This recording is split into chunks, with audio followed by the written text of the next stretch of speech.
Good evening, and welcome to the Sleep to Law series. Tonight, we will talk about It, the massive horror novel by Stephen King, set in the fictional town of Derry, Maine. If you enjoy these deep dives, please consider subscribing to the channel.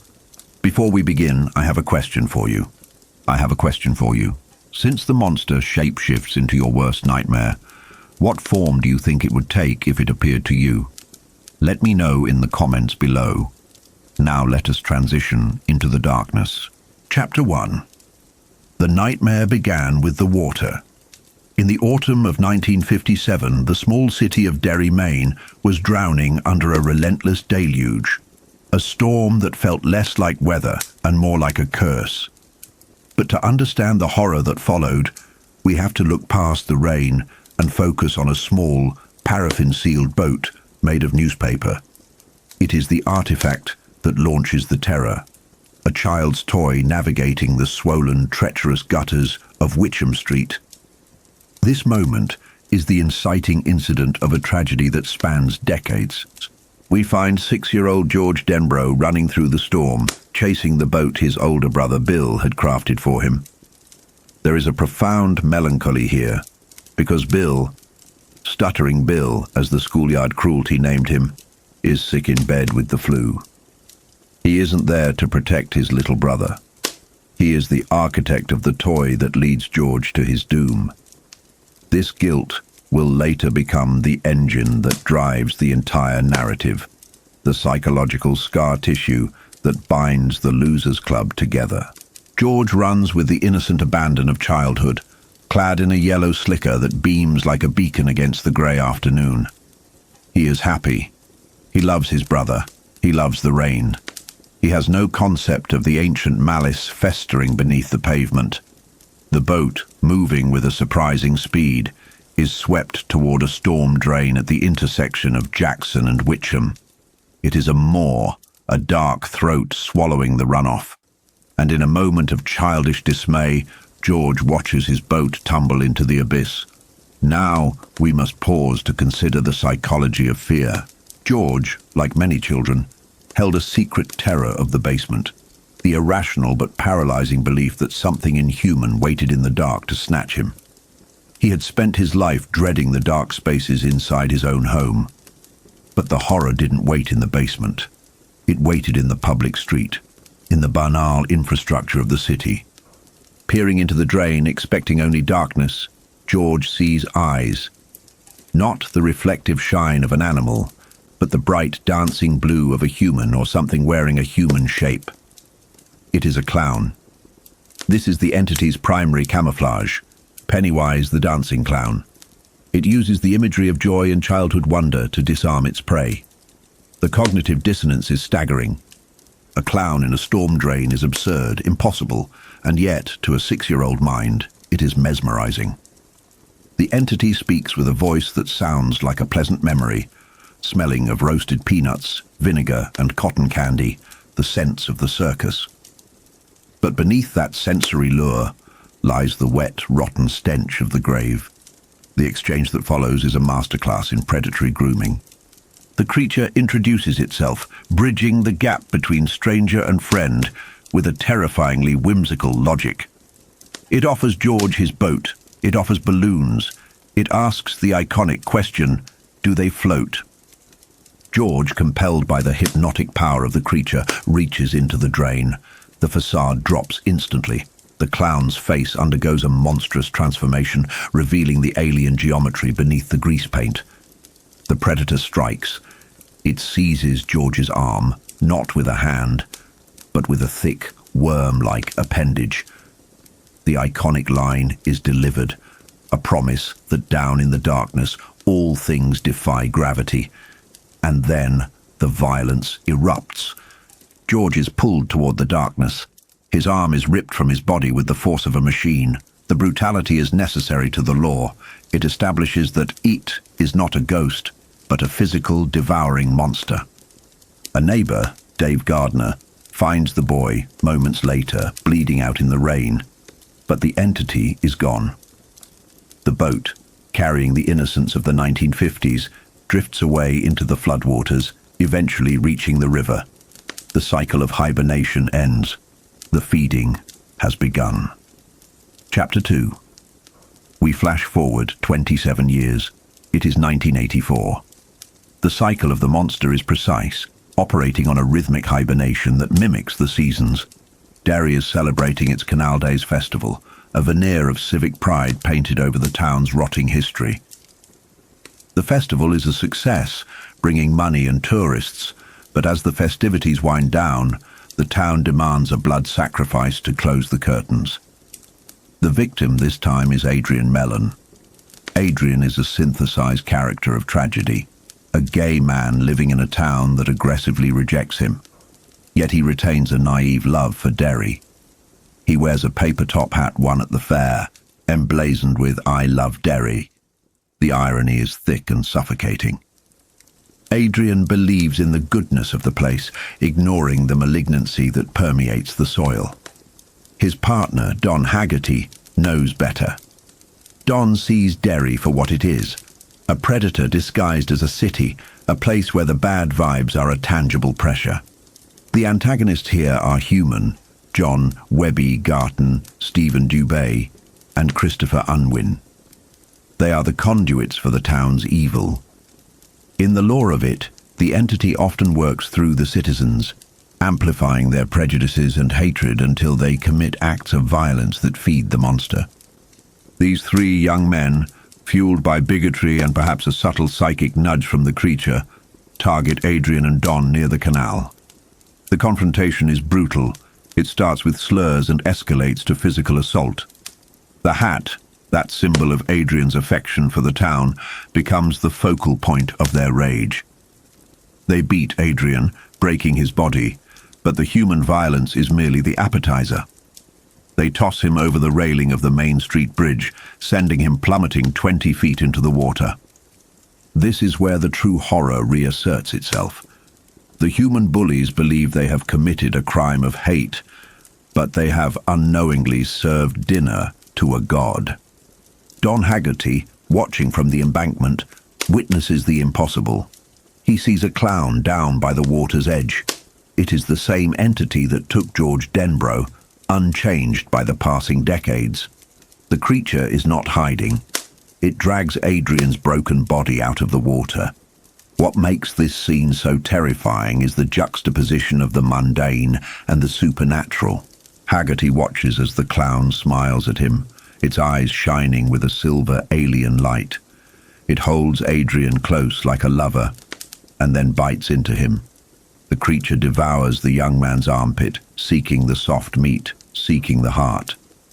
But the most chilling detail, the detail that breaks Haggerty's mind, is what he sees under the bridge.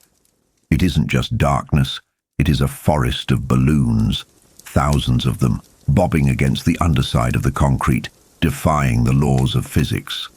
And on each balloon the same slogan is printed: "I love Derry." The entity is mocking them. It is mocking the town, the festival, and the victim. It is saying that the town belongs to it. In the aftermath, the police investigation reveals the willful blindness of Derry. The authorities, led by officers who grew up in the shadow of the 1957 terror, refused to acknowledge the supernatural elements. They rationalized the testimony. They dismissed the clown as a hallucination or a one-armed man story invented by the guilty parties. This is the Derry Disease, a collective amnesia and refusal to see the truth. The three bullies are arrested, but the true killer slips back into the sewers. The cycle has fully awakened. The monster is fed, and somewhere in the dark, the balloons are still floating. Chapter 3. The horror begins not with a monster, but with a break in routine. In the meticulous, ordered life of an accountant, a deviation from the schedule is the first sign of a crumbling reality. It is May 28th, 1985. In a wealthy suburb of Atlanta, Stanley Uris decides to take a bath at 7 p.m. To his wife, Patty, this is an alarming anomaly. Stanley showers in the morning, he soaks at night with a beer. But an early evening bath, that implies a need for cleansing that goes beyond simple hygiene. It implies a need to wash away a sudden, encroaching filth. We must understand the context of the Uris household to understand the tragedy. Stephen King paints them as the picture of American success. The Mercedes, the Volvo, the house set back behind tasteful yew hedges. But beneath this veneer of yuppie perfection lies a deep, festering wound of insecurity. Patty carries the trauma of her youth, the anti-Semitism of upstate New York, the memory of being rejected from a country club prom because her name rhymed with plum. She feels permanently stained, eternally the outcast kike mermaid, despite their current wealth. King uses this to ground the supernatural in the psychological. The Urises have spent their adult lives building a fortress of logic and money to keep out the chaos of their past. But the fortress has a crack. They are childless. Despite physiological health, they cannot conceive. It is a psychological block, a manifestation of the terror Stanley repressed in 1957. There is a spectral presence in their spare room, ghostly children that never were. Stanley knew deep down that he was broken. He would wake from nightmares he couldn't remember, muttering about a turtle that couldn't help them, a fragment of the macroverse mythology leaking into his conscious mind. He sensed that his orderly life was merely the calm eye of a hurricane that had never actually stopped spinning. Then the phone rings. It interrupts the mundane glow of Family Feud. It is Mike Hanlon, the catalyst. Watch how Stanley reacts. There is no denial. There is no bargaining. When he hears Mike's voice, the man of logic, the man who built a life on numbers and certainty, simply accepts the equation. The debt is due. He tells Patty it's no one. He retreats to the bathroom. He is unplugging himself from the world chord by chord. Patty is left alone with the silence. When she finally goes upstairs, the door is locked. This is the third strike against normalcy. Stan never locks the door. The suspense here is auditory. King masterfully strips away the noise of the world until there is only one sound, the plink, plink, plink of a dripping faucet. It is the metronome of death. Driven by a panic she can't articulate, a primal intuition that the heart attack has struck not her father, but her husband's soul, Patty finds the key. She unlocks the door.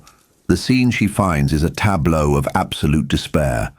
The lighting is cruel, fluorescent, and shadowless. It illuminates the end of Stanley Uris. The water is pink. Stanley has not merely committed suicide, he has executed a ritual. He has slashed his wrists in T-shapes, ensuring there is no coming back, no clotting, no mistake. The logic of the accountant held true to the very end. If you are going to cancel the account, you close it permanently. But the true horror is the final message. Stanley, the skeptic, the rationalist, the boy who did not believe in magic, used his last moments and his own blood to scrawl a single word on the tiles. A word that defies all logic, a word that represents the chaos he could not face again.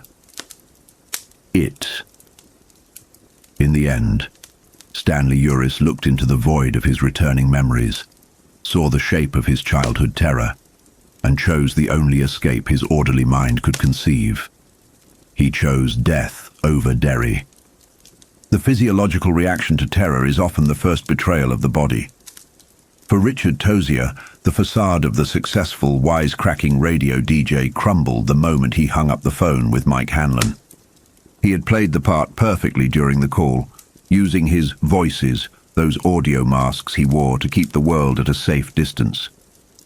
He had summoned the confident tones of a man in control, but his gut knew the truth before his brain could process it. As the connection severed, the nausea hit him like a physical blow. He emptied his stomach, a visceral purging of the California dream he had so carefully constructed, leaving him shivering in the reality of what was to come. Richie sat in his study, surrounded by the trappings of wealth, the view of the Pacific, the expensive quartz clock, but the needle of his life had skipped back 27 years. He tried to ground himself with music, putting on a Motown record, but even Marvin Gaye singing about the grapevine felt like a dark omen. He was a man who lived by noise, by the constant stream of chatter and rock and roll that filled the silence where fear might otherwise grow. But now, the silence of Derry was encroaching. There is a profound psychological dissonance when a repressed trauma resurfaces. Richie moved through his preparations with the mechanical efficiency of a man planning his own funeral. He called his travel agent Carol, and even then he couldn't stop the performance. He slipped into his kinky briefcase persona, a flamboyant caricature, and then W.C. Fields. It wasn't just a habit. It was a survival mechanism. If he could be someone else, anyone else, he wouldn't have to be Richie Tozier, the four-eyed target of the schoolyard bullies. But the voices were thinning. The closer he got to the idea of Derry, the harder it became to maintain the act. He booked a red-eye to Boston and a connection to Bangor. The rental car would take him the final 26 miles to Derry. 26 miles. In distance, it was nothing. In psychological time, it was an eternity. It was a journey back to a place that felt less like a town and more like a carnivorous entity waiting to digest him. He called the Derry townhouse, half expecting the place to be gone, burned down, or replaced by the march of time. But it was there. The past is stubborn like that. When he spoke to the clerk, he wasn't the famous DJ anymore.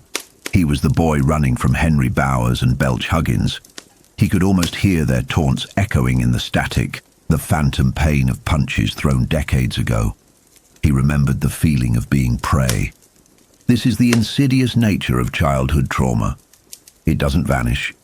It simply waits in the basement of your mind until the lights go out. Richie packed quickly, taking only casual clothes, unconsciously reverting to the wardrobe of a child. He opened his safe, staring at the accumulation of his adult success. Deeds, stocks, insurance. It all looked like Monopoly money now. The only thing that mattered was the cash. He took thousands in bills, taking a powder money. He realized then that a part of him had always been waiting for this. He had been hoarding resources for a getaway, knowing deep down that the call would eventually come. As he prepared to leave, the memories began to breach the dam. Not just the bullying, but the darker things. The barons, the rock fights, the losers, and the smell, the stench of the sewers, of wet fur, of something ancient and rot-filled. He remembered George Denbrough's death, the one-armed boy in the rain slicker. The horror of it sent him rushing to the bathroom again. This wasn't just fear, it was a biological rejection of the memory. He vomited until he was empty, weeping for the first time in years. His contact lenses slipped out, a symbolic stripping away of his improved vision. He was Richie Four Eyes again. He backed his MG out of the garage, looking at his California home one last time. The golden light of the West Coast felt alien now. He was driving into the dark, slipping through a crack in reality to return to the nightmare. He was a dead man walking, moving inexorably toward the blackness where the monster waited. 3. If you wanted to understand the duality of Ben Hanscom, you had to look past the successful architect with the Learjet and the international acclaim. You had to find him in a dive bar in Nebraska, the Red Wheel, sitting alone in the dim light. To the world, and to Time magazine, he was a young Turk, a handsome fit man who built skyscrapers. But inside, Ben was still the fat boy from Derry. The external transformation, the weight loss, the wealth, the accolades, was merely a shell constructed to protect the vulnerable child within. Ricky Lee, the bartender who adored Ben, noticed the change immediately. Ben usually carried himself with a casual Texan-style confidence. Tonight, he looked like a man who had stared into an abyss. His hair seemed grayer, his eyes haunted by a 1,000-yard stare that pierced through the bar and into another time. When Ben ordered a full stein of wild turkey, Ricky Lee knew something was catastrophically wrong. This wasn't a drink, it was anesthesia.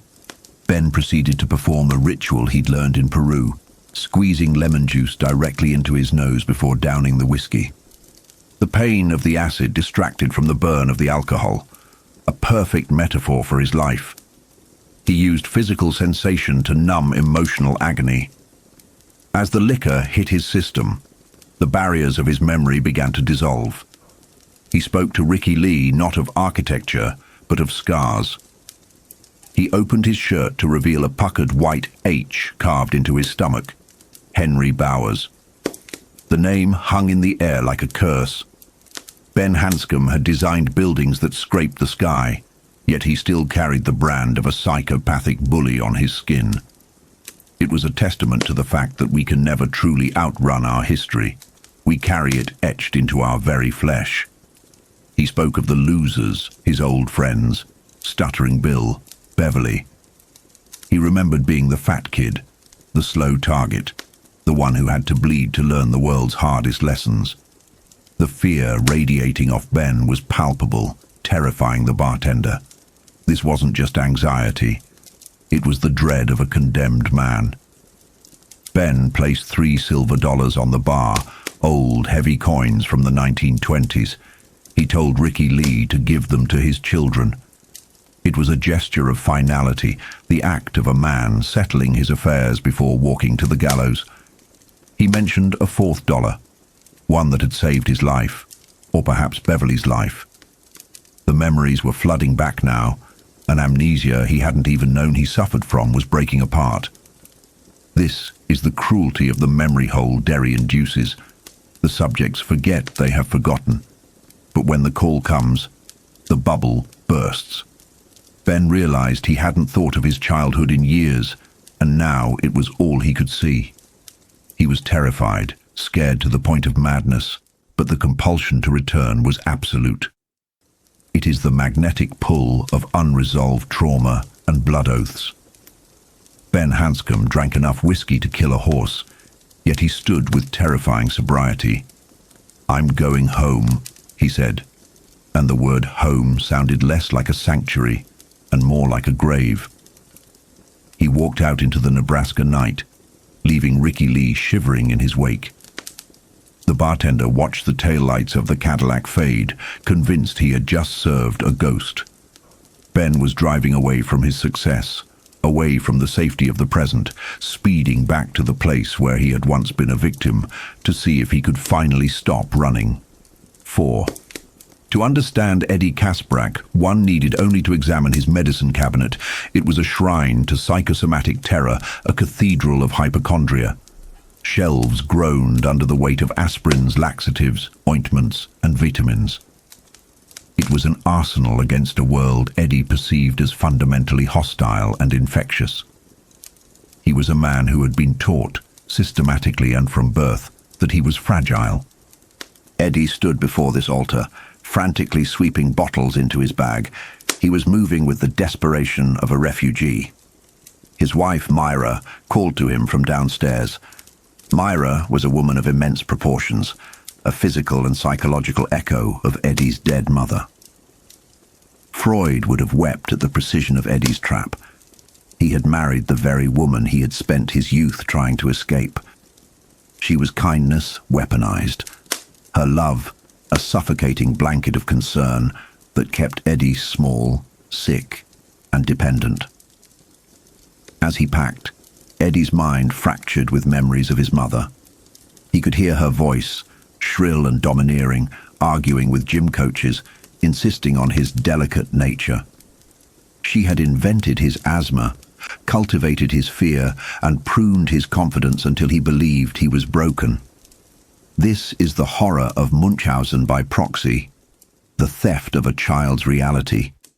Eddie carried an aspirator not because his lungs were failing, but because it was his totem, a magical object that warded off the panic attacks instilled by his upbringing. Myra caught him on the stairs, her large frame blocking his exit, her face a mask of tearful confusion. Eddie lied to her. He invented a story about driving Al Pacino, a frantic fabrication to explain his sudden flight. He couldn't tell her the truth, that a voice from the past had summoned him to fight a monster. To admit that would be to shatter the fragile glass house of their existence. The interaction with Myra was a painful reenactment of his childhood. She used tears as grappling hooks, trying to guilt him into staying, offering food and comfort as bribes. She was terrified for him, yes, but mostly she was terrified of losing her object of care. Eddie felt the familiar crushing weight of her love, the same weight that had pinned him down for 40 years. But the terror of Derry was stronger. The call from Mike Hanlon had awakened a fear more primal than his fear of upsetting his wife. He broke away, though it felt like tearing his own skin. He left her crying in the doorway, a massive shadow against the light, and climbed into a taxi. As he rode away, the asthma, the phantom hand choking him, began to recede. The aspirator stayed in his pocket. Distance from home, it seemed, was the best medicine. But the relief was short-lived. On the train north, the nightmares claimed him. He dozed off and was instantly transported back to the damp, rot-filled tunnels under Derry. He dreamed of the leper, a creature of decomposing flesh that had chased him through the dark in 1958. He smelled the putrid sweetness of death and saw the face of a lost boy, Patrick Hockstetter, being consumed by worms. The dream was vivid, sensory, and horrifying. He woke with a gasp, clutching his aspirator, inhaling the medicinal mist like life itself. He was on a train speeding through the night, but Eddie knew the truth. This wasn't a train. It was a time machine. The windows didn't look out on Rhode Island. They looked out on the dark, twisted geography of his own past. The moon hanging in the sky seemed to mock him, whispering with the voice of Henry Bowers or the leper. Eddie Casbrack sat shivering in the club car, a small man with a bag full of pills, hurtling back toward the source of his sickness. He was remembering his boyhood, and with the memory came the realization that he had never really escaped. He had just been holding his breath for 27 years, and now, finally, he had to exhale. 5. Tom Rogan was drifting on the edge of sleep, a beer-soaked haze, when the telephone shattered the silence of their Chicago home. It wasn't just a sound. In the domestic minefield that was the Rogan household, a late-night call was a threat. He felt Beverly reach over him, her body warm, her presence familiar. Yet as he listened to her voice sharpen with shock, the alcohol-induced fog in his brain began to clear, replaced by a cold, reptilian irritation. We have to understand the psychology of Tom Rogan here to truly grasp the horror. He isn't just a bad husband. He is a creature of dominance, a man who views his wife not as a partner, but as a possession that requires constant calibration. Stephen King often uses human monsters to mirror the supernatural ones, and Tom is the perfect example, a mundane terror. As Beverly realizes who is on the phone, Mike Hanlon calling from the distant blood-soaked past of Derry, Tom's aggression spikes. He hears her say a name, Bill Denbrough, and that is the catalyst. Tom watches her. He sees the change. Usually Beverly is the antelope to his lion, nervous, submissive, broadcasting a scent of fear that he finds intoxicating. He had spent years breaking her, using a leather belt to shape her into a vessel of obedience. But as she hangs up the phone, the atmosphere shifts. She isn't cowering. She is smoking a cigarette, a habit he had forbidden, and she is moving with a frantic electric energy. She's packing a suitcase. The tension here is suffocating because the roles are reversing and Tom cannot process it. He stands in the doorway, a looming slab of beefy aggression, expecting his sheer physical presence to cow her. But Beverly is operating on a frequency he can't hear. The call from Derry has reactivated a dormant part of her psyche, the warrior who once stood in the sewers. Tom sees her packing cheap, faded underwear, not the silky things he likes, and his confusion curdles into rage. It's the cigarette that focuses his anger. It represents a breach of his control. He decides, with a chilling calmness, that school is in session. He goes to the closet and retrieves the belt. This object is a character in itself, a talisman of his power. He wraps it around his hand, the leather feeling like a dead snake, a familiar weight that usually dispels his headaches and makes him feel like a god. He confronts her. He expects the ritual, the fear, the pleading, the eventual submission. But when he speaks, when he threatens her with the whooping, Beverly doesn't dissolve. She tells him she has to go, that people are dead.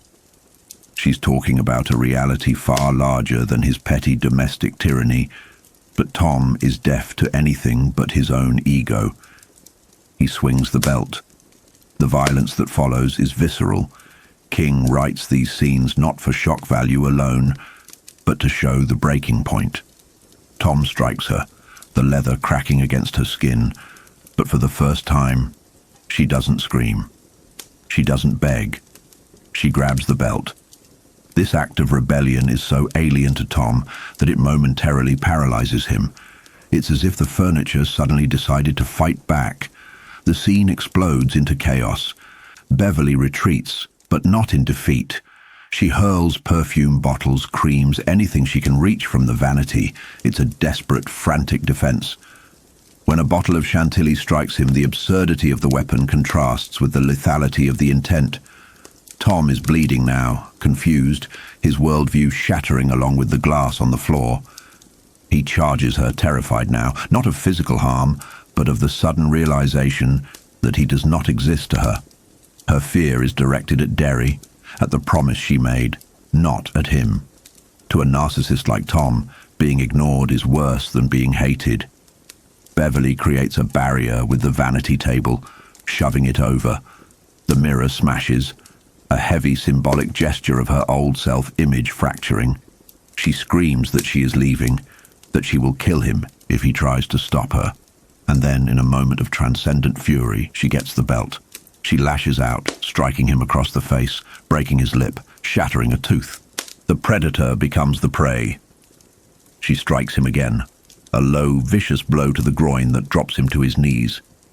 It is a moment of catharsis, but it is messy and painful. Beverly flees the house barefoot, leaving her husband moaning in a pool of blood and spilled perfume. She runs into the night, and as the adrenaline peaks, she begins to laugh. It isn't a happy laugh. It's the laughter of someone who has stared into the abyss and survived. She sits on a curb, hysterical, terrified, but free. The whooping backfired. The call from Derry didn't just wake her memories, it woke her survival instinct. 6. We cut now to England, to a quieter, mist-shrouded setting, but the dread remains. We meet Bill Denbrough, the leader of the Losers Club, now a successful horror writer and screenwriter. He's married to Audra, a woman who looks like a movie star because she is one. But despite their intimacy, there is a wall between them, a wall built of forgotten trauma. This chapter is a masterclass in the psychology of repression. Bill has just received the same call Beverly did. He's drinking scotch before breakfast, his hands shaking. The call has cracked the dam of his memory. For years, Bill has lived with a specific kind of amnesia. He forgot Derry. He forgot his friends. He even forgot the brutal details of his brother George's death, remembering only that he died. Not that he was murdered, his arm torn from his socket. Audra presses him for the truth. She senses the shift in him, the sudden distance. Bill tries to explain, and as he does, we see the physical toll of the past returning. He explains that he never thinks about his childhood. It's a blank spot. He tells her about the stutter, how he overcame it, how he trained himself to speak slowly and deliberately to mask it. But now, as the memories bleed through, the stutter is coming back. It's a brilliant narrative device. The speech impediment is a physical manifestation of the fear he thought he had buried. He tells Audra about the scars on his palms. He shows her his hands. The faint white lines are there, the mark of a blood oath made by 7 children in the barrens of Derry. Audra, terrified, insists she has never seen them before, and she's right. The scars weren't there yesterday. They have rematerialized, summoned by Mike Hanlon's voice. This is where the story shifts from psychological drama to supernatural horror. The past isn't just a memory, it is a physical force rewriting their bodies. Bill recounts the promise: if it ever came back, they would go back. It's a suicide pact made by children, now being called in on adults. He describes the sensation of the memories returning as dirty rain, bringing monsters to life in his mind. He knows he has to leave. It's not a choice. It's a biological imperative, like a migratory bird sensing the turn of the season. The tragedy here is Audra's confusion. She loves him. She wants to help. But she is utterly excluded from this bond. She begs to come with him. Bill's reaction is immediate and terrified. Not for himself, but for her. He refuses to let her near Derry. He knows instinctively that Derry is a poison to anyone who isn't part of the circle. He extracts a promise from her to stay behind, a desperate attempt to protect her from a darkness she cannot comprehend. As Bill prepares to leave for the airport, the contrast between his Hollywood life, the moving walkway of success that keeps you from feeling the ground beneath your feet, and the gritty, blood-soaked reality of Derry becomes stark. He is leaving the safety of his adult life to return to the vulnerability of childhood terror. He kisses her goodbye, and the stutter is there, hanging on his lips, a harbinger of the nightmare waiting for him in Maine. The losers are gathering. The circle is drawing tight, and the horror is just beginning. Can an entire municipality be haunted? We aren't talking about a creaky Victorian house on a hill or a single blood-stained street corner. We are asking if the geography itself, the very streets and sewers of a city, can be infected.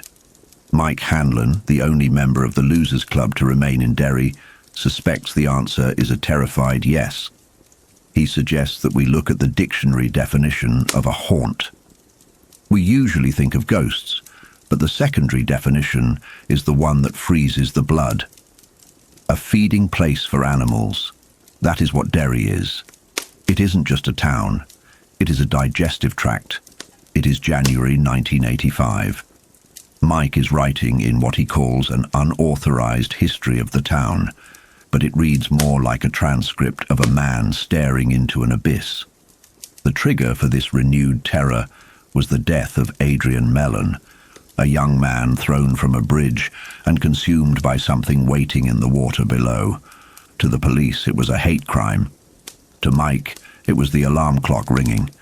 The 27-year hibernation is over. The cycle has begun again. Mike functions as the watchman. While his childhood friends Bill, Bev, Richie, Eddie, Stan and Ben have scattered to the winds, successfully forgetting the trauma of 1958, Mike stayed. He pays the price for their amnesia. He remembers everything so they don't have to. He works as a librarian, a job that allows him to trace the veins of poison running through Derry's history. He notes that the terror doesn't start all at once. It begins with a seashell drone, a psychic pressure that builds until the killing starts in earnest. The history books are full of holes, and Mike knows why. He recalls the advice of the previous librarian, Albert Carson, a dying man, who warned him that investigating Derry is like opening a door you can't close. Carson explained that the town's history is a facade. Behind the curtain lies the Kitchener Ironworks explosion of 1906, where an Easter egg hunt turned into a massacre of children. Go back further to 1741, and you find an entire community of over 300 settlers vanishing without a trace, leaving only a single burnt house. The pattern is undeniable. Every 27 years, a tragedy strikes, followed by a feeding frenzy, followed by a period of amnesiac sleep. 1957, 1930, 1906, 1879. The entity wakes up, it feeds, and the town looks the other way. Now Mike sits alone in the library after hours. The silence is heavy. He knows that the Gothic conventions are wrong. He isn't screaming or tearing his hair out. He is simply a man with a mild face, like an extra in a movie, holding the power to destroy 6 lives with a phone call. He looks at the telephone, as if it were the lever of a guillotine. If he dials the numbers, he drags his friends back to the killing ground. If he stays silent, the eating continues. He is terrified that the voice of the turtle, the force of good they once believed in, is gone. He touches the phone. He prays he is wrong. But the darkness in the stacks is listening, and he knows the time for waiting is almost over. The feeding place is open for business. Chapter 4. The turbulence is bad tonight. At 27,000 feet, United Flight 41 is getting battered by the atmosphere, shaking the passengers like dice in a cup. In the first-class cabin, a stewardess glances at the man in seat 1A. For a terrifying second, she thinks he's dead. He's a lanky man with greying hair, dressed in denim, and his eyes are open but seeing absolutely nothing. He looks like a wax museum figure of himself, but he isn't dead. He's just remembering. He is Ben Hanscom, and he is falling. There is a psychological weight to returning home, a gravity that pulls you down through the strata of time. Ben isn't just flying over Illinois, he is plummeting backward through the years. The whiskey he drank earlier has faded, replaced by the sensory overload of memory. He hears bells, not the warning chimes of the aircraft, but the shrill, liberating scream of a school bell. The date shifts. The darkness of 1985 dissolves into the blinding white sunlight of June 1958. Derry, Maine. School is out. The sound of that bell triggers a riot of joy in the fifth-grade classroom. Mrs. Douglas, usually a tyrant of discipline, lets them go. She knows when she's beaten. As the class files out, we see the brutal caste system of childhood already in place. You have the West Broadway kids, the ones with new clothes and bright futures, and then you have the lower Main Street kids, like Beverly Marsh. She looks down at her worn-out penny loafers, angry and ashamed. Ben watches her. He knows the social distance between West Broadway and Lower Main is wider than the Atlantic Ocean, but he loves her anyway. It's a quiet, desperate adoration, the kind fat boys hide deep inside the vaults of their hearts, because exposing it would mean death by ridicule. Ben collects his report card. He is 11 years old, carrying a massive amount of weight, his thighs rubbing together with a sound that haunts his nightmares. He wears baggy sweatshirts to hide his chest, traumatized by a memory of Belch Huggins mocking him, calling him Santa Claus with titties. It's a cruel world for the different, and Ben has learned to make himself small on the inside to compensate for being large on the outside. He managed to pass the 5th grade, but his tormentor, Henry Bowers, did not. This is a problem. During finals week, Henry had tried to cheat off Ben. In a moment of cold, pragmatic calculation, a flash of the architect Ben will one day become, he realized that letting Henry copy would doom them both. He refused. Henry, with the dead eyes of a shark, had whispered a promise. "You're dead, fat boy." Ben exits the school, hoping the sheer chaos of summer freedom will provide cover. He spots Beverly Marsh outside. For a brief, shimmering moment, the terror of Henry Bowers evaporates. He speaks to her. It's awkward, clumsy, and to Ben, utterly miraculous. She smiles. She treats him like a human being. When she walks away, Ben notices a gold ankle bracelet flashing in the sun, a beacon of beauty that sears itself into his memory. But the shadow of the hawk is always circling the mouse. Henry Bowers is waiting. Ben manages to slip away, heading for the safety of the public library. But first, he indulges in his primary coping mechanism: food. He finds empty bottles, cashes them in, and buys a hoard of penny candy. He eats it all before he even reaches the library. We see here the cycle of Ben's loneliness. He has no friends to share with, so the candy becomes his companion, his comfort, and his shame. He doesn't realize he's lonely because loneliness is the only climate he has ever lived in. He reaches the Derry Public Library, his sanctuary. The library is cool, quiet, and safe, or as safe as anything in Derry can be. The connection between the adult library and the children's section is a glass corridor heated by the sun. Ben loves it. He loves the structure, the smell of paper, the order. But even here, the darkness of the town intrudes. Taped to the desk is a poster. Remember the curfew. It's a stark reminder that while the kids are dreaming of baseball and swimming, something is hunting them. There have been murders. George Denbrough, Betty Ripsome, found frozen in the mud. Cheryl LaMonica, fished out of a stream. A 3-year-old boy named Matthew Clements, snatched from his tricycle. The town is festering with a sickness it refuses to diagnose. Ben remembers his mother's fear. Arlene Hanscom is a hard woman, worn down by labor and single parenthood, but she loves Ben with a fierce, terrified intensity. She gave him a watch, demanding he be home by 6 every night. She knows there is a predator out there. She asked him if he had seen anything suspicious. Ben lied. He didn't tell her about the mummy he saw on the canal ice in January, or the clown holding a bunch of balloons against the wind. He kept it secret because he feared her protection would turn into a cage. He chose liberty over safety, a choice every child eventually makes. In the library, Ben's heart overrides his fear. He sees a display encouraging kids to write postcards. He buys one. He thinks of Beverly. He thinks of haiku, the Japanese poetry form they learned. 17 syllables, 1 image, 1 emotion. He writes, "Your hair is winter fire, January embers." My heart burns there too. It is a moment of pure, crystallized romanticism. He mails it anonymously, fueling a fantasy where she realizes it's him and returns his love. This daydream is so potent, so intoxicating, that it blinds him to reality. He walks down Kansas Street, whistling, lost in the imaginary taste of a kiss, drifting closer and closer to the Barrens. The Barrens is a wild, overgrown scar of land cutting through Derry, a place of dumps and sewers and unregulated vegetation. It's the subconscious of the town, messy and dangerous. Ben pauses by the white railing overlooking the drop-off, still dreaming. Then a hand clamps onto his shoulder. The dream dies. It's Henry Bowers, flanked by his lieutenants, Belch Huggins and Victor Chris. They have him. The terror that grips Ben is primal. He is cornered, and Henry intends to do more than just bruise him.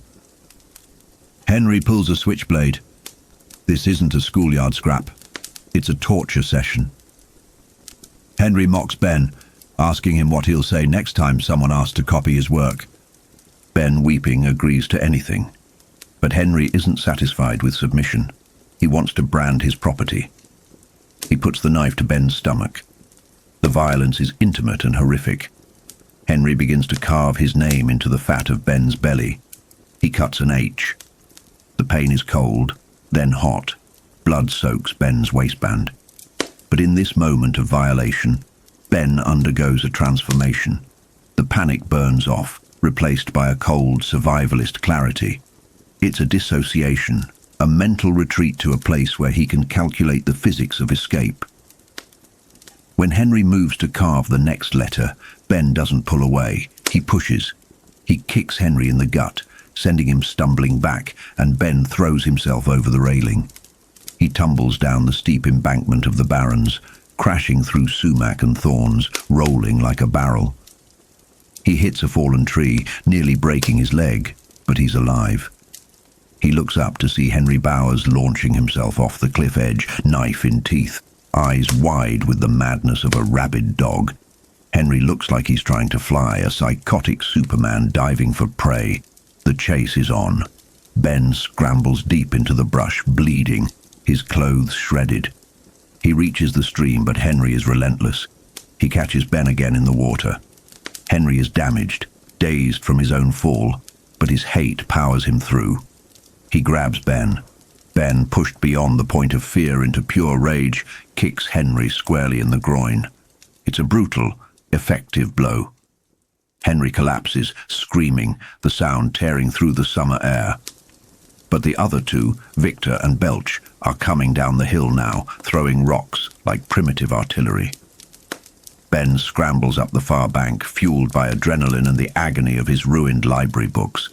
He crashes through a bamboo-like thicket, terrified of quicksand, terrified of the boys, terrified of the sudden looming presence of a concrete cylinder sticking out of the ground, a sewer vent. It hums with a low mechanical vibration. It reminds Ben of the Morlock wells from H.G. Wells, tunnels leading down to a subterranean hell. He runs until his lungs burn, deep into the tangled green silence of the barrens. He stops to listen. He hears branches snapping. He hears voices. They haven't given up. The nightmare isn't over. It's just moved into the wild. 10. Ben emerged from the earth like a birthed animal, mud-caked and trembling with adrenaline exhaustion. The paralysis of fear had nearly claimed him, that reptilian instinct to freeze before a predator. But he had found sanctuary beneath the tangled roots of an elm, a dark womb in the riverbank. Outside, the predators were still prowling. Henry Bowers and his disciples weren't gone. They had simply found new victims. Ben listened as the older boys discovered a small dam built by 2 other kids. The psychology of the bully is simple. If you cannot catch the prey you want, destroy something beautiful to compensate. Ben heard the sickening snap of wood and the splash of destruction, followed by the terrified protests of Bill Denbrough. There's a dark, shameful relief in being the one hidden while another takes the beating. A survivalist guilt that washed over Ben as he listened to Henry's cruelty echo off the water. Once the bullies departed, leaving broken sticks and sobbing children in their wake, Ben didn't move. He remained curled in the dirt, lulled by the subterranean vibration of Derry's drainage pumps, a mechanical heartbeat thrumming deep in the ground, until exhaustion pulled him into a nightmare. 11. The dream dragged him back to January, to a day where the Maine winter was less a season and more a weapon. The wind felt personal, seeking exposed skin to freeze. Walking home alone, Ben had looked down at the canal, a frozen scar of white ice cutting through the town. Standing there was a figure that defied reality, a clown in a silver suit, holding balloons that bobbed against the wind. This is the entity's defining trait, the violation of physical laws to bait the trap. As the figure approached, the clown veneer melted away, replaced by Ben's deepest cinematic fear, the mummy. But this wasn't the Hollywood bandage wrap of Boris Karloff. This was ancient dried meat and sunken sockets, smelling of spices and old dust. It offered the lure that would haunt Derry. You'll float. It's a promise of eternal childhood, but twisted into suspended death. The horror wasn't just the monster. It was the realization that the safety of the adult world was a lie. The mummy could exist here, in the daylight, casting no shadow. Ben fled, his heart hammering against his ribs, escaping the bridge but carrying the freezing knowledge that the monsters under the bed had moved outdoors. 12. Ben jerked awake, the phantom smell of ancient dust replaced by the damp, earthy scent of the barrens.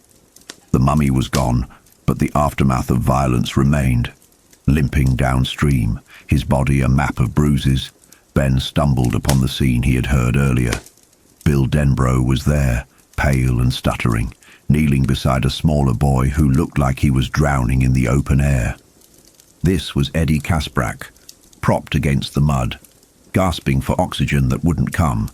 The supernatural terror of the dream had seamlessly transitioned into a stark, medical reality. Eddie's aspirator was empty. As Bill turned to Ben for help, the circle began to close. The shared trauma of Henry Bowers was about to forge the Losers Club, starting not with a handshake, but with a desperate race against suffocation. Chapter 5. On board the Concorde, hurtling through the stratosphere at Mach 2, Bill Denbrough sits in a state of suspended animation that feels less like luxury travel and more like being fired from a pistol. The claustrophobia of the narrow cabin presses in on him, exacerbated by a seatmate whose hygiene leaves much to be desired. This physical discomfort mirrors his internal state. He is a man rushing toward a past that is rushing to meet him like a predator, breaking cover. As he stares at the curvature of the earth against a twilight sky, Bill realizes that the concept of a writer's subconscious is a fraud. There is no deep, mystical wellspring of ideas. For him, there is only Derry. The pipe doesn't go down into a dark cellar of the mind. It goes straight to that town, to the memory of a bicycle named Silver, and to the feeling of beating the devil. The memory takes over, transporting us back to 1958. We see Bill not as the successful novelist, but as a boy wrestling with a 28-inch Schwinn that is far too big for him. It's a massive, heavy machine that requires him to hike up his underwear just to mount it, a detail that grounds the legendary quality of the bike in the awkward, painful reality of childhood. But once that iron beast gets moving, it defies gravity, creating its own momentum. The narrative shifts to the barrens, that wild, uncontrolled subconscious of Derry itself. Here, the threat of Henry Bowers and his gang is a constant atmospheric pressure. We find Eddie Kasprak in the aftermath of a beating, his nose bloodied, gasping for air as a psychosomatic asthma attack tightens his chest. It is a moment of pure helplessness, witnessing the physical manifestation of fear.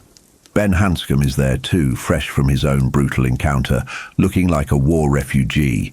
Despite his own trauma, Ben watches over Eddie, allowing Bill to mount Silver and race for the medicine.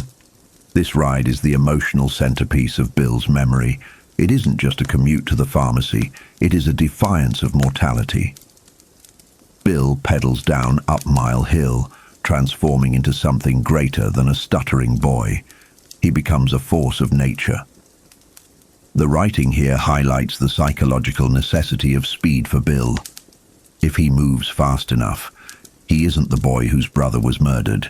He is the Lone Ranger. He flies into a lethal three-way intersection, a chaotic tangle of traffic that represents the indifferent, crushing weight of the adult world. He threads the needle between a bus and a truck, skirting death by inches. This is how he beats the devil, by courting oblivion and surviving it. At the pharmacy, the tone shifts from high-octane action to the cold, cynical reality of Derry's adults. Mr. Keane, the pharmacist, dispenses the aspirator with a sour demeanor. We get a glimpse behind the curtain here. The medicine is merely water with a splash of camphor. It's a placebo sold to soothe a mother's neurosis rather than a child's lungs. It illustrates a terrifying truth about Derry. The adults are either predators or profiteers, and the children are entirely on their own, sustained only by belief. When Bill returns to the Barrens, the dynamic of the group solidifies. The medicine works because Eddie believes it works, and the terror of the afternoon begins to recede. Ben Hanscom, displaying an innate engineering brilliance, explains how to build a proper dam. It's a pivotal moment of bonding.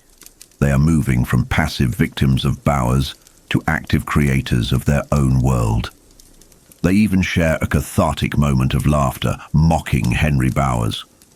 By turning their tormentor into a caricature, they strip him of his power, if only for a moment. Before they part ways, Ben offers Eddie a survival tip. Mask the blood on his shirt with chocolate milk to avoid his mother's hysteria. It is a grimly practical lesson in navigating the minefield of a damaged home life. But the warmth of this newfound alliance evaporates as Bill returns to his own home. The Denbrough house is a mausoleum. His parents sit like bookends on the couch, separated by a freezing silence where their younger son used to be. The tragedy of the Denbrough household is that the living son has become invisible, while the dead son consumes all the oxygen. Bill tries to break the tension with a joke, a desperate attempt to reconnect, but it falls flat against his father's distraction and his mother's numbness. The rejection drives Bill into the sanctuary of his room, which offers no comfort, only the proximity to George's old room down the hall. Driven by a complex mix of grief and a need to confront his terror, Bill enters George's room. It is a shrine, preserved exactly as it was, filled with a heavy, stagnant air of loss. Bill is terrified that the ghost of his brother will step out of the closet, a zombie in a slicker. But he is also desperate to reclaim the memory of the brother he loved from the horror that took him. He pulls down a photo album seeking the innocent past. He finds pictures of family, of mundane moments frozen in time until he reaches the last page. It is George's school photo.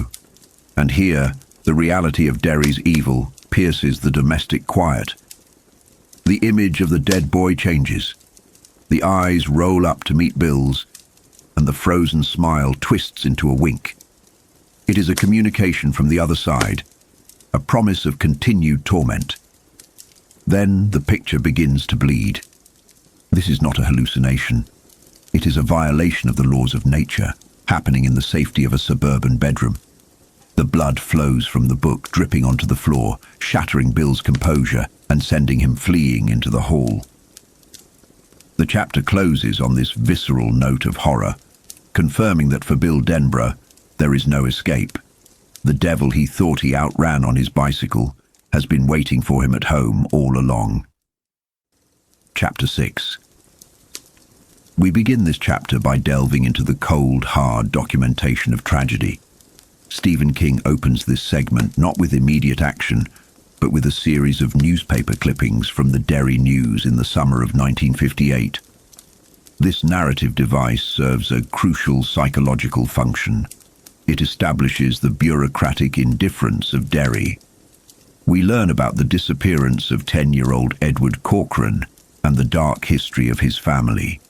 The text reveals that Eddie's younger brother Dorsey had died the previous year. While the official report listed it as an accidental fall from a ladder, the subtext screams of child abuse. The horror here is grounded in reality before it ever touches the supernatural. The stepfather, Richard Macklin, is a brutal man, and the mother is complicit through her silence. We see the failure of the school system and the doctors, who ignored the obvious signs of beatings to avoid scandal or paperwork. This sets the stage for the primary theme of this chapter, the vulnerability of children when the adult world fails to protect them. The monster.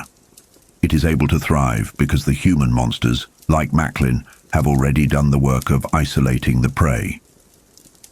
The narrative then shifts to the perspective of Eddie Corcoran in his final hours. It is June 19th. Eddie is sitting by the canal, a location that acts as a dark artery running through the heart of Derry's mythology. The reason he's hiding out is heartbreakingly mundane: a bad report card.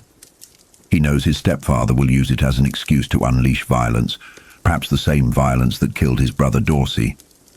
King masterfully builds suspense here by juxtaposing the quiet summer atmosphere with Eddie's internal terror. Eddie thinks about the Scotty recoilless hammer, the weapon he suspects was used to kill Dorsey. He realizes it's missing from the garage. This realization confirms to him and to us that Dorsey was murdered. As Eddie sits there, dangling his legs over the concrete embankment, the atmosphere shifts. The silence of the canal is broken not by a living person, but by a hand closing around his ankle. The entity, Pennywise, initiates its attack by exploiting Eddie's grief and guilt. Looking down, Eddie sees his dead brother Dorsey. But King's description ensures we know this isn't a ghost in the traditional sense. It's a biological horror. The figure is decomposed, wearing the tattered remains of burial clothes, with a caved-in skull and a water-bloated grip. The creature speaks in a croaking, taunting voice, inviting Eddie to join him. This illustrates the shapeshifter's primary weapon. It doesn't just scare you, it disorients you by wearing the faces of your loved ones. Eddie manages to scramble away, his survival instinct kicking in. He realizes instinctively that this thing is not his brother.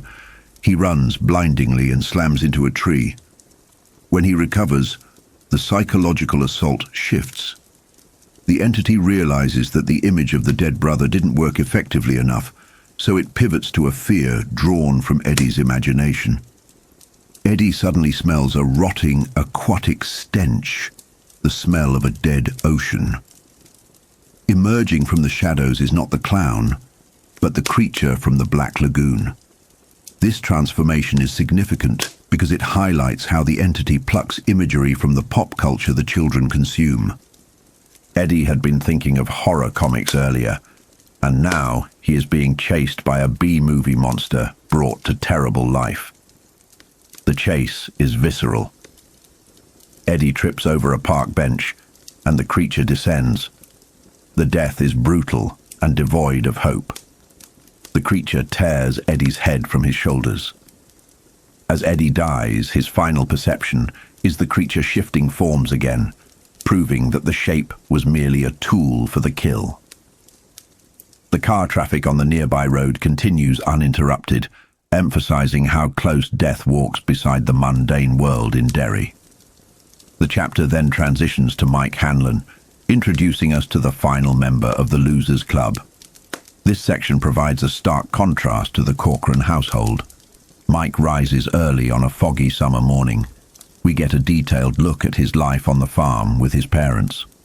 Unlike the other children we've met, Mike has a healthy, loving relationship with his father, Will Hanlon. King uses this section to ground the story in the history and geography of Derry. We learn about the rhythms of farm life, the rock harvest, the planting, and the struggle against the land. Will Hanlon is portrayed as a man of quiet strength and deep knowledge. He teaches Mike about the town's past, but he also protects him. However, even this protection has limits. We move into a flashback that explains Mike's own encounter with the entity. In the spring, his father had sent him to the ruins of the Kitchener Ironworks to scavenge for souvenirs. The Ironworks is a site of a massive historical tragedy in Derry, where an explosion killed many children years ago. It is a scar on the land. Mike explores the ruins, and the atmosphere King creates is one of industrial decay and desolate silence. The suspense builds as Mike approaches a fallen smokestack. He feels compelled to look into the dark cellar hole of the ruins, despite his father's warnings. Inside the ruins, Mike encounters the entity, but again, the form is specific to the observer. Mike sees a gigantic bird. This isn't just a large crow. It is a prehistoric nightmare, reminiscent of the movie Monster Roden, which Mike had recently watched with his father. The bird is nesting in the cellar hole. The encounter at the ironworks is a masterclass in claustrophobic horror. The bird attacks, and Mike flees into the fallen smokestack. The creature tries to squeeze in after him. King focuses on the sensory details to sell the horror. The smell of dry, dusty feathers, the mechanical clicking of the beak, and the sight of parasites squirming in the bird's empty eye socket. It is a thing of decay and ancient malice. Mike survives not through brute strength, but through resilience. He bombards the creature with broken tiles from inside the smokestack. There is a grotesque moment where he hits the bird in its mouth, revealing a silver tongue covered in orange fungal puffs. Eventually, the creature retreats, unable to reach him. Mike waits for what feels like hours, terrified, before finally making a break for his bicycle. When he returns home, he keeps the secret from his father, marking the end of his innocence. He has entered the secret world of Derry's children, a world where monsters are real. Bringing the narrative back to the present, the chapter concludes with Mike at the canal on the morning after Eddie Corcoran's death. Mike has wandered there almost subconsciously. He finds physical evidence of the previous night's violence, a pocket knife with the initials EC scratched into it, and drag marks in the grass leading to the water. Mike sees blood on the concrete lip of the canal. He looks into the water, and for a fleeting moment, the foam seems to form the shape of a screaming child's face. This connects Mike to the tragedy. He doesn't know exactly what happened to Eddie, but he senses the presence of the predator. He hears a splash and feels the heavy, briny smell of the monster returning. In a moment of rejection, Mike throws the knife into the water and flees. He refuses to fully acknowledge what he has found, trying to bury the memory just as the town buries its history. But the connection has been made. Mike Hanlon has brushed against the fate of the missing children. The chapter ends with the grim realization that while the town worries about a missing boy, Mike knows that the truth is far worse. The grooves in the mud stop at the water's edge, and whatever took Eddie Corcoran did not come from the world of men. Chapter 7. The narrative shifts now, dragging us forward to 1985, where an adult Eddie Kasbrak navigates the pre-dawn gloom of Boston. There is a palpable weight to the city here, described not just as a location, but as an entity brooding over past tragedies. It is a King-esque touch to personify the environment, making the setting itself an antagonist. As Eddie drives the Cadillac northbound, leaving the safety of his chauffeur life, the physical journey mirrors his psychological regression. The closer he gets to Derry, the more the armor of adulthood strips away, revealing the frightened child beneath. He reaches for his aspirator, his totem of safety, triggered not by pollen, but by memory. It is fascinating to note how the text treats memory here as a sickness, a phantom fever. Eddie realizes he is being poisoned by the past. The road signs pointing toward Maine act as psychological triggers, inducing a somatic response, a bone-deep shudder. He recalls a compliment Bill Denbrough once paid him about having a compass in his head. It is a tragic irony. This internal compass, which once helped them navigate the physical labyrinth of the Barrens, is now unerringly guiding him back to the center of his trauma. We then dissolve back to the summer of 1958, to the formation of the dam in the Barrens.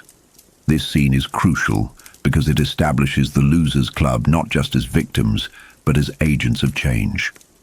Under Ben Hanscom's surprising architectural intuition, they manipulate their environment. There is a profound sense of agency here. These children, who are powerless against bullies and abusive parents, find power in reshaping the earth itself. Ben, usually the target of ridicule, transforms into a confident general. The construction of the dam serves as a metaphor for their coming battle. They are trying to hold back a force of nature that wants to wash them away. The group dynamic solidifies with the arrival of Richie Tozier and Stan Uris. King paints Richie not merely as a jokester, but as a boy desperately trying to outrun silence. His voices, crude caricatures and accents, are a frantic defense mechanism, a way to be anyone but the vulnerable Richie Tozier. Stan, conversely, represents order and logic, the skepticism that anchors the group, but also makes him the most fragile when the impossible occurs. As the sun lowers and the work concludes, the atmosphere shifts from the idyllic industry of childhood to the encroaching darkness of the narrative's true antagonist. The silence that falls over them is heavy, pregnant with unsaid terrors. Bill breaks the seal. He confesses the impossible, the photo of Georgie that winked, the book that bled. This is the moment the losers truly become a unit. They are bound no longer just by social ostracization, but by shared secret knowledge. Bill's confession acts as a key, unlocking the others. Eddie is compelled to speak, sharing a story he has kept locked in the toxicity of his own mind. The encounter at 29 Neibolt Street. The horror of Neibolt Street is masterfully constructed around Eddie's specific psychology. Eddie is a hypochondriac, smothered by a mother who equates the world with disease. Therefore, it does not come to him as a werewolf or a vampire, it comes as the leper. The flashback reveals Eddie exploring the train yards, a place of industrial decay that fascinates him precisely because it is forbidden.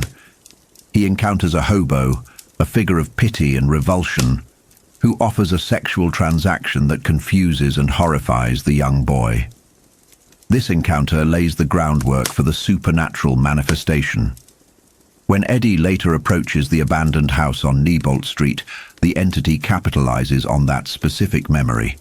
The creature that crawls from the basement crawlspace is the embodiment of rot.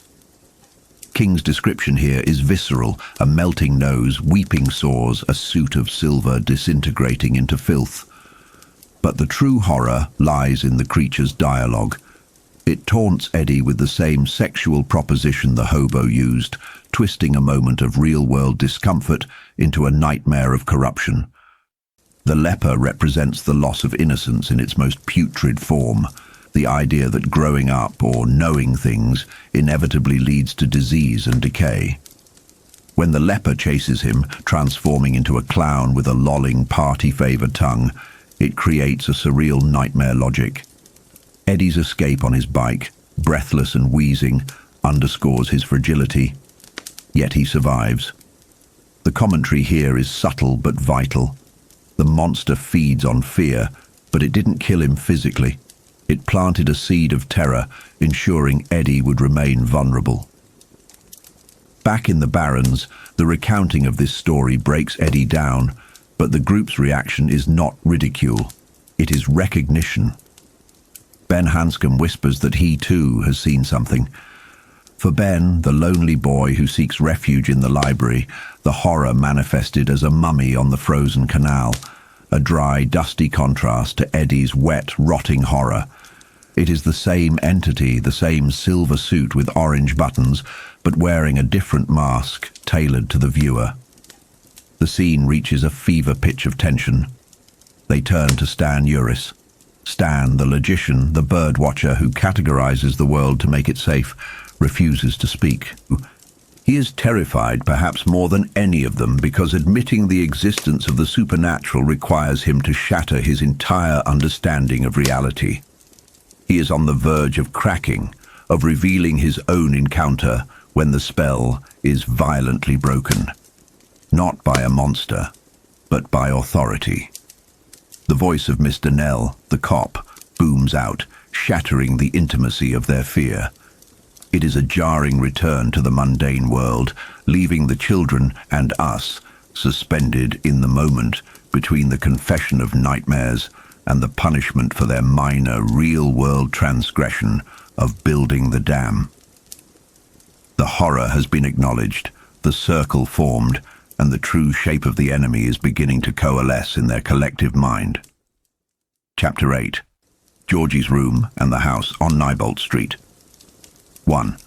Richard Tozier kills the engine of his rental Mustang, the silence of the Maine countryside rushing in to replace the manic energy of the radio. He steps out, placing a hand on the cooling hood, and stares. He has crossed an invisible threshold. The sign before him reads, Derry, but it might as well read, Abandon Hope. The reaction is physiological, immediate, and violent. A needle of burning agony spikes behind his eyes, a sensation he hasn't felt since a contact lens mishap in college. But this is bilateral, a symmetrical assault on his nervous system. It's the body remembering what the mind has worked 25 years to suppress. This is the power of place. The geography itself is a trigger mechanism for trauma. He is returning to the source. He avoided the turnpike drawn instinctively to the back roads, the older arteries that feed into the heart of the town. The landscape here is heavy, the trees like smoke in a sealed room. He thinks of the geography ahead, the Rulin Farms, the Bowers Place, the Hanlon Place, and finally the Barrens, that lush, toxic tangle of greenery where their childhoods both blossomed and began to rot. Panic flutters in his chest. The idea of facing it seems impossible. The memories are no longer dreams. They are the only reality that matters. Then, a moment of surrealism breaks the tension. A doe steps onto the asphalt. She looks at him without fear, a creature of pure innocence in a place Richie associates with profound darkness. The absurdity of the moment, a Beverly Hills DJ staring at a deer in the Maine dawn, triggers a defense mechanism Richie has relied on since childhood. The voices. He bellows at the deer in the voice of an Irish cop, a caricature he hasn't used in decades. The deer flees, leaving only droppings, and Richie collapses into hysteria. He laughs until he weeps, until he's nearly sick. It's not joy, it's a release valve. It is the laughter of a man on the edge of a breakdown, using absurdity to shield himself from the encroaching horror. It's a regression, the adult Richie dissolving back into the terrified boy who used humour as armour. 2. The Irish cop voice isn't random. It pulls a specific memory from the deep storage of his mind. The day at the dam in the Barrens. We are back in 1958. The losers, though they haven't fully claimed that name yet, are caught red-handed by Mr. Nell. They had built a dam so effective it backed up the erratic Derry drainage system. Mr. Nell, a figure of immense authority with his blue uniform and bright badge, lines them up. This scene is pivotal, not just for the plot, but for the psychological formation of the group. Ben Hanscom takes the blame, a moment of sacrificial bravery that forces the others to step up. They refuse to let him stand alone. It's the first true solidification of their bond. Mr. Nell, however, isn't the villain they expect. He's stern, yes, lecturing them on the health hazards of the grey water and sewage they've been wading in. But there's a twinkle of amusement. He sees their ingenuity. But then, he delivers the most critical piece of advice they will ever receive. A directive that will save their lives. He tells them that if they are going to play in the Barrens, they must gang together. This is the thematic thesis of the story. Isolation equals death. Unity is the only shield. Richie, unable to help himself even then, hits Mr. Nell with a barrage of Irish caricatures. It's a risk, a compulsive need to challenge authority, but Mr. Nell takes it in stride. He leaves them with a warning and a nod of respect. They dismantle the dam, but they have built something stronger between themselves. 3.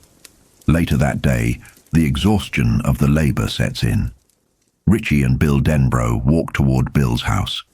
The air is heavy with the unspoken.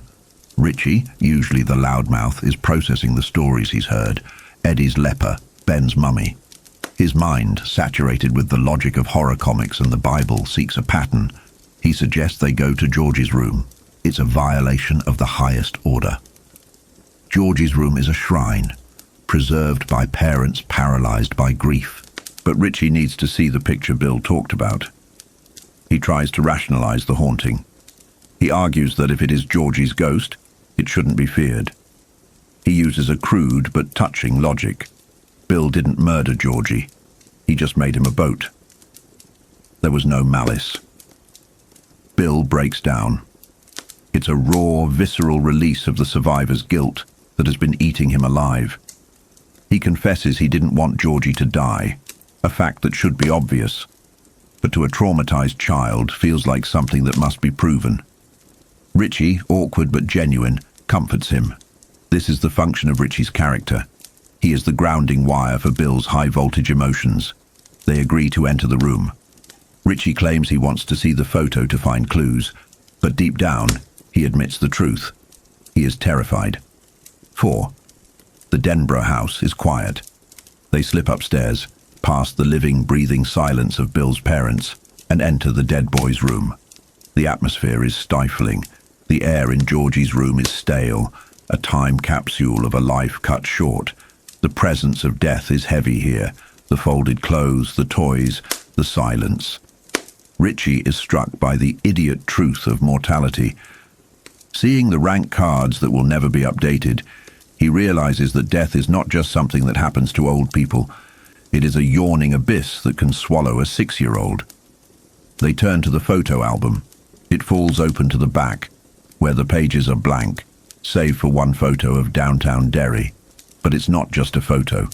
As they stare, the image shifts. This is the moment the genre shifts from psychological drama to supernatural horror. The reality of the photograph bleeds into their world. The cars move, the people walk, and there, in the grain of the sepia history, are Bill and Richie themselves. They watch, paralyzed, as their photographic doppelgangers encounter the horror. The clown rises from the canal wall in the picture. It is a violation of the sanctuary of memory. The clown grabs the photographic bill. In the real world, Bill screams and plunges his hands into the album, trying to save himself. It's a moment of impossible physics. His fingers enter the paper, turning the color of old parchment, disconnecting from his hand. The clown slashes. Richie yanks Bill back. The book snaps shut like a jaw. Blood, real, bright red arterial blood, flows from Bill's fingers. The injury is physical proof. It denies them the comfort of calling this a hallucination. The fourth wall of their reality has been sliced open just as surely as Bill's skin. 5. They retreat, hiding the injury from Bill's mother. As they bandage the cuts in the bathroom, the gravity of the situation settles on them. The illusion of the ghost is gone. A ghost is a spirit. This is something else. It is a predator that can wear faces. Georgie, a mummy, a leper. It mimics their fears, but the danger it poses is flesh and blood. Richie names it for what it is, a monster. The definition helps. You cannot kill a ghost, but a monster implies a physical form. A monster can perhaps be killed. 6. The narrative pivots, offering a brief respite from the darkness, highlighting the resilience of childhood. We jump to a Saturday afternoon at the Aladdin Theatre. Richie, Ben and Beverly are watching a horror double feature. It's a moment of dramatic irony. They're paying to be scared by fake monsters, werewolves and Frankenstein creatures, while a real, incomprehensible horror stalks their town. But this scene serves a crucial purpose. It establishes the normalcy they are fighting to protect. Ben is in the throes of puppy love, hyper-aware of Beverly's proximity. Richie is just happy to be surrounded by noise and popcorn. It shows us what is at stake. They are not soldiers.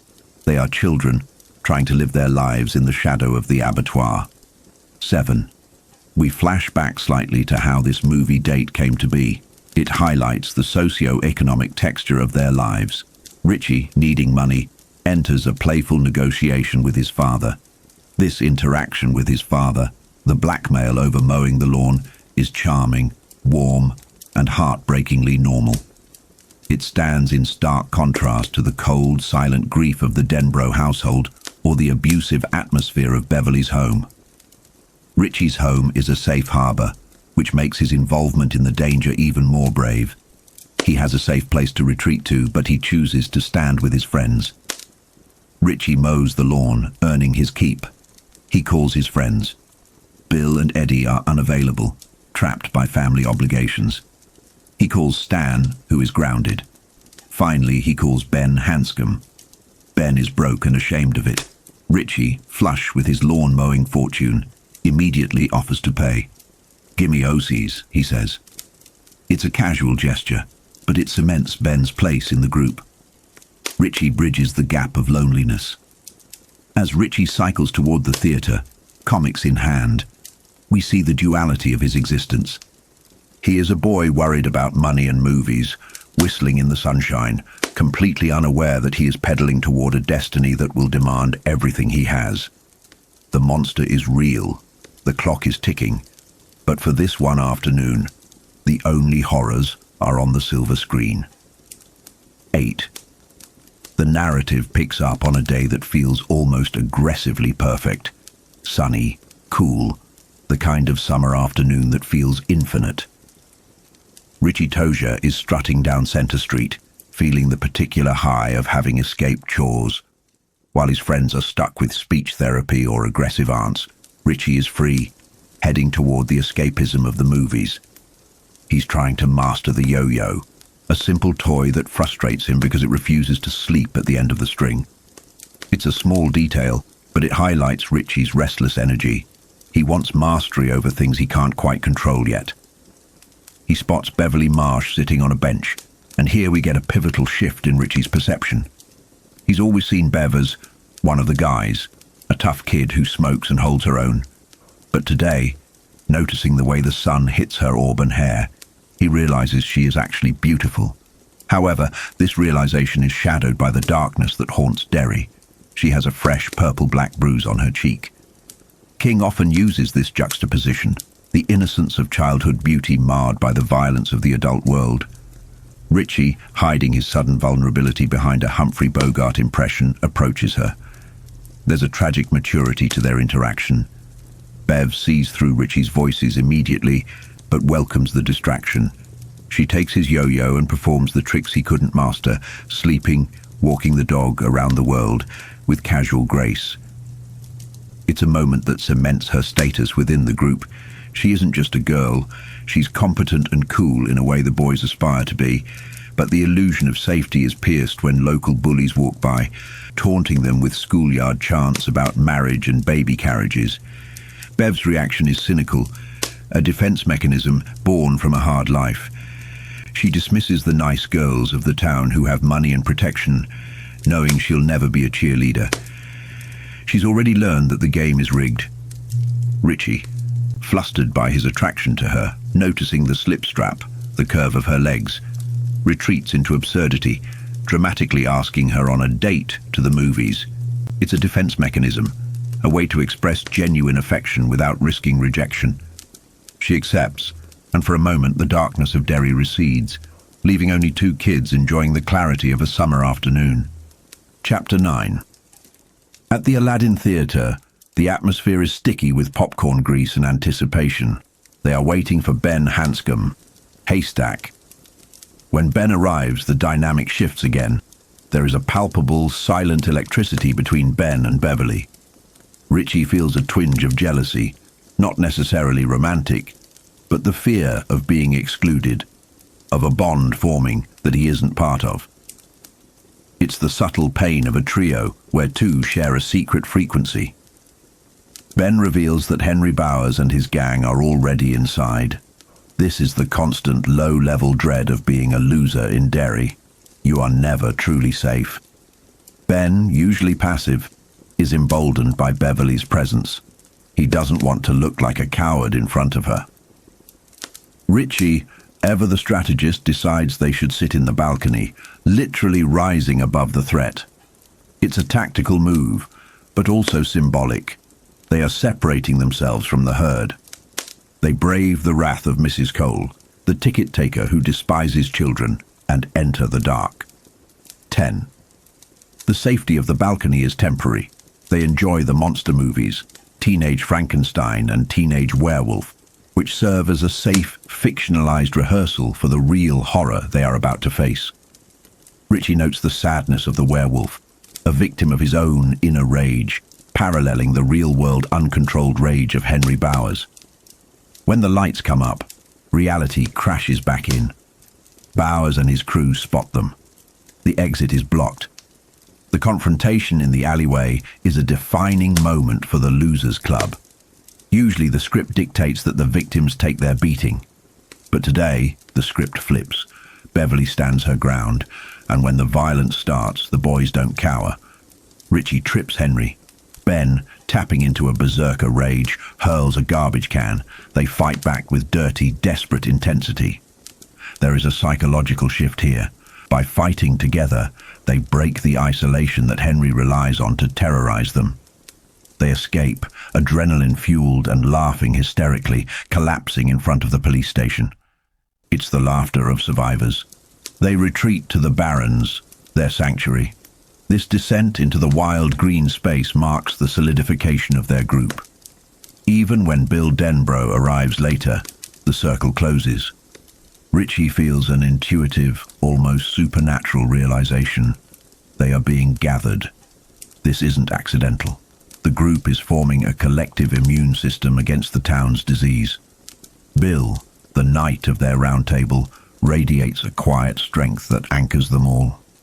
11. A few days later, the tone darkens significantly. Bill reveals to Richie that he wants to investigate the house on Neibolt Street, the place where Eddie saw the leper. This is the transition from reactive survival to proactive hunting. Bill is driven by the death of his brother Georgie. He is willing to believe the impossible, that the clown, the leper, and the mummy are all the same entity. There is a chilling conversation about weaponry. Bill plans to use his father's pistol. Richie, the voice of terrified reason, asks the crucial question. What if it's not a man?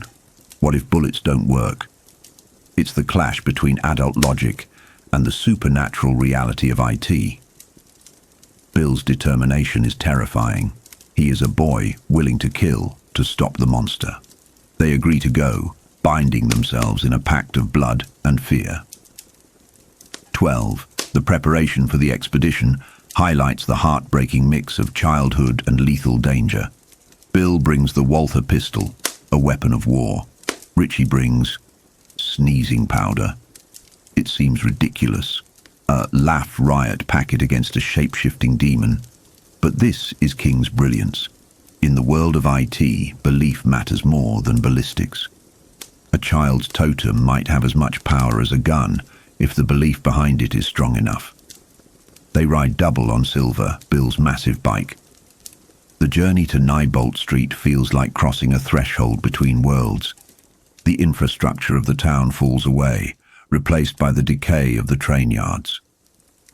The house at 29 Neibolt waits for them, surrounded by sunflowers that seem to nod with sentient malice. The environment itself is hostile, whispering that they are trespassing in the domain of something ancient. 13.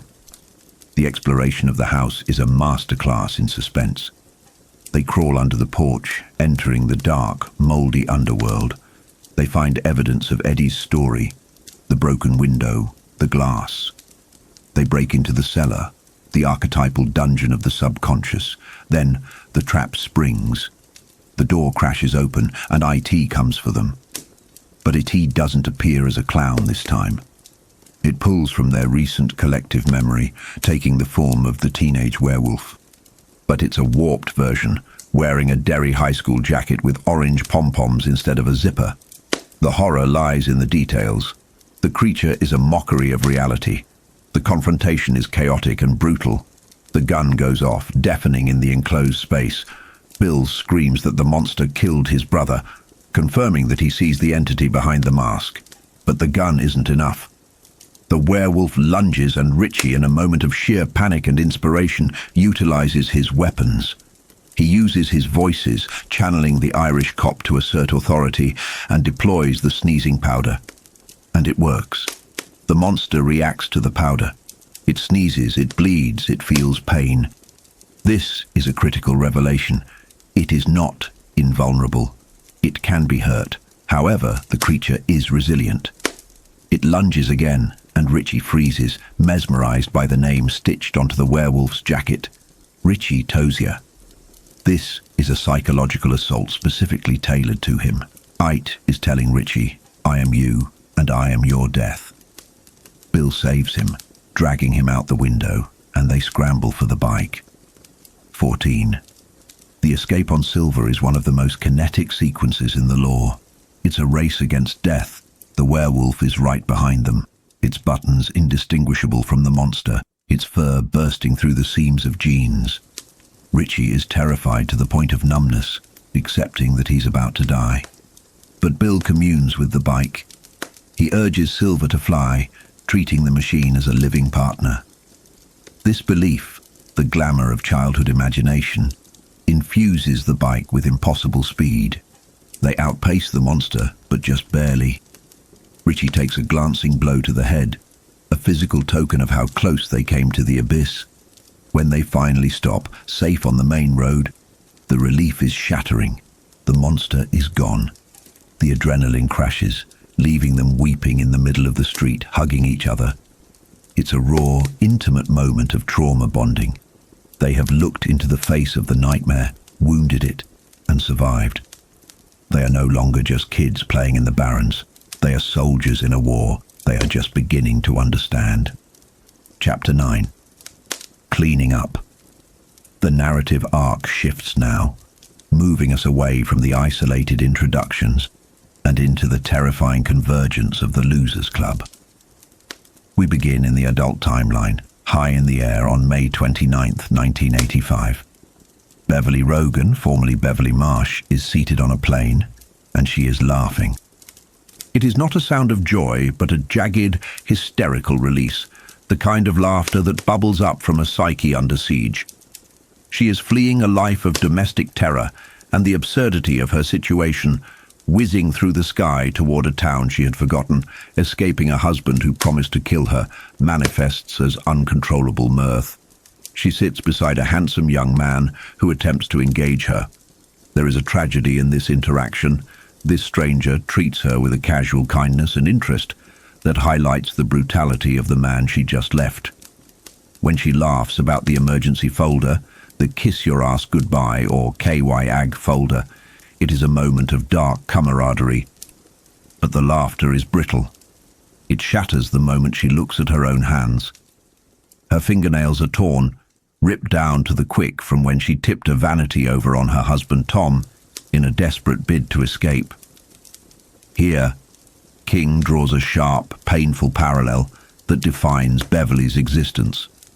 As she looks at her injuries, the memory of Tom screaming, "I'll kill you, you bitch," merges seamlessly with the memory of her father.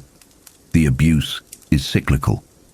Beverly fled the violence of Al Marsh only to marry his spiritual twin in Tom Rogan. The psychological insight here is devastating. She has spent her life being defined as a bitch by the men who were supposed to love her, conditioning her to accept pain as a form of currency in relationships. We learn the details of her escape through jagged flashbacks. After maiming Tom and fleeing their home, she sought refuge with Kay McCall. Kay is a crucial character here, representing the agency and fury Beverly has suppressed. Kay is a rich, fierce feminist who, upon hearing Beverly has finally left Tom, rejoices with a visceral intensity. Kay tends to Beverly's wounds, both physical and emotional, and provides the financial means for her to get to Derry. But even in safety, Beverly lies. She tells Kay she slammed her hand in a car door. The habit of covering up abuse, learned in childhood to protect her father, instinctively extends to protecting Tom. It is a survival mechanism that is hard to break. As the plane descends toward Boston, Beverly's mind begins to drift backward, past the horrors of Tom to the horrors of 1958. She thinks of Bill Denbrough. It is a soft memory, a counterweight to the violence of her husband and father. She remembers the electric shock of their eyes meeting, the innocent thrill of a first crush. But in Derry, the sweet is always curdled by the grotesque. The memory shifts. We are transported back to 1958. A young Beverly Marsh is preparing for bed. The apartment is a grim place, marked by poverty and the heavy, silent threat of her father, Al Marsh. As she leans over the sink to wash her face, the horror begins. It starts as a whisper rising from the drain. "Help me." It is the voice of a child. Then it shifts. It becomes the voice of Matthew Clements, a toddler who had disappeared. Then it morphs into Veronica Grogan. The entity in the pipes is taunting her, cycling through its victims. It speaks of the clown, the mummy, the werewolf. It is a litany of the loser's collective fears. This is it demonstrating its omnipresence. It knows what scares Ben, what scares Richie, what scares Bill.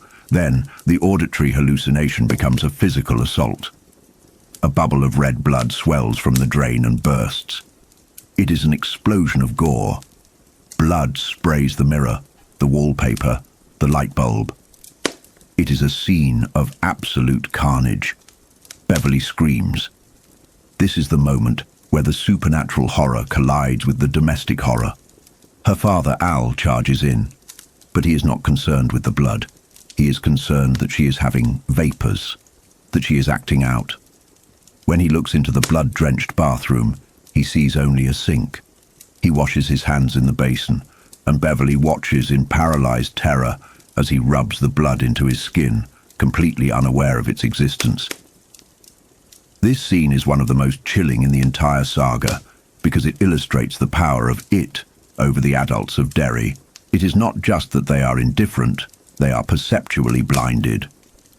Al Marsh stands in a room that looks like a slaughterhouse, yet he sees nothing.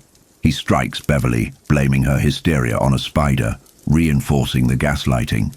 She is forced to agree with him, to apologize, to suppress her reality to survive his temper. She goes to bed terrified, not just of the monster in the drains, but of the isolation of her own mind. If she sees blood and her father does not, is she insane? The next morning the blood is still there, dried, maroon, undeniable. Yet her mother, Elfrida, walks into the bathroom and sees nothing. She worries about money, about her job, about the neighbors, but she cannot see the visceral horror plastered on her own walls. Beverly is trapped in a nightmare of solitude. This isolation is broken later that day. We find Beverly in Richard's alley, coming upon Ben Hanscom, Eddie Casbrack, and a boy named Bradley Donovan. They are pitching pennies. The scene starts with the innocence of summer play, but quickly turns sour. When Beverly wins, Bradley, humiliated by losing to a girl, lashes out. He calls her a cheater and then calls her mother a whore. The insult triggers a reaction, but not the one Bradley expects. Ben, despite being out of shape and terrified of conflict, stands up for Beverly. He is ready to fight. But the true release comes when Beverly, overwhelmed by the stress of the blood in the bathroom and the pressure of her home life, breaks down. She screams that her mother is a waitress, not a whore. The absurdity of the literal correction breaks the tension. Ben and Eddie dissolve into laughter.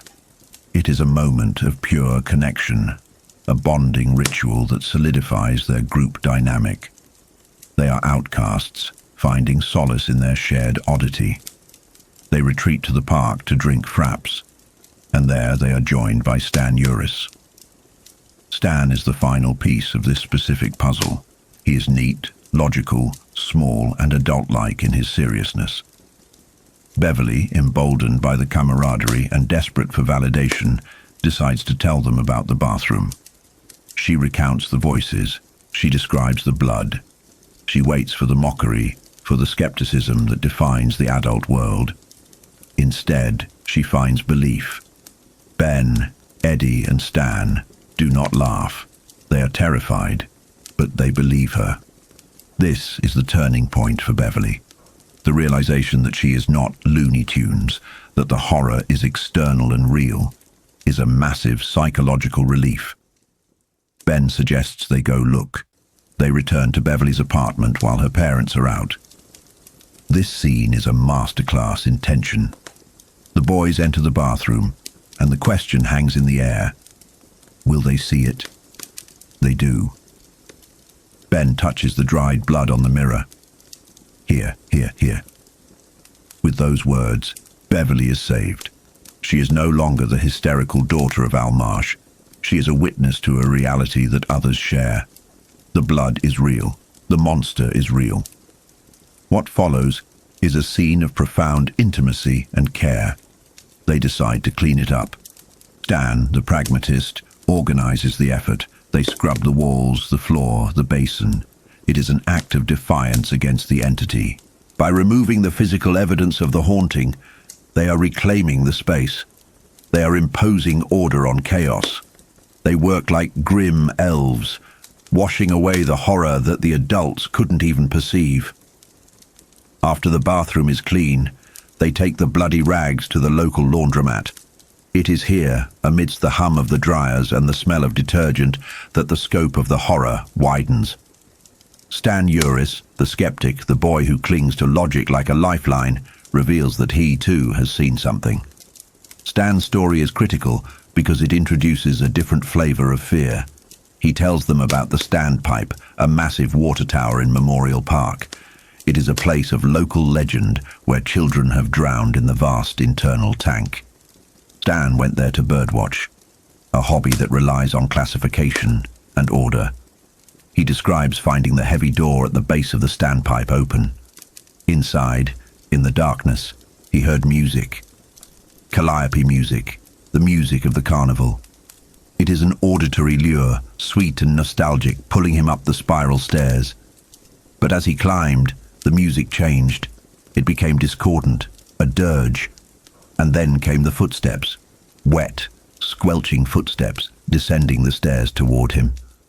Stan describes the dead ones, drowned boys, bloating and decomposing, shambling down the stairs.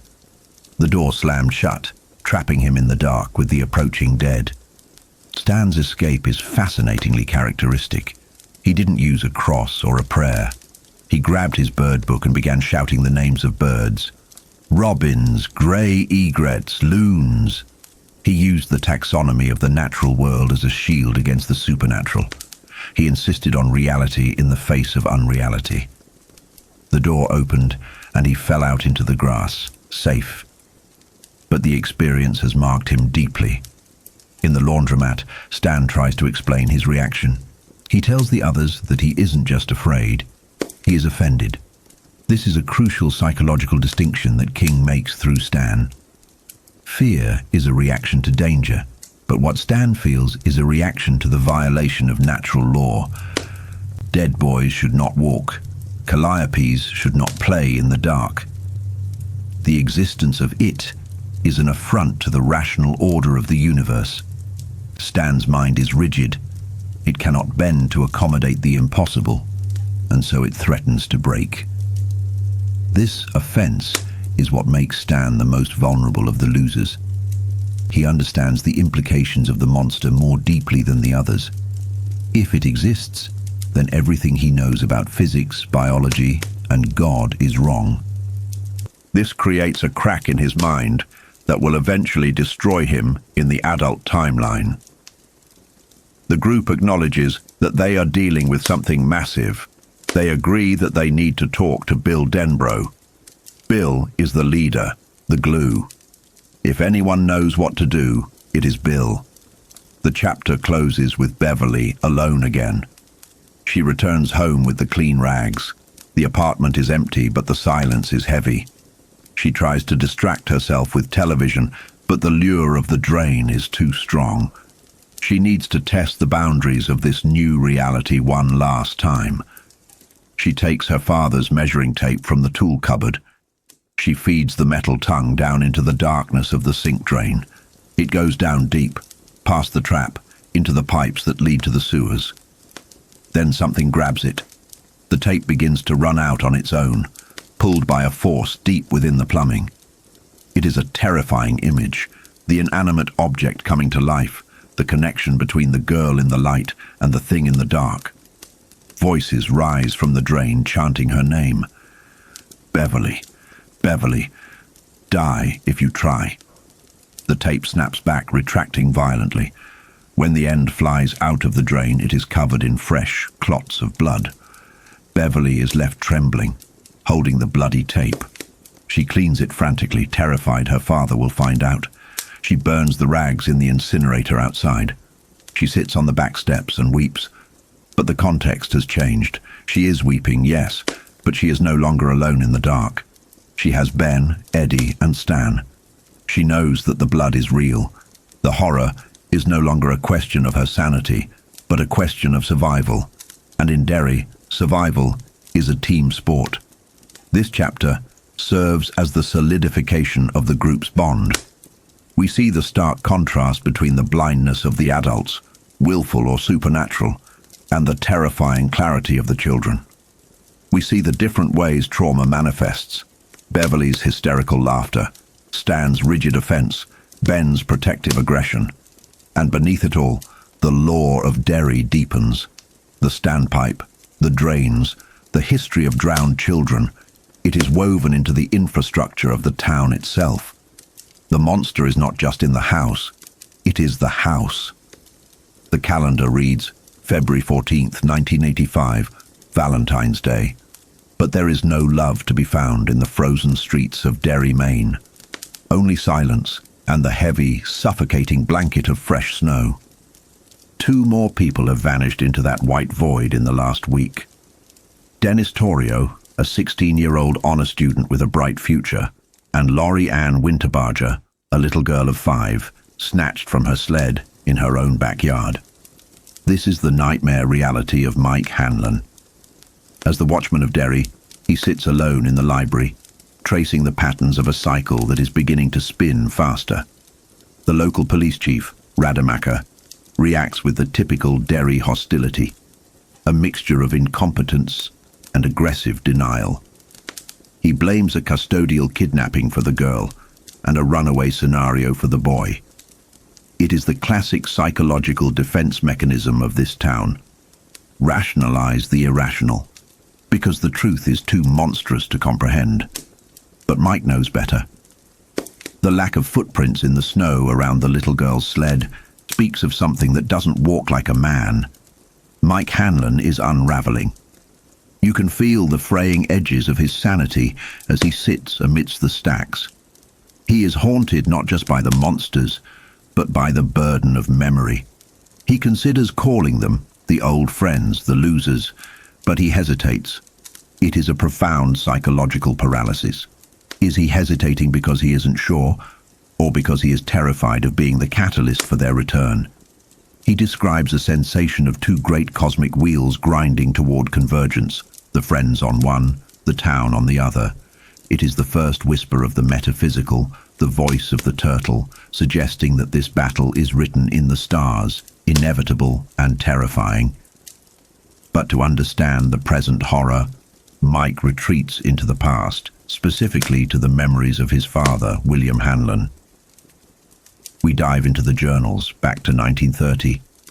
This was a time when the roots of Derry's evil found fertile soil in the racism of the era. William was stationed at the Derry Army Air Corps base, segregated into a freezing, dilapidated barracks, while the white soldiers slept in warmth. William told a story that perfectly encapsulates the petty human cruelty that it feeds upon. He spoke of a Sergeant Wilson, a man with hate in his marrow. Wilson once forced William to dig a hole in the middle of an airfield, only to fill it back in, then dig it out again purely for the sport of breaking a black man's spirit. It wasn't just physical labor, it was a psychological dismantling, a way to assert dominance. Yet William survived it with a quiet, seething dignity, a trait he passed down to his son. But the true heart of this interlude, and perhaps one of the darkest stains on Derry's history, is the story of the Black Spot. The Black Spot was a club created by the black soldiers of Company E. Excluded from the white NCO club and the town's bars, they built their own sanctuary in a requisition shed. It started as a necessity, but blossomed into something vibrant. By the fall of 1930, they had a jazz band that played with a heat and soul that the white folks called bodacious, and that was the catalyst. The music was too good, the atmosphere too electric. White teenagers and locals started crossing the line to attend. Here, we see the sociology of Derry at work. The integration wasn't the problem for the lumberjacks or the roughnecks. It was a problem for the respectable people, the Legion of White Decency. This was the northern equivalent of the Klan, men who hid their hate behind the guise of community standards. The mingling of races, the joy, the life. It was an affront to the sterile, hateful order that it thrives on. The inevitable tragedy struck in November. The Legion descended on the Black Spot in a convoy of hate, armed with torches made of burlap and gasoline. The horror of the fire is described with visceral intensity. It wasn't just an act of arson. It was a massacre. The Legion set the building ablaze while a Halloween party was in full swing. The panic inside was absolute. William Hanlon describes the sensation of being trampled, the smell of burning hair, and the terrifying heat that seemed to cook the skin instantly. In the chaos, we meet a young Dick Halloran, a name that echoes with significance for those who know the wider lore. Halloran, possessing that shine, that psychic intuition, guided William and their friend Trev Dawson away from the death trap of the main door. They escaped through a window, tumbling into the dirt, gasping for air. But the nightmare was far from over. Outside, they watched the building become a blast furnace. The exit was blocked by the crush of bodies. It was Trev Dawson who acted, hijacking a military truck and ramming it through the side of the burning building, shattering the corrugated tin to create an escape route. Dozens were saved, but many were lost. William watched as burning figures stumbled out of the inferno, looking like ghosts made of fire, collapsing into the grass.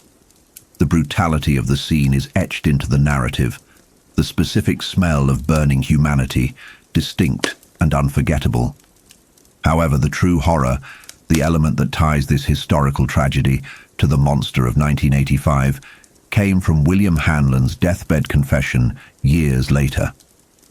As he lay dying of cancer, drifting in and out of consciousness, he revealed to Mike the one detail he had kept hidden for decades. As the fire raged and the last of the victims were fleeing, William looked up. Hovering over the carnage was not a plane, nor a natural bird. It was a giant bird, immense, with a wingspan of 60 feet. But the physics were wrong. It didn't flap, it didn't glide, it floated. The dying man whispered the truth that chills the blood. Attached to the wings of this monstrosity were bunches of balloons. It defied gravity, suspended by the playful symbols of childhood, hovering over a massacre of racial hatred. It swooped down, its talons seizing a man in a white sheet, one of the arsonists, and carried him away. This revelation recontextualizes everything for Mike. The monster was there in 1930. It fed on the violence of the fire, on the hate of the Legion, and the terror of the victims. It takes the shape of our fears, but it mocks us with balloons. The entry ends with a return to the present, in the quiet of the library. Mike had fallen asleep at his desk after writing these memories. He wakes to find the physical manifestation of his fears. There are muddy tracks on the floor, tracks that lead in but not out, and tied to his lamp is a single helium balloon. But this is not a party favor. On the rubber surface of the balloon is a crude, terrifying depiction of Mike's own face. Eyes gouged out, blood streaming, mouth locked in a scream. It is a psychological assault, a message from the creature that it knows he is watching, and it is waiting. Mike screams, the sound shattering the library's silence, and the balloon bursts. The cycle has not just begun, it is accelerating. The history of Derry is not just a record of the past, it is a blueprint for the horror to come. The wheels are turning, and the turtle watches. But for now, Mike Hanlon is alone in the dark, and the clown is awake. February 14th, 1985, Valentine's Day in Derry, Maine. The cycle is tightening. The quiet accumulation of horror has begun again, just as I allowed myself the luxury of relaxation. 2 more vanishings in a single week. Dennis Torrio, 16 years old, and a little girl, only 5, snatched from the safety of her own backyard while sledding.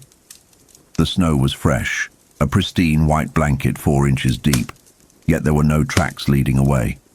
Just the plastic sled, abandoned like a tombstone on the ice. When you look at this through the lens of standard criminology, it falls apart. Chief Rademacher, a man who embodies the willful blindness of this town, clings to the mundane. He insists the father took the girl, despite the man being in Florida, despite the lack of footprints. It is the classic Derry defense mechanism: rationalize the impossible until it fits a police report. Rademacher suggests I need a shrink. He suggests I am the one losing my grip. But I know the texture of this town. I know that the Torrio boy, an honor student with a bright future and a survivalist's training, didn't just wander off. Derry is a place where gravity works differently for the damned. I sit here in the library, and the fear is a physical weight. It is not just the fear of the killer, it is the fear of the pattern. I find myself jumping at the creak of the iron stacks, imagining a groping hand reaching out from the fiction section. I almost called them Stan, Richie, the rest. I dialed the numbers, but I hung up. Because there is a terrifying question haunting me. Do they even remember? Or has the amnesia that protects them from this place wiped me out too? We are 2 great wheels slowly grinding toward convergence. The Losers Club and the entity that dwells beneath us. When the gears lock, the sparks will fly. I will wait for the turtle's voice. I will wait for the sign. February 20th, 1985. To understand the present, we have to look at the scars of the past. My father, Will Hanlon, left me a legacy of stories, specifically about the fire at the Black Spot. It is a story that illustrates how the entity, it, doesn't just eat children. It feeds on the hate and the ugliness that soils the human heart. My father served at the Derry Army Air Corps base in 1930. The racism then wasn't subtle, it was atmospheric. The black soldiers of Company E were segregated into a special barracks, uninsulated wooden coffins in the Maine winter. My father told me of a Sergeant Wilson, a man with a soul like a rash. Wilson once forced my father to dig a hole for hours, then fill it, then dig it again, purely for the pleasure of breaking a man's spirit. It was a psychological dissection. But the hate in Derry has a specific flavor. It is fertile soil for violence. When my parents eventually settled on a farm here, they were greeted with a swastika on the chicken coop and poisoned livestock. The culprit was Butch Bowers, father to Henry Bowers. The madness runs in the bloodlines here. My father, a man of immense quiet strength, ended that feud with a Winchester rifle shoved under Butch's chin. He drew a line in the dirt that day, but even he knew that some evils in Derry cannot be stopped with a gun. February 26, 1985. The Black Spot. This is the key. In 1930, the black soldiers, barred from the white NCO club and the town's bars, built their own sanctuary. They took a requisition shed near the base, close to the fancy houses of West Broadway, and turned it into a club. They called it the Black Spot. It was an act of defiance, a place of jazz and life in a town that preferred silence and segregation. But here is where the psychological influence of it becomes visible. The club became popular, too popular. White teenagers, bored with the sterile society of their parents, started sneaking in. They came for the jazz, for the bodacious music, for the illicit thrill. The racial lines were blurring, and if there is one thing the entity despises, it is unity. It thrives on the us versus them mentality. The tension broke in November. The Legion of White Decency, a northern breed of the clan, decided to purify the town. They didn't wear hoods to hide their identities. They wore them to become monsters. My father was there. He told me this story on his deathbed, his body wasted by cancer, his mind floating on morphine, which perhaps lowered the barriers enough for the absolute truth to slip out. The Legion arrived in a Packard and on foot, armed with torches made of burlap and gasoline. They surrounded the shed. Inside, the band was swinging, the air thick with smoke and joy. Outside, the hate was gathering like a storm. The torches were thrown, the fire was instant, the black spot was a tinderbox. The horror my father described was sensory overload, the smell of burning hair, the sound of the bass drum exploding from the heat, the stampede of bodies crushing one another against the inward opening door. It was a slaughterhouse. My father was saved by a man named Dick Halloran, a name that echoes with a different kind of shining power. Halloran, just a kid then, kept his head. He found a window high up. They hauled themselves out, tumbling into the cool dirt, while the building became a furnace behind them. But the cruelty of Derry wasn't done. The door was jammed by the crush of dying bodies. Sergeant Wilson, the man who loved holes, arrived in a cargo truck. He did nothing. It was Trev Dawson, another soldier, who knocked Wilson out, hijacked the truck, and rammed it backward through the burning wall of the club. The scene my father described is the stuff of nightmares, walking ghosts emerging from the flames, their clothes fused to their skin, melting in the heat. But they were alive. Some of them. February 28, 1985. I need to finish this. The writing is coming faster now, a fever taking hold of my hand. The fire was a tragedy, yes.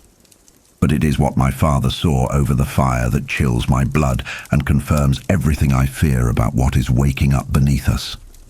As he lay dying in that hospital bed, Will Hanlon whispered the part of the story he had kept locked away for decades. He told me he looked up as the last of the survivors were stumbling from the inferno. He saw a bird, not a normal bird, a monstrosity. A thing with a wingspan of 60 feet hovering over the flames like a vulture waiting for carrion. It swooped down, defying all laws of aerodynamics and biology, and it snatched a man. It grabbed him right by his white sheet. My father, a practical man, a soldier, tried to rationalize it. He said, "Birds can't hover." And then, with the last of his strength, he corrected himself. "It didn't hover," he whispered. "It floated." The bird didn't beat its wings. It was suspended in the air by hundreds of balloons tied to its wings. That image, a prehistoric predator floating on a cloud of balloons, is the signature of the beast. It changes shape from a clown to a bird to a leper, but the underlying absurdity, the carnival of terror, remains constant.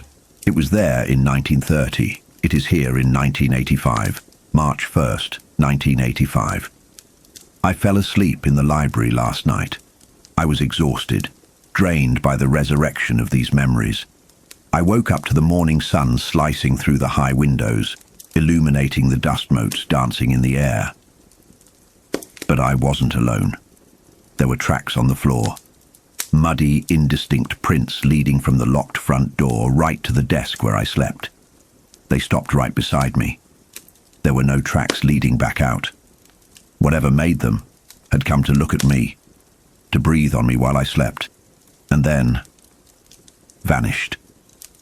And there was a gift, tied to my reading lamp, bobbing gently in the draft of the heating system, was a single balloon. I stared at it, my heart hammering a frantic rhythm against my ribs. On the surface of the balloon, drawn in crude dark marker, was a face. My face. But the eyes were gouged out, weeping jagged tears of blood, and the mouth was twisted into a scream of eternal agony. I looked at that rubber effigy of my own death and I screamed. The sound tore out of my throat, echoing off the iron stairs, filling the silent library. And then, with a sharp, final bang, the balloon burst. It knows I'm here. It knows I remember. The wheel has turned. God help us all. Part 3, Chapter 10. The telephone rings, dragging Bill Denbrough from a sleep so heavy it feels like a preview of death. He fumbles for the receiver, mind blank, body lagging. It's Mike Hanlon. Even after 27 years of amnesia, that voice triggers a seismic shift in Bill's reality. Mike is calling from Derry, the center of the web, and he has orchestrated a reunion. But there's a gap in the roster. When Bill asks about Stan Uris, Mike's hesitation is heavy with grim news. Stan is dead. He won't say how over the phone, but the subtext is clear.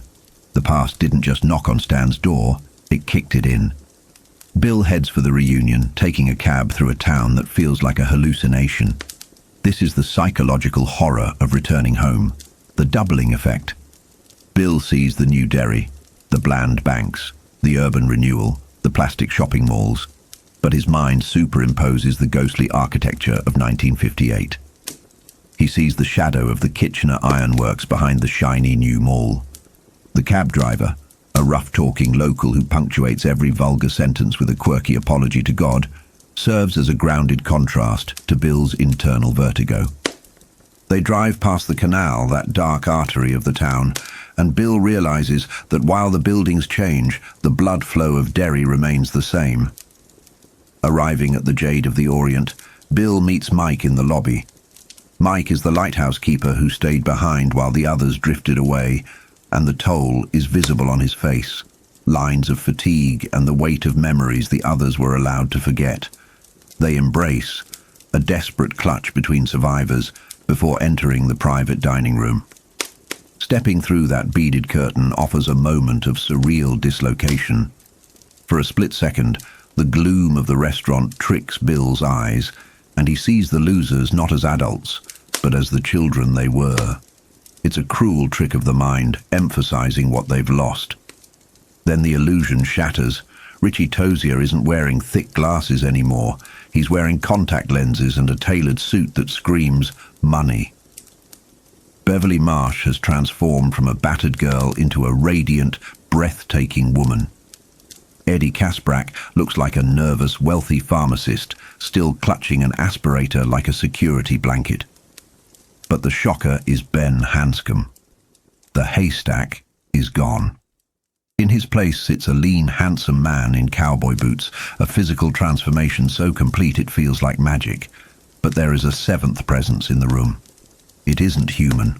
It's the palpable weight of the years, the white space on the map where their memories should be. It's the entity itself, it, sitting in the empty chair, watching the reunion. They toast to the losers, the clinking glasses sealing their return to the nightmare. As the alcohol flows and the food arrives, the conversation turns to Ben's metamorphosis.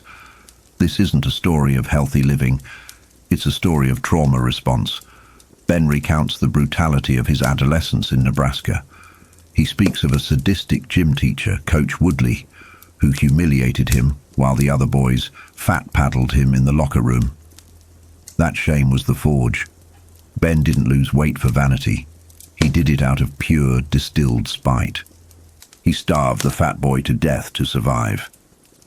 He tells the table how he eventually confronted that coach, throwing his success in the man's face with a terrifying, cold dignity. It's a chilling insight into the losers. They are all successful adults, but their success is built on the scarred foundations of their childhood trauma. The levity of the meal evaporates when Eddie finally asks the question hanging over the table. When did Stan die? Mike delivers the blow. Stan cut his wrists in the bathtub right after the phone call. The silence in the room is absolute. It is the first casualty of the new war. Bill, staring into the abyss of his friend's suicide, offers a haunting eulogy that cuts to the core of Stan's psychology. Stan was a creature of order. He needed clean lines, logical books, a tidy world. It is the embodiment of chaos, a dirty unreality. Faced with the choice of returning to the sewers, to the filth and the madness, Stan chose the only clean exit he could control. He didn't just die. He refused to get dirty again. Mike looks at the shattered faces of his friends. The food is eaten, the drinks are drained, and the catch-up is over. The nostalgia has been stripped away, leaving only the terror. It is time to remember. 4. The reunion luncheon at the Jade of the Orient shifts from a gathering of old friends to a war council the moment Mike Hanlon stops making small talk. He delivers the news with the flat, affectless tone of a man who has been living in a funeral home for 27 years. The killing has started again. Mike details the catalyst for this new cycle, the murder of Adrian Mellon. It's a crucial piece of Derry lore because it highlights how the town's human evils feed the supernatural one. Mellon was a gay man thrown from a bridge by local bigots, but it was Pennywise, seen as a clown by the witnesses, who finished the job in the shadows below. This is the symbiosis of Derry. The town provides the hate, and it provides the teeth. Mike drops another hammer. The cop who pulled Mellon out was named Harold Gardner. For Bill Denbrough, this is a psychic blow. Harold is the son of the man who found Bill's brother George back in '57. The cyclical nature of this nightmare isn't just about time, it's about lineage. It recycles families, tragedies, and trauma with efficient cruelty. Mike explains that since the previous winter, 9 children have died. In any other city, 9 mutilated children would bring CNN vans and FBI profilers swarming the streets. But this is Derry. Mike points out the terrifying insulation of the town. It's as if the city itself is a camouflaged entity, swallowing the screams so the outside world hears only silence. The absence of national media attention is the entity's passive power at work, a glamour that keeps the feeding grounds private. We also get a grim history lesson. The cycle isn't new. It goes back to the lynchings in 1877, the Kitchener Iron Works explosion in 1906, the Bradley Gang shootout. Every 27 years, the violence spikes. Mike suggests that it isn't just dwelling in Derry, it is Derry. The monster is the geography, the atmosphere, the apathy. Then Mike produces the physical evidence that shatters the last of their denial. He shows them a photograph found near a recent victim's body. It's a picture of a picture. George Denbrough's school photo. The very one that winked at Bill from the album all those years ago. Written on a wall near the body in blood was the invitation, "Come home." This is psychological warfare. The entity isn't just hunting, it is taunting them, calling out to the specific children who once hurt it. The conversation shifts to the present state of the losers. Mike points out a statistical anomaly that is too precise to be coincidence. They are all incredibly successful. Bill is a best-selling horror writer. Richie is a top DJ. Beverly is a fashion mogul. Ben is a world-class architect. Eddie runs a limousine empire. It's as if the universe, or it, gave them a consolation prize for the trauma they endured. They have money and fame, but there is a hollowness at the center of it. They are all childless. This is the price of admission. The biological line ends with them. Richie tries to laugh it off with a story about his vasectomy reversal. He had the operation, produced viable sperm, and yet, despite the odds being in his favor, he never fathered a child. The implication is chilling. They are reproductively dead, perhaps because a part of them never grew up, or perhaps because it marked them as genetic dead ends.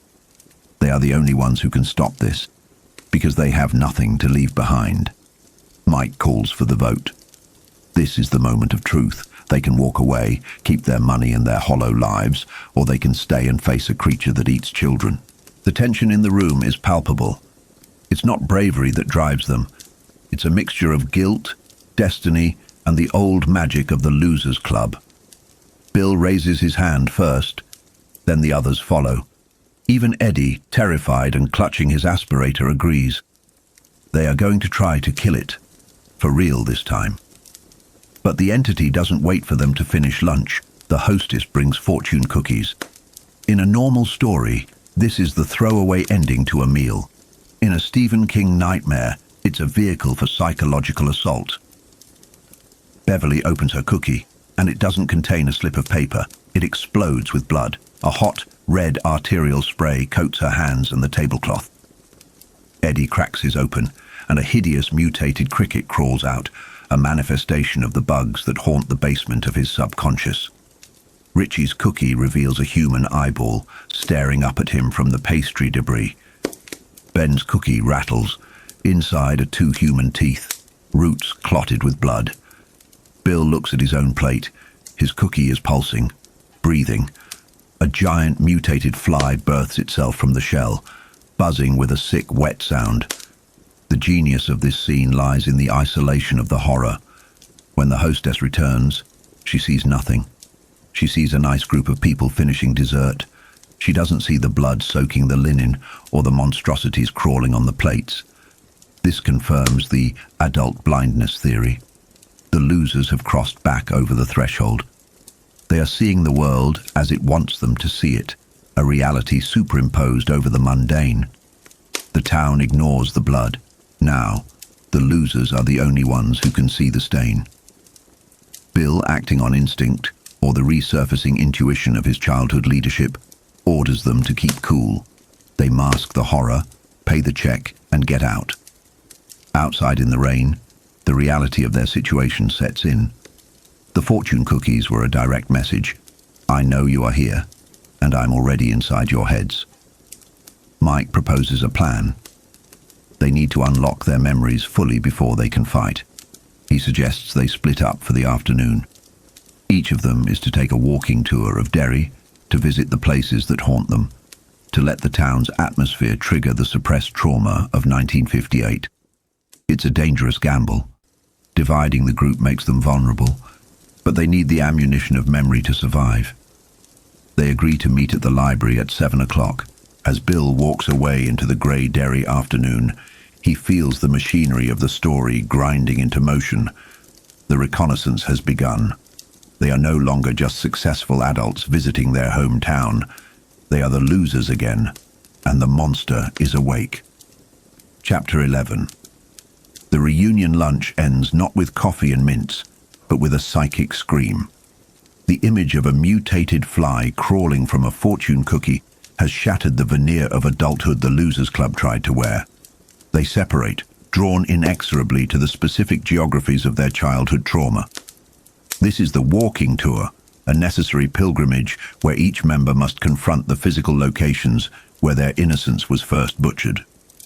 We begin with Ben Hanscom, the architect, the man who built his life on structural integrity and logic. He stands alone on a street corner, his mind desperately trying to create an equation that justifies the impossible.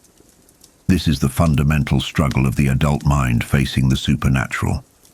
Children accept monsters because they have not yet learned the boundaries of reality, but adults have calcified. When the impossible happens to a grown-up, when the axons and dendrites overload, the mind doesn't bend, it breaks. Ben is trying to keep from breaking. A word bubbles up from his subconscious. Chud.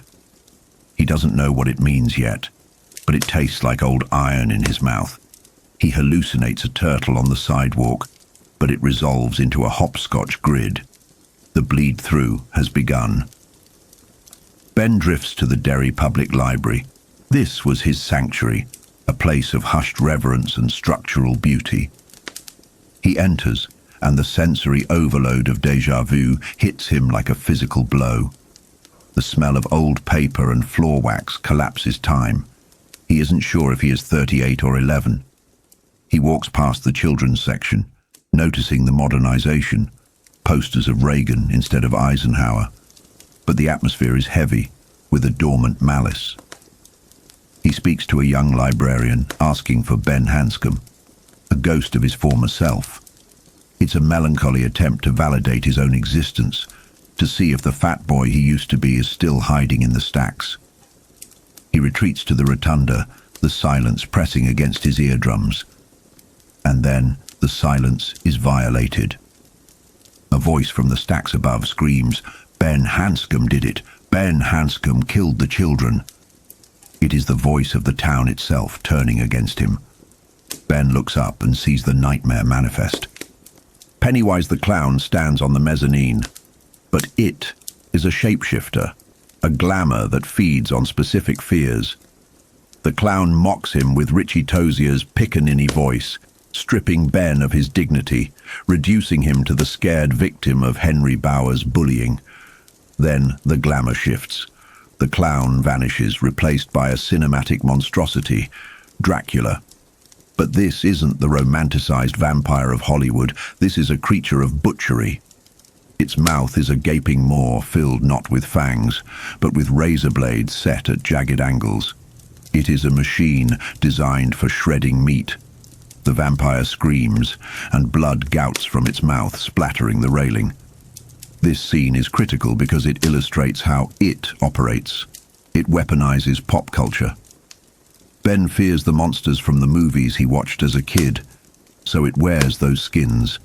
But the reality is far more visceral. The vampire taunts him about Stan Uris, asking what Stan saw before he died.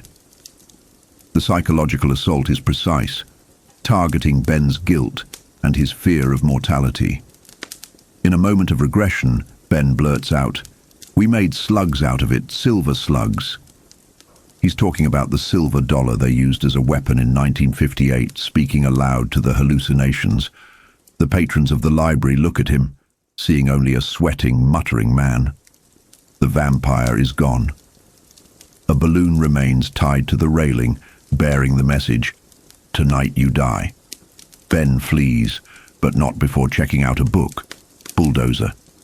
He opens it outside, the sunlight offering no warmth.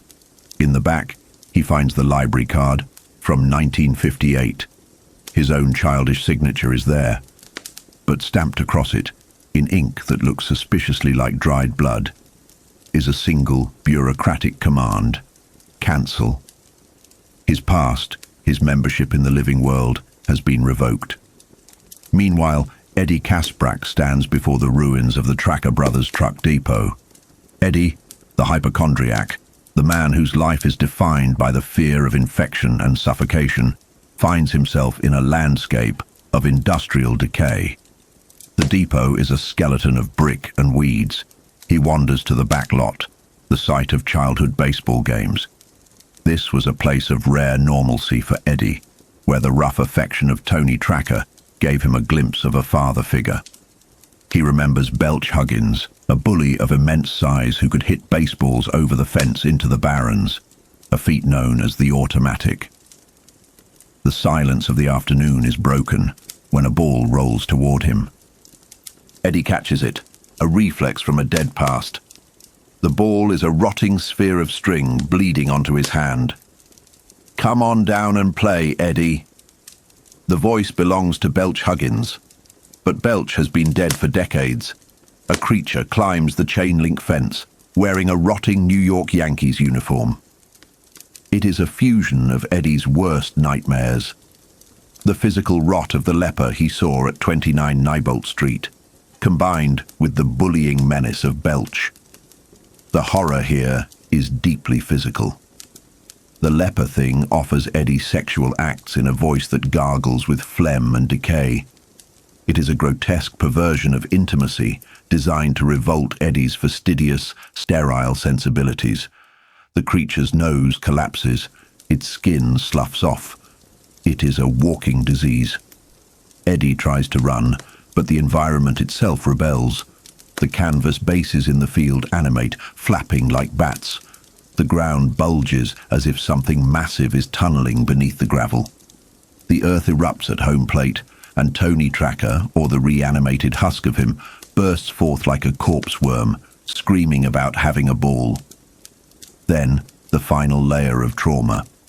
Greta Bowie, a girl Eddie once crushed on, appears. She is dead, half her face sheared away by a car crash, maggots working in the meat. She offers him a balloon. Eddie flees, his lungs seizing in an asthmatic spasm. As he runs, the message on the balloon burns into his mind.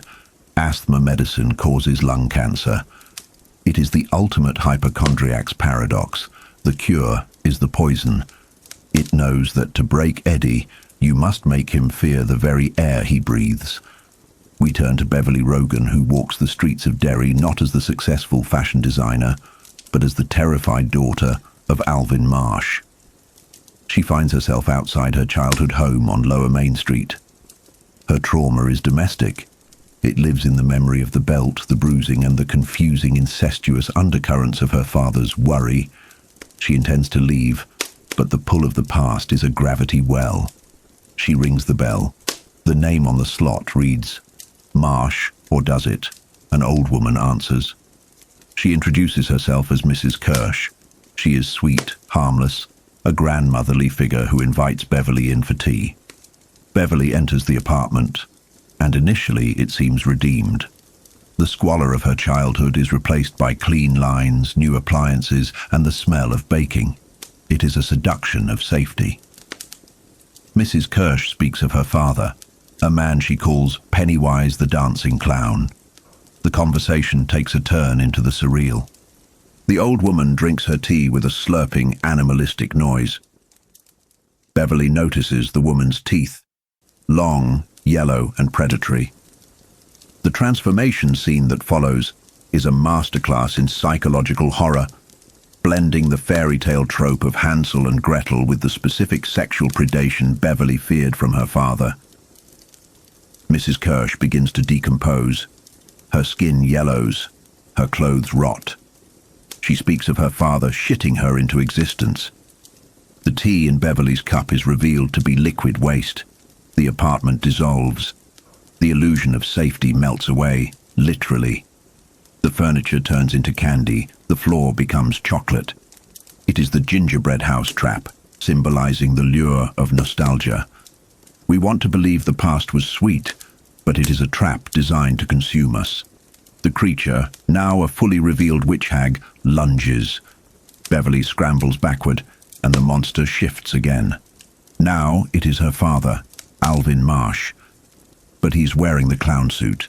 He chases her, screaming obscenities, blending the threat of physical violence with explicit sexual cannibalism. He shouts that he wanted to eat her, conflating sexual desire with the predator's hunger.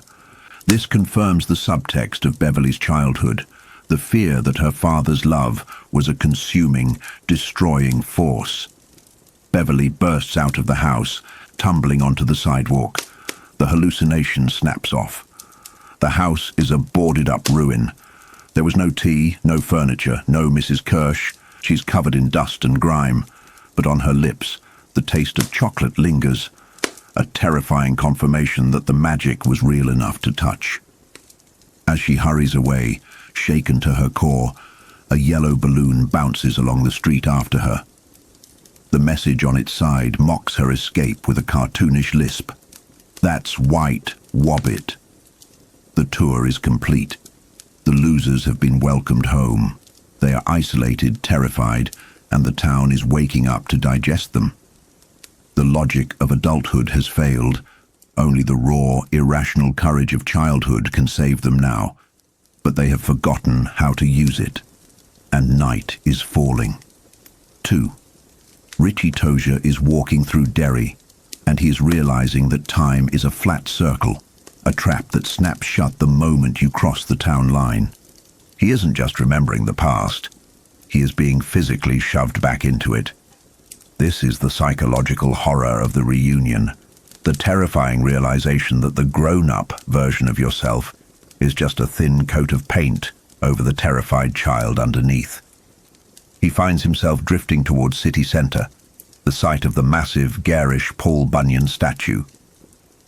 It's a plastic monstrosity, a totem of American kitsch that stands 20 feet high, grinning with a manic, frozen optimism that Richie has always found deeply unsettling. As he stares at it, the membrane between then and now dissolves. We enter the slipstream of memory, but in Derry, memory has teeth.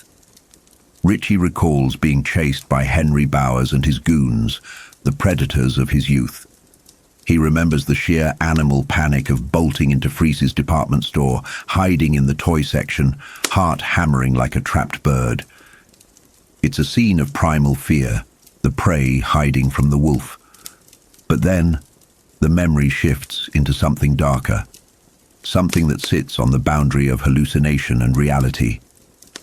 Richie remembers waking up on a bench near the statue years ago, only to find the plastic giant leaning down. This is where Stephen King masterfully blends folklore with nightmare. The statue isn't just plastic anymore. It reeks of rotting vegetation and dead animals. It's the smell of the swamp, the smell of it. The giant lifts its axe, and the threat is specific, brutal, and fairy tale grim. I'm going to eat you up. The axe swings, and the psychological weight of this moment is crushing. Richie is paralyzed by the apathy of a dream, that heavy underwater feeling where you know you're about to die but can't move a muscle. The axe shears the bench in half. This isn't just a scare, it's a violation of reality. Back in the present, the horror layers itself over the landscape again. Richie looks at the city centre marquee. It used to advertise wholesome 50s entertainment, but now, in his mind's eye, it shifts to a rock and roll death list. The all-dead rock show. It's a taunt. And then, the statue changes. It is no longer Paul Bunyan. It is the clown. This is the Pennywise we fear, not just a monster, but a psychological terrorist. He stands there in his silver suit with orange buttons, holding balloons that mock Richie's career. The pain in Richie's eyes is blinding, a physical manifestation of his refusal to see the truth for so long. The clown taunts him with biological horrors, prostate cancer, brain tumors, the corruption of the flesh. It attacks Richie's hypochondria, his fear of the body failing. But Richie fights back with the only weapon he has ever had, his voices. He slips into a soul brother persona, screaming defiance. It's a pathetic, desperate defense mechanism, but it works. It breaks the glamour. The clown vanishes, leaving behind a final, chilling invitation to come down into the sewers, to float, to see the crawling eye. The psychological insight here is profound. Richie uses humor and mimicry to armor himself against a world that wants to hurt him, but it knows how to bypass the armor. Richie retreats, terrified, unable to even keep his contact lenses in his eyes because the pain of seeing is too great. He is stripped bare, forcing him to view the world in a blur, just as he did as a bespectacled child. 5. Bill Denbrough, meanwhile, is hunting ghosts of a different frequency. He walks the streets of Derry not with Richie's manic energy, but with a heavy, melancholic dread. He visits the storm drain where his brother George died.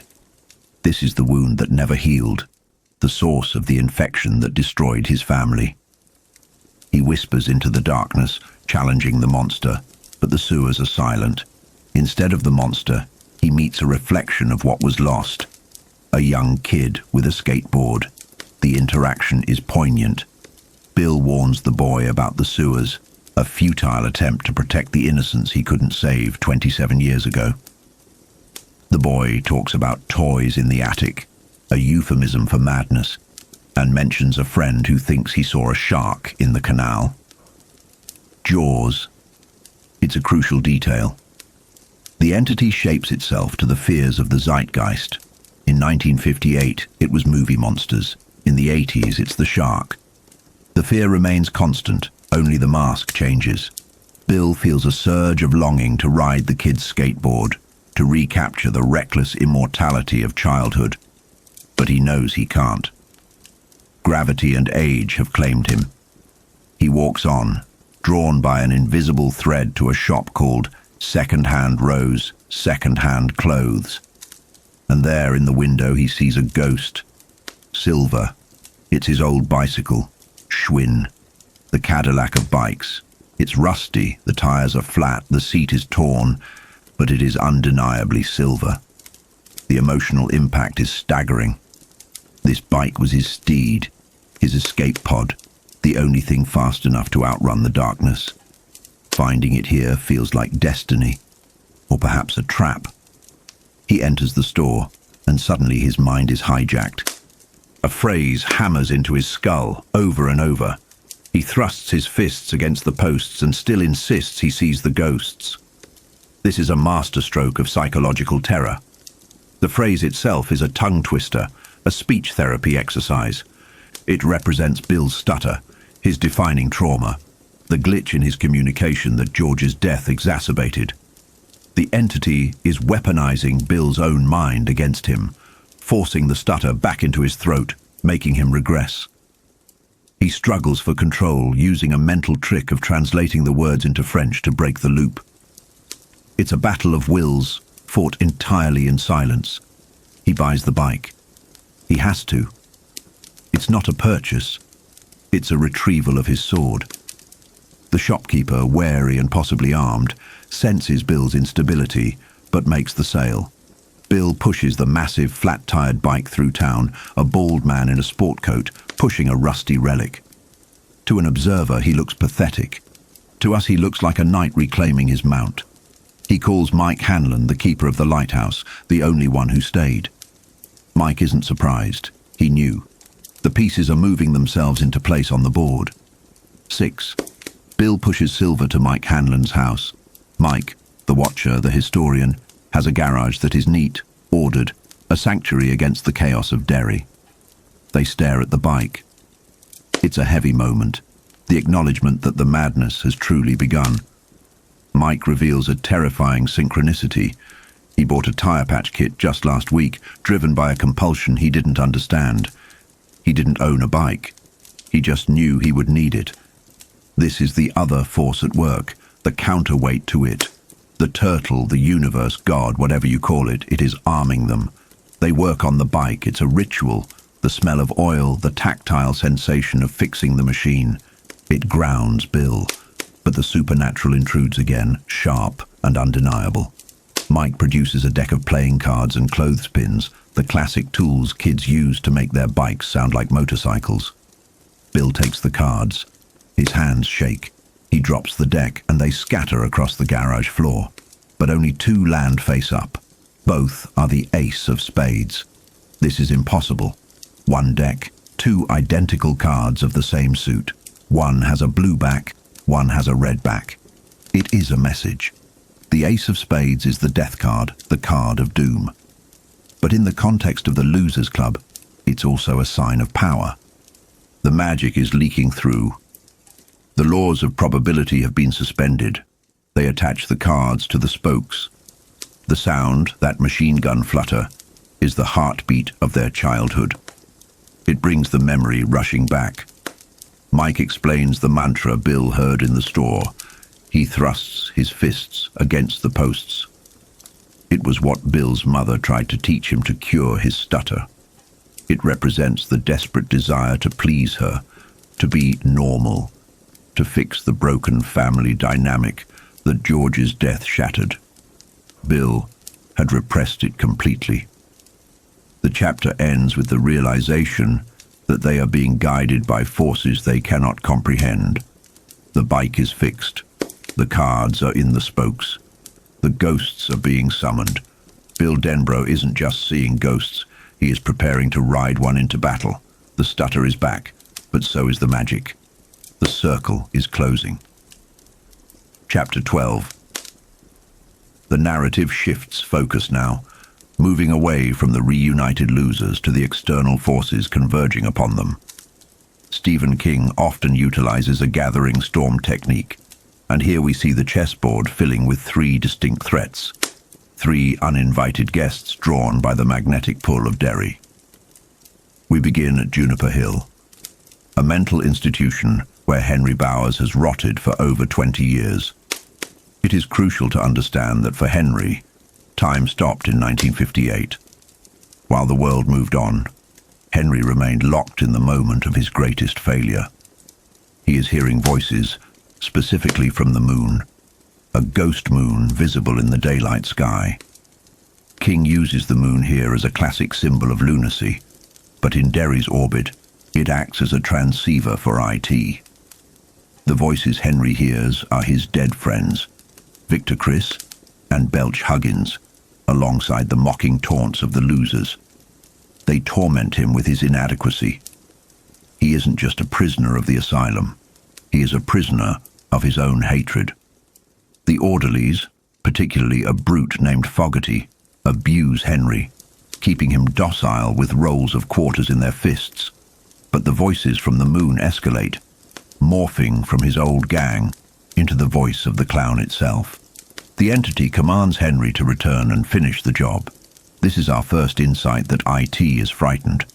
IT is recruiting a physical agent because IT knows the losers are dangerous.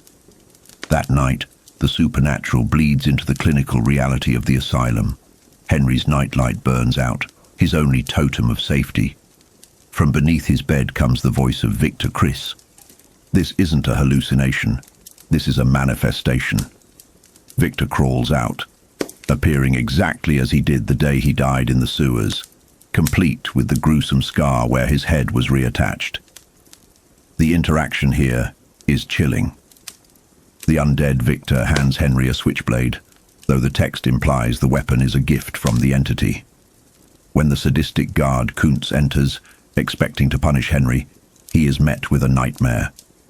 King masterfully subverts the expectation of the clown form here. Kuntz isn't afraid of clowns. He's afraid of Doberman pinchers.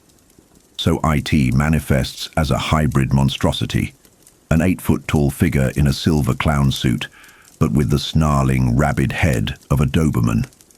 The slaughter is instant. This escape sequence signifies that the rules of reality have fully broken down. The door to Derry is open, and the watchdog is loose.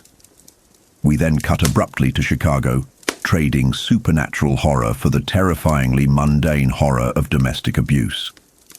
Kay McCall, Beverly's friend, has been brutally beaten. Through her trauma, we witness the arrival of the second uninvited guest, Tom Rogan. King draws a deliberate parallel between Tom and Pennywise. Both are possessive, violent males who feed on fear.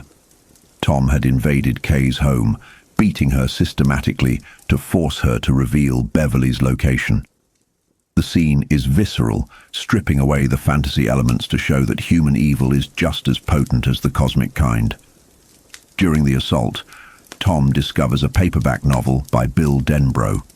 He realizes two things. First, that Beverly has run to her childhood friend, and second, upon seeing the author bio, that Bill's wife, Audra, looks disturbingly like Beverly. This sparks a complex psychological fury in Tom. He feels cuckolded not just by a man, but by the past. He leaves Kay broken on the floor, but not before she admits Beverly is in Derry. Kay, despite her injuries, manages to call the Derry police and Beverly's hotel to warn them, but the clock is ticking. Tom's journey to Maine is a study in predatory focus. He flies to Bangor and illegally purchases a beat-up station wagon, swapping the license plates to cover his tracks. He is hunting. As he drives toward Derry, he fantasizes about the pain he will inflict. It is important to note that Tom is entering the town with his own reservoir of rage, which makes him a perfect pawn for IT. He isn't being mind-controlled like Henry. He is being nudged, his natural violent tendencies amplified by the town's atmosphere. Meanwhile, across the Atlantic, the third guest makes her move. Audra Denbrough is in England, dealing with the fallout of Bill's sudden departure. Her producer, Freddie Firestone, tries to warn her against following her husband, citing her career obligations. But Audra is driven by an intuitive desperation.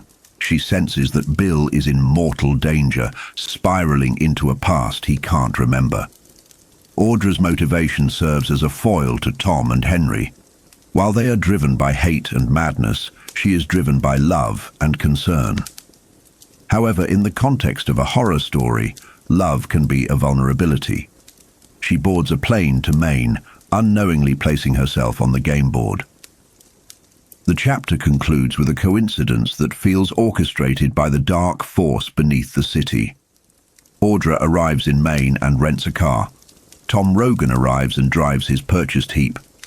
In a twist of fate, they both check into motels in Derry that are right next to each other. The wife who wants to save Bill and the husband who wants to kill Beverly are separated only by a concrete walkway, sleeping in adjacent lots. This proximity heightens the tension, illustrating how the lives of the losers are inextricably roughly tangling with their present-day realities. The past and present are collapsing. Finally, we see Henry Bowers one last time. He is hitchhiking toward Derry, a escaped lunatic guided by the moon. He is the weapon It has sharpened for 27 years, and he is finally coming home. The board is set. The losers are no longer just fighting a monster in the sewer. They're about to be besieged by the demons of their adult lives as well. Derry doesn't just suffer from bad luck. It operates on a biological clock of carnage. While the fire at the Black Spot in 1930 signaled the end of a feeding cycle, the machine requires a blood sacrifice to turn it on too. This brings us to the brutal execution of the Bradley gang in October 1929. This event perfectly illustrates the terrifying symbiosis between the entity and the townspeople. It doesn't always need to use its own claws. Sometimes it simply pulls the strings of the citizens to do the dirty work. Al Bradley and his crew were hardened bank robbers, men who had killed without hesitation across the Midwest. They made the fatal error of assuming Derry was just another sleepy hideout.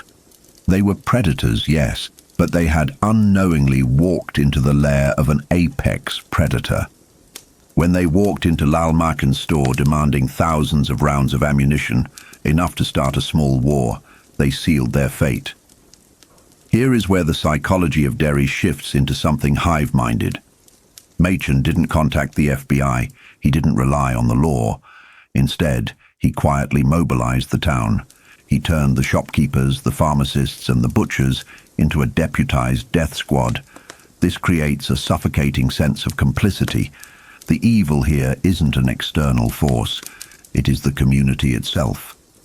When the Bradley gang rolled into the ambush at the Canal Street intersection, they weren't arrested.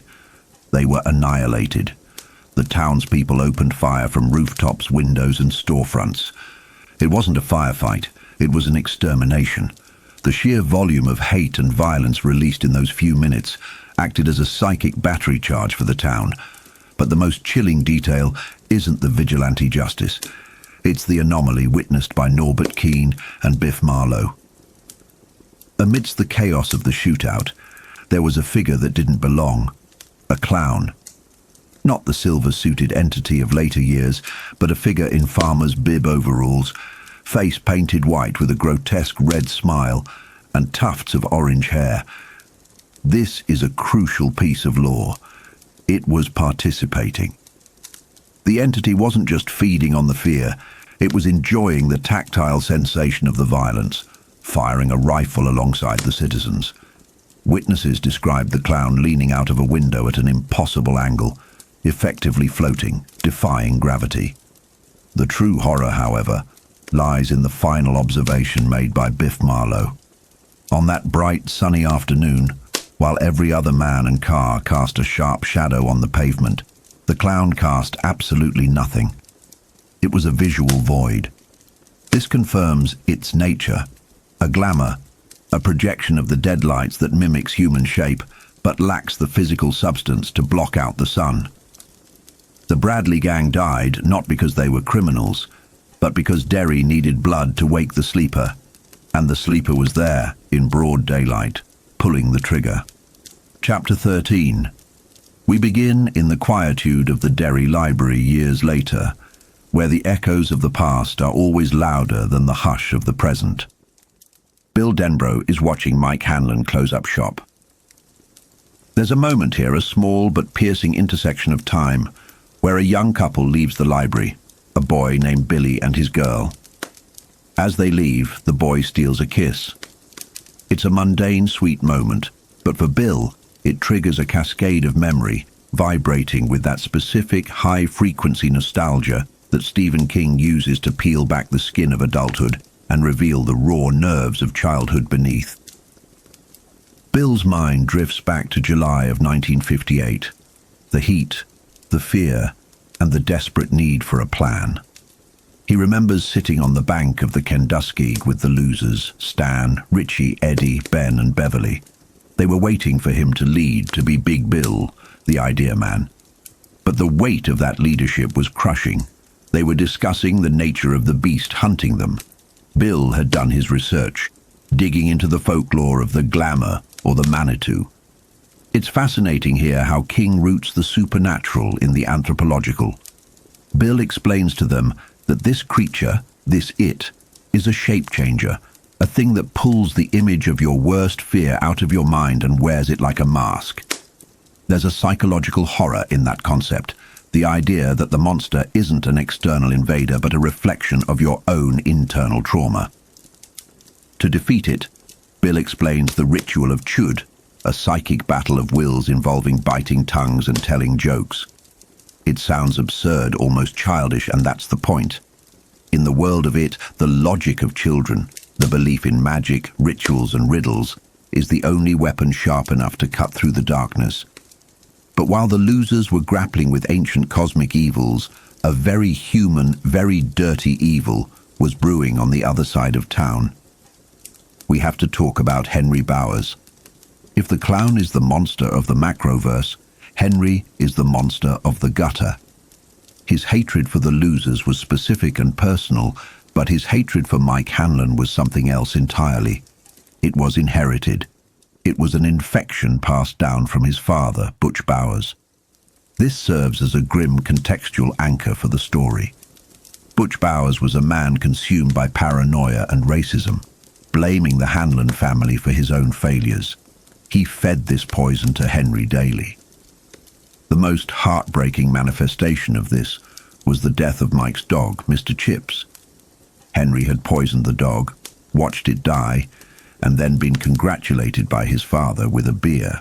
It's a scene of domestic horror that rivals any sewer-dwelling monster because it's so grounded in reality. It shows us that Henry is slowly going mad, his sanity eroding under the weight of his father's hate.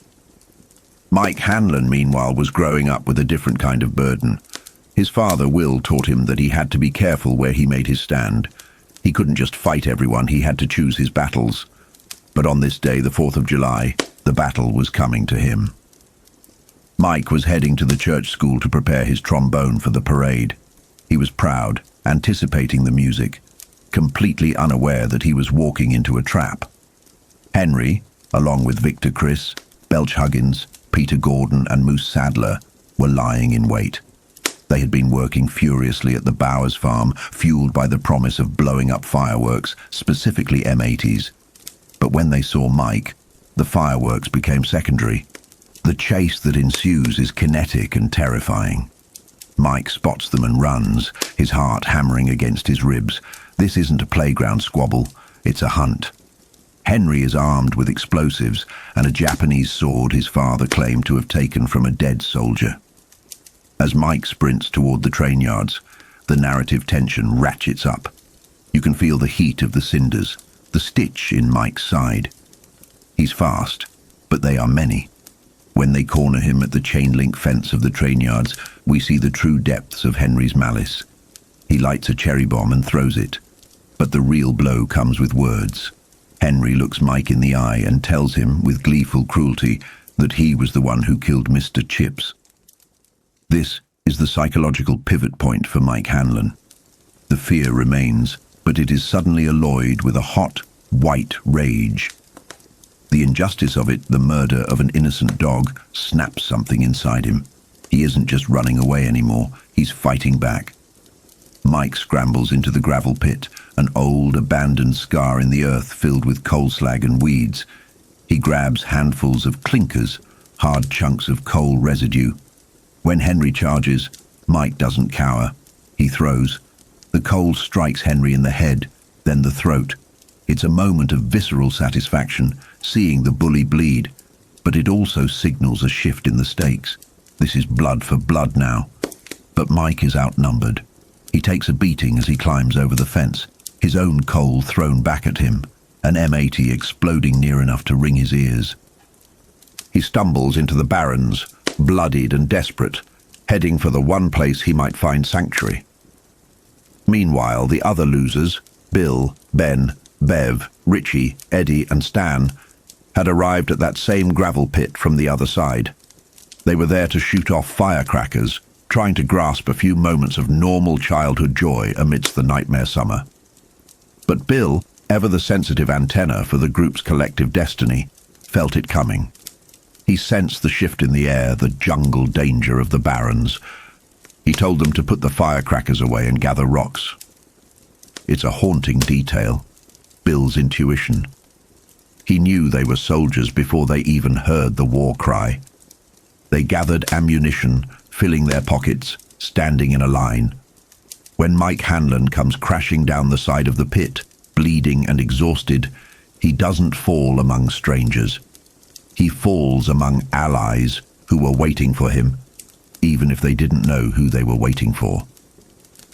Henry Bowers bursts onto the scene a moment later, flanked by his heavy hitters. He expects fear. He expects the little shits to scatter. But the losers don't move. They stand in a phalanx, a ragged line of defense. This is the apocalyptic rock fight. It's one of the most significant scenes in the lore because it represents the first time the losers win a decisive physical victory in the real world. It's chaotic and brutal. It's not a stylized movie fight, it's clumsy and desperate. Bill gives the order to charge, and they unleash a barrage of stones. Ben Hanscom, usually the gentle giant, roars with a fury that surprises everyone, especially himself. He tackles Henry, motivated by a protective instinct over Beverly. It's a release of all the humiliation he's suffered. Richie and Eddie, usually the physically weakest, join the fray, their fear subsumed by the adrenaline of the pack. There's a specific cinematic duel in the middle of this chaos between Bill and Victor Chris. Victor is bigger, tougher, and detached enough to be dangerous. He and Bill trade rocks at close range, closing the distance like gunfighters. Bill takes a rock to the cheek, splitting the skin, but he doesn't flinch. He stares Victor down with a gaze so intense, so full of Big Bill authority, that Victor, the cool, rational lieutenant of the bullies, breaks. He sees that Bill is willing to die, or kill, to hold this ground. Victor retreats. The tide turns. Henry, battered, shirt torn, bleeding from a broken nose, courtesy of Mike's foot, looks around and realizes his army has crumbled. Peter Gordon flees, realizing this is too real, too bloody. Belch and Moose are overwhelmed, and then the circle closes. Mike Hanlon steps into the line. 7, he says. This is the moment, the click, the audible locking of the mechanism. Throughout the book, there is a recurring theme of numbers and completeness. The losers were powerful before, but they were incomplete. With Mike, the historian, the keeper of the lighthouse, the final piece, they become a quartet, a group bound by destiny. Henry Bowers, faced with this united front, breaks. He screams threats, but they are hollow. He turns and runs, sobbing, beaten not just by rocks, but by a force he cannot comprehend, unity. The aftermath of the fight is quiet, filled with the adrenaline crash. They are all bleeding, bruised and dirty. But the mood has shifted fundamentally. They tend to each other's wounds. Richie helps Eddie with his aspirator. Beverly thanks Ben. They look at Mike, the newcomer, the black boy who brought the war to their doorstep. But there is no resentment, only recognition. Bill looks at Richie, and they all feel it, the cold chips of destiny settling down their spines. They are all together now. The mechanism is engaged. The apocalyptic rock fight wasn't just a turf war over a gravel pit. It was the forging of the weapon that would be used against it. They had to defeat the human monster, Henry, to prove they were strong enough to face the inhuman one. As they stand there in the summer heat with the smell of sulfur and blood in the air, Bill thinks, now it really starts. And he's right. The childhood games are over. The Losers Club is complete, and the real horror is about to begin. Chapter 14. The reunion in the library isn't just a meeting of old friends. It is a gathering of wounded soldiers preparing for a final assault, and like soldiers, they come armed with liquid courage. Bill brings bourbon, but he's not alone in his need to dull the edges of the coming terror. They all have their crutches: vodka, whiskey, beer. Even Eddie Kasprek, the eternal hypochondriac, mixes gin with prune juice, a concoction so absurd it breaks the tension, sending the group into a fit of laughter that echoes through the empty library. For a moment the horror recedes, replaced by a profound, almost desperate love for one another. They realize how rare this is, this survival of affection across 27 years of silence. But the warmth is fleeting. Mike Hanlon goes to the back room to fetch beer, stepping away from the circle of light and into the darkness that waits for him. This is a crucial psychological pivot point. The creature, it, knows that to break the group, it must isolate them individually. When Mike opens the refrigerator, reality warps. He isn't greeted by cool air, but by a bone-deep February chill and a flood of balloons. And there, on the shelf, sits the severed head of Stan Uris. The head is not that of the adult Stan who committed suicide, but the 11-year-old boy, his mouth stuffed with the feathers of a giant bird. This is Pennywise's cruelty refined to an art form. It mocks their loss, mixing the past and present into a slurry of madness. The head speaks, taunting Mike with the voice of the clown, sneering racial slurs and terrifying riddles about flight and crashing. It tells him, there's no sense in going up if you can't get back down. This is the entity's primary weapon, demoralization. It wants them to believe the cycle is unbreakable. When the hallucination ends with a pop, Mike is left shivering, staring at the balloons that remain, bearing hateful messages. He realizes the entity is right about one thing. The past and present must be connected. To move forward, he must remember exactly how he joined this circle of losers. His mind drifts back to July 1958. We are transported to the Barrens, that overgrown, steaming green lung of Derry where the children carved out their sanctuary. The memory is vivid. Mike had approached the group hesitantly, having just been rescued by them during the rock fight. He expected rejection, or at least the uncomfortable scrutiny he usually received as the only black child in a white town. Instead, he found instant acceptance. They weren't just kids hanging out, they were building something, an underground clubhouse. Ben Hanscom, the group's architect, had designed a bunker. They were digging a hole to be covered with sod, a place where they could literally go underground, disappearing from the world of adults and bullies. This clubhouse is symbolic of their collective unconscious, a place deep in the earth where they can hide, plot, and be themselves. It's here that they initiate Mike into the club, not with a handshake but with a burden. They tell him the truth. They know who is killing the children of Derry. One by one, they recount their traumas, the leper, the blood in the drain, the werewolf. It is a ritual of shared nightmares. When it is Mike's turn, he validates their sanity. He tells them about the 4th of July parade, seeing the clown in the silver suit. The horror of that encounter wasn't a jump scare. It was the intimacy of it. The clown had waved to him. It had winked. That wink implies a terrifying secret. I know you, and you know me. Mike also speaks of the bird, a prehistoric orange-chested monstrosity he encountered at the ironworks. This confirms a terrifying theory. The monster is a shapeshifter, pulling images from their minds, manifesting as their deepest fears. The narrative shifts to the pivotal moment involving Mike's father's photo album. It is a week later. The clubhouse is nearly finished, a testament to their unity.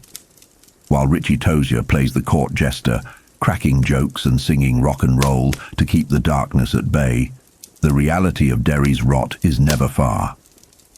Just yards away, in the Kentucky stream, the body of another victim, Jimmy Cullum, has washed up, pecked apart by a giant beak. The juxtaposition is jarring. The vibrant, laughing children in the bushes and the mutilated corpse in the water. It highlights the dual nature of Derry, a town of sunny nostalgia and subterranean slaughter. Mike has brought the album to the Barrens. He knows he has seen the clown in those old pictures. This is an act of theft and bravery. He is stealing the town's hidden history to show his friends. When the group gathers around the album, the atmosphere changes. They treat the book like an unexploded bomb. They turn the pages, traveling back through time. They see an old woodcut from the 1700s, a juggler with a familiar grin. They see a satirical cartoon from 1856 and a photo from 1933 celebrating the end of Prohibition. In every era, it is there. The clown is woven into the very fabric of the town's history, lurking in the background of celebrations and tragedies alike. He isn't an intruder. He is Derry's oldest resident. The terror peaks when they reach a photograph from 1945, depicting the end of World War II. A parade winds through downtown Derry. In the background, the clown is frozen in mid-prance. As the losers watch, the grainy dots of the photograph begin to move. This is the moment the safe barrier of history dissolves. The band plays tinny, distant music. The parade marches out of the frame, vanishing into the past, until only the clown remains. It doesn't disappear. Instead, it climbs a lamppost in the foreground, pressing its face against the plastic covering of the page. The description here is visceral, the clown's nose flattening against the plastic like a child pressing against a window pane. But this is no child. The entity screams at them, cycling through its masks, the werewolf, the leper, the mummy. It threatens to drive them crazy and kill them all. Stan Uris cracks. He slams the book shut, screaming, "No!" over and over. Stan represents the rational adult mind that cannot process the supernatural. He rejects the evidence of his eyes because to accept it is to accept that the laws of the universe are broken. Bill Denbrough, however, steps up as the leader. He grabs Stan, shaking him, forcing him to acknowledge the reality. This is the losers' greatest strength. They do not let each other look away. They force one another to witness, and in witnessing, they validate their shared reality. Bill's realization is profound and provides the glimmer of hope they need. The monster appeared to them in the book, not just to scare them, but because it is scared of them. For the first time in centuries, the predator feels threatened. They have observed it, named it, and are now hunting it. They resolve to finish the clubhouse and then, armed with their knowledge and a plan involving Silver, to kill the monster. But as Bill looks at his friends, he feels a bitter weight. He realizes that this crusade, driven by the death of his brother George, is forcing them to grow up too fast. They are children playing a deadly game, soldiers conscripted into a war they didn't start, binding their lives together with scar tissue. The chapter ends on this note of grim determination. The wheel of history has turned, and they are now caught in its spokes, ready to be ground down or to break the machine entirely. Chapter 15. The atmosphere in the library shifts, becoming charged with a strange, frantic electricity. Richie Tozier feels it first, a vibration in the air that hums with the same frequency as his childhood. It is a pure, mainline adrenaline, distinct from the artificial highs of his adult life in radio and parties. He realizes with a sudden melancholic clarity that growing up is a slow leak. The magic of youth doesn't explode. It simply hisses out like air from a tire until you look in the mirror and see a stranger with dead eyes. But here, surrounded by the other losers, that tire is inflating again. The energy is back, terrifying and intoxicating. They are drinking heavily, yet the alcohol has no effect. The fear sobering them is stronger than any liquor. Richie watches the others, Bill, Mike, Ben, Eddie and Beverly, and sees the resignation of suicidal men vanish, replaced by a grim, unified purpose. They are remembering, and for Richie, the memory that surfaces is physical, manifesting as a phantom stinging in his eyes. It is the memory of smoke. This brings us back to July of 1958. The Barrens are lush, a tangled green kingdom, where the losers have buried their clubhouse underground.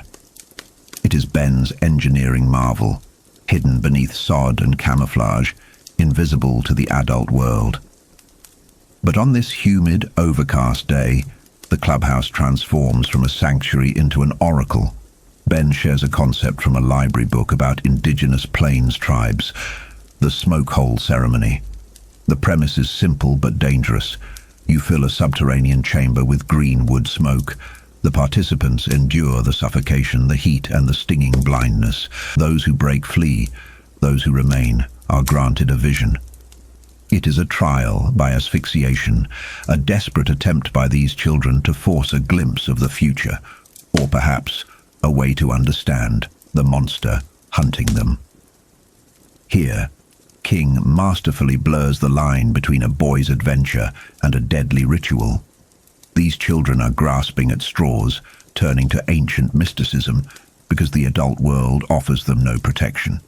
They decide to enact the ceremony, hoping a vision will tell them how to destroy it. However, a rift forms. The boys, specifically Bill, attempt to sideline Beverly, citing the danger. It's a clumsy attempt at chivalry that reeks of exclusion. Beverly, the beating heart of the losers, refuses to be marginalized. She explodes in righteous anger, correctly identifying that their bond, the magic of the seven, is the only weapon they have. If she is excluded, the circle breaks. She forces a draw of matchsticks to see who stays above ground as a lookout. Through a sleight of hand, palming a burnt match head, she manipulates the outcome to ensure she goes down into the hole with the boys. It is a moment of profound agency. She wills herself into the fire, proving that her spirit is as hardened as any of theirs. The ritual begins. They descend into the earth, sealing the trapdoor. Ben builds a fire of green twigs upon a stone circle, igniting it with pages from a comic book. The symbolism is potent. They are burning the trivial entertainments of childhood to fuel something primal and terrifying. The smoke rises, thick and acrid. It is not the romantic mist of movies. It is a choking, blinding poison. One by one, the physical reality of their bodies betrays them. Stan Uris breaks first, clawing his way out into the fresh air. Ben and Beverly follow, their lungs screaming. Even Bill, the leader, eventually succumbs to the lack of oxygen hauled out by the others. Only two remain in the darkness, Richie and Mike Hanlon. This is where the narrative shifts from physical endurance to psychological horror. As the oxygen levels plummet, the reality of the clubhouse warps. To Richie's smoke-tearing eyes, the cramped dirt walls expand. The claustrophobic hole becomes vast, stretching out into a cavernous ballroom of polished wood and endless fog. This distortion suggests that the ritual is working. They are detaching from the present time and space. They are no longer in a hole in the ground. They are drifting into the macroverse. Richie and Mike clasp hands across this impossible distance. They anchor each other as the physical world dissolves completely. They are not floating down. They are falling back. The vision takes them. Suddenly, they are standing in the barrens. But it is not the barrens of 1958. The vegetation is prehistoric. Giant ferns and tropical humidity choking the air. The Kentuskig stream is a roaring, violent river cutting through ancient rock. The wildlife is alien. Dragonflies the size of hawks, massive bats with ragged wings, and unknown beasts crashing through the undergrowth. They are in the ago, millions of years in the past. The atmosphere is heavy with impending doom. The silence of this primeval world is heavy, waiting for a hammer blow. And then, the sky is torn open. Richie and Mike witness the arrival. It is not a spaceship, though Richie's modern mind tries to categorize it as such. It is a colossal, flaming object crashing through the atmosphere, trailing blue arcs of eldritch electricity. It is a vessel, an ark, containing a force of pure malevolence. King describes this not as a random meteor strike, but as an injection. The entity known as it is arriving from the void outside the universe, penetrating the reality of Earth. The impact is cataclysmic. A shockwave flattens the prehistoric forest. Fire consumes the world. The sensory overload is absolute, the heat, the roar, the sheer wrongness of the event. Richie and Mike scream in the vision, witnessing the moment their town's cancer was planted. This entity didn't just move into Derry. It created the crater that Derry would eventually fill. It has been here, waiting in the earth, since before humanity existed. Back in 1958, Bill and Ben drag the unconscious bodies of Richie and Mike from the smoke-filled hole. They are covered in vomit and soot, their bodies convulsing. When they wake, the truth spills out. They didn't see a ghost or a werewolf. They saw the origin. The revelation creates a chilling paradigm shift for the losers. They are not hunting a haunting. They are opposing a cosmic entity that predates the Ice Age. It is not an intruder. In a terrifying way, it is the land itself. The creature is as old as the ground they walk on, infinite and entrenched. The chapter closes on this note of cosmic dread. The children asked for a vision, and they received a nightmare. They now know the scale of their enemy, and the realization is crushing. How do 7 children fight something that fell from the stars before the dawn of man? Chapter 16.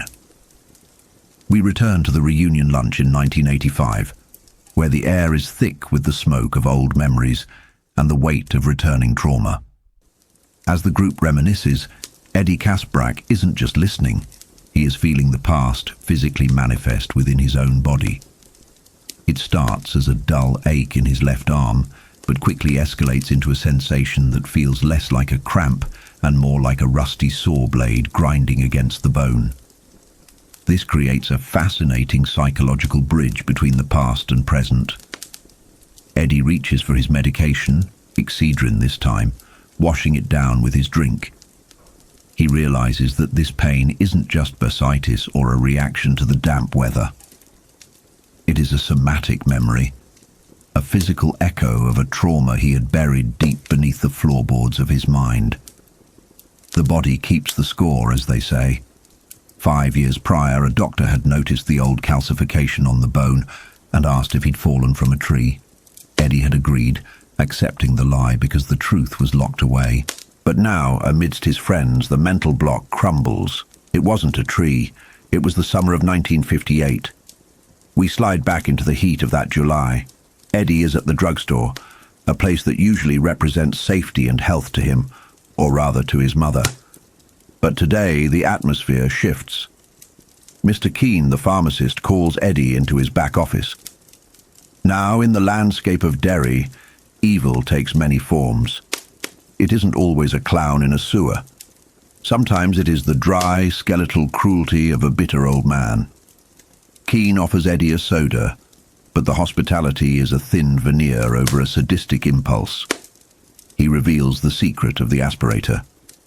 For years, Eddie has clutched this device like a lifeline, believing it saves him from suffocation.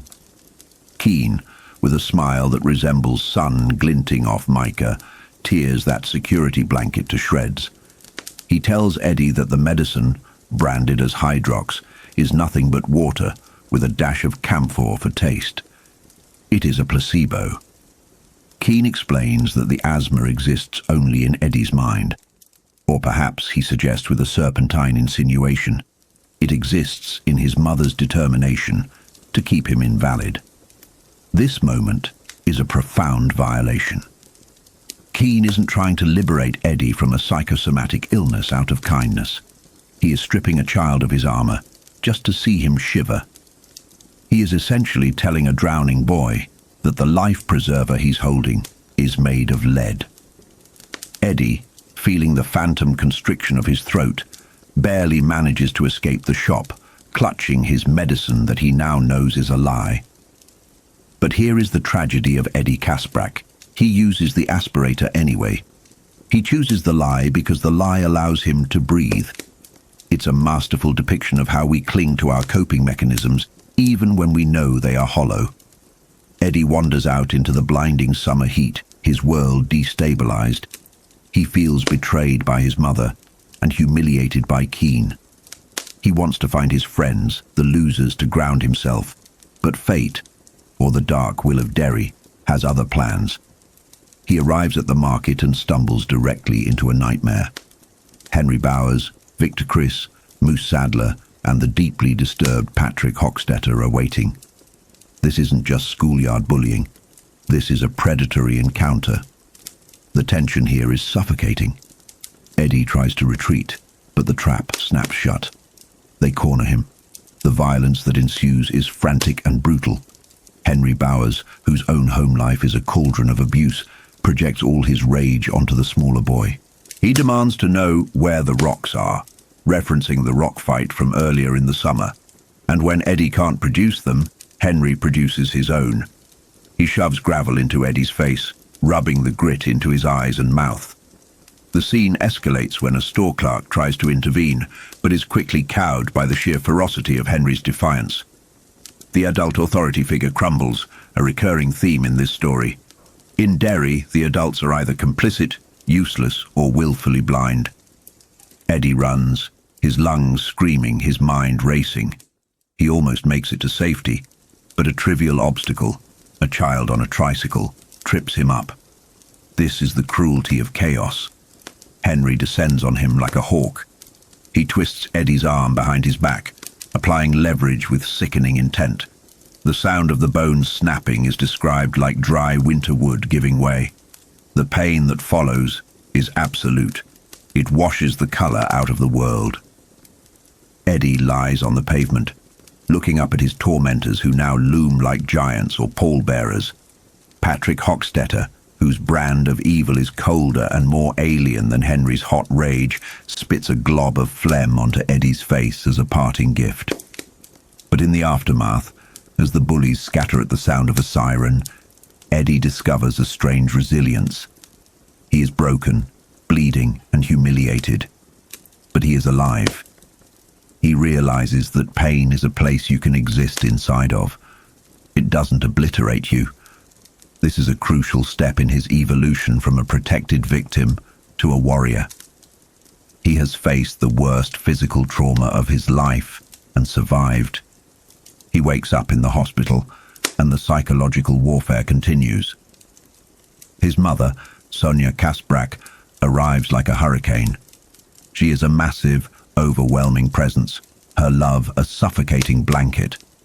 She dominates the doctors, dismissing their expertise in favor of her own neurotic narrative about Eddie's fragility. But something has changed in Eddie. The pain has burned away some of his passivity. When he asks for his aspirator, and his mother hands it to him with a triumphant look at the nurses, Eddie accepts it with a new, dark understanding. He knows it's water. She knows it's water. They are locked in a silent conspiracy of illness. Later, in a dream that blurs the line between subconscious processing and supernatural visitation, Eddie sees his friends trying to visit him, only to be shrieked at by his mother.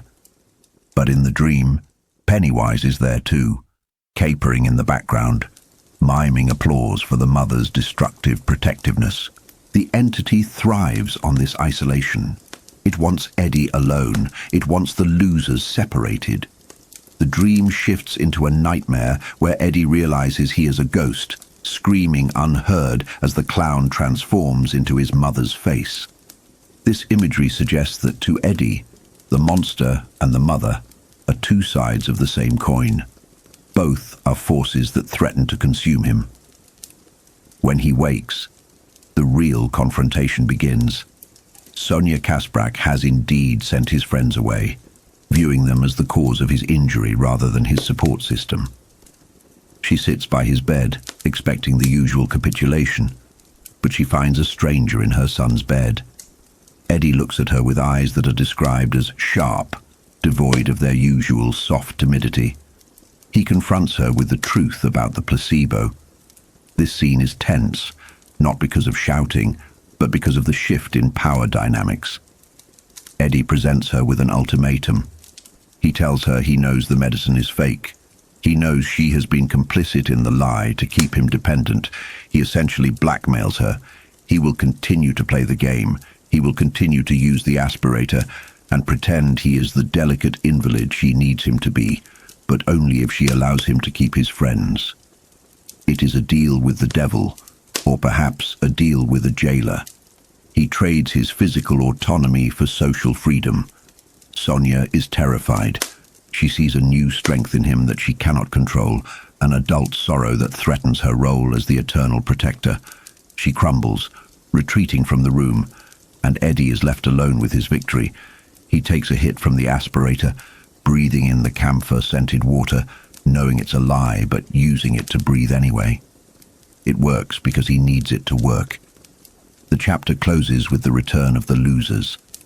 They sneak back into the hospital that evening as a summer storm builds on the horizon. The atmosphere is heavy, electric, the yellow light of the impending thunderhead casting them in a ghostly pallor. They are not just kids visiting a sick friend. They are a council of war. They discuss the next step, the silver slugs.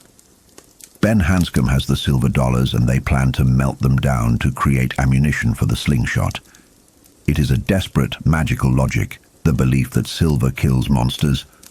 But in the world of it, belief is the only weapon that matters. Then comes a moment of profound ritual. They sign Eddie's cast. This is not the casual autographing of schoolmates. It feels like the signing of a treaty or a blood pact. Bill Denbrough writes his name large. The others follow. When they step back, the cast has been transformed from a medical device into a totem of their unity. The storm outside rumbles, marking the end of the relative innocence of summer. They are moving toward the final confrontation. Eddie, broken but unbound, is ready. The physical break in his arm has paradoxically healed the break in his spirit. He is no longer just Sonia's son. He is a loser, and he is ready to fight. Chapter 17. The atmosphere in the library is thick with the smoke of trauma and memory. Eddie Kasprak has just finished his recounting, shaking, pouring a drink with an unsteady hand. But it is Beverly Marsh who drives the stake deeper into the heart of their shared history. She looks at them, pale beneath her red hair, and confirms the darkness they have all sensed. She saw it.